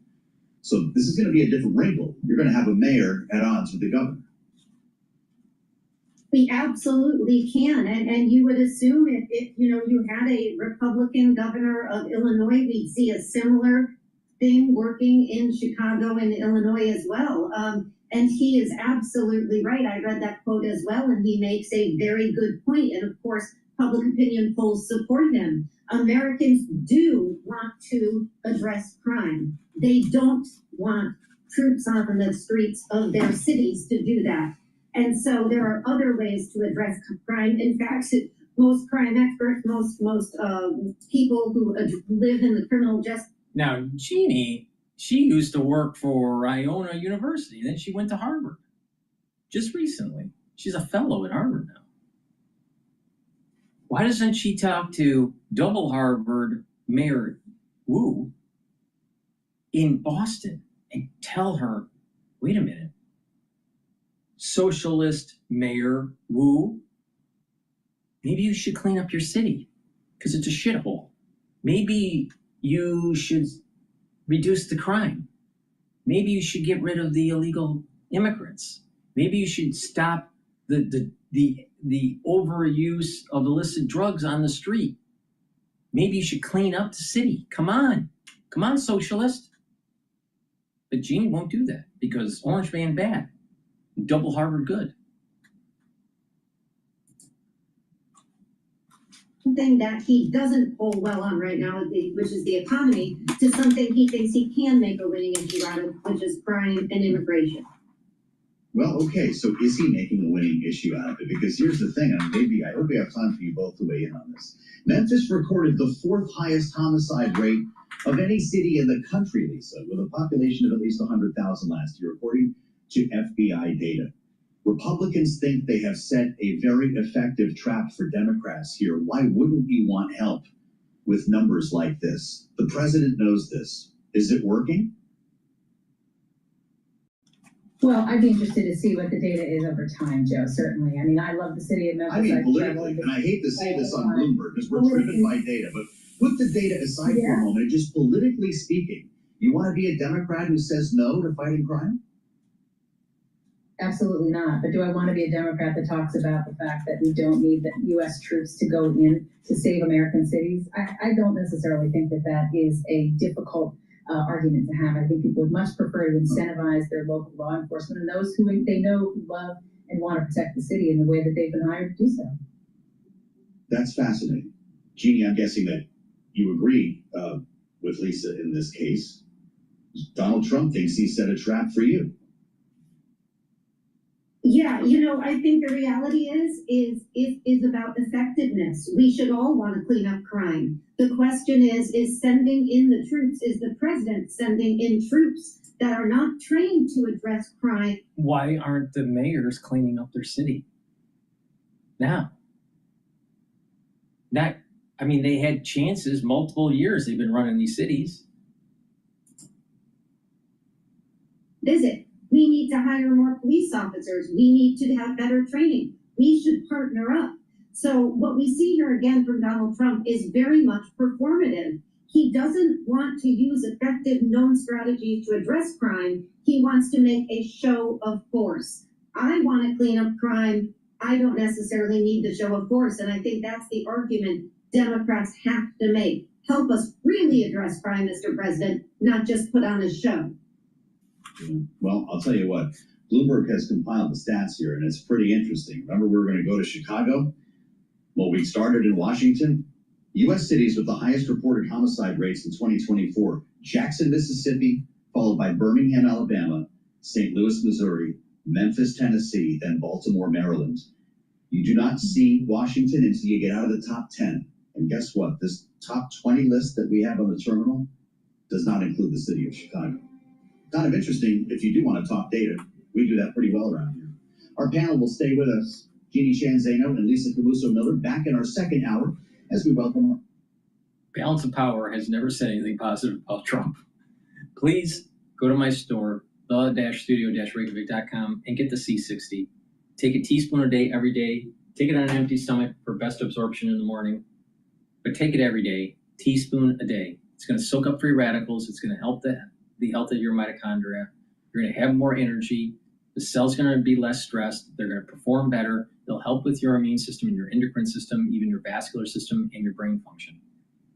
You can also get it in avocado oil or in extra virgin olive oil. Now, by taking it every day, teaspoon a day, you're going to be boosting up that immune system and the endocrine system. You're going to be able to think better. Your neurons will be healthier. This stacks well with NAD+ and ubiquinol, resveratrol, clarity factor, but also collagen. Why? Because C60 also helps the skin. You have a basal layer that's producing new skin cells. You need that healthy. Well, taking C60 will help the health of the basal layer of your skin, especially with resveratrol. So please go to my store, the-studio-reykjavik.com, and get the C60. Take it every day. I've been taking this since 2016. Right? Every day, really important. Soak up those free radicals, and it'll slow down the aging process. Within 1 year, you're going to notice visible changes where you look younger. Within about 2 months, you're going to actually start feeling that your system is performing better. Your body's performing better. So please go to my store, the-studio-reykjavik.com. Use discount 5. You get $5 off any order. If you spend $100 or more, you get a free gift until supplies last. I have a new channel that's a Substack channel. If you want to support it, please subscribe to it and donate through that. But again, I do all these videos for free. Some people can't afford to help, but I want to make sure that my content's out there for free. But if you want to help support the work, you can donate on my website, the-studio-reykjavik.com. You can donate through Stripe, PayPal, or Buy Me a Coffee, or be a paid member to my Patreon channel or Substack channel. But again, my content is for free. So please help support the work that I do. Thank you for listening and have a nice day. And it is important to learn from historical events, but also from contemporary events. And we are going through tumultuous times. Now, hopefully we do this peacefully, but it is important to understand that constitutional freedoms have to be backed by a citizenry that's willing to support those constitutional freedoms. If you don't, you won't have them. The government isn't going to protect them for you. And there are many factions, domestic and foreign, that want to erode those constitutional freedoms. So you have to protect them. Thank you for listening and have a nice day.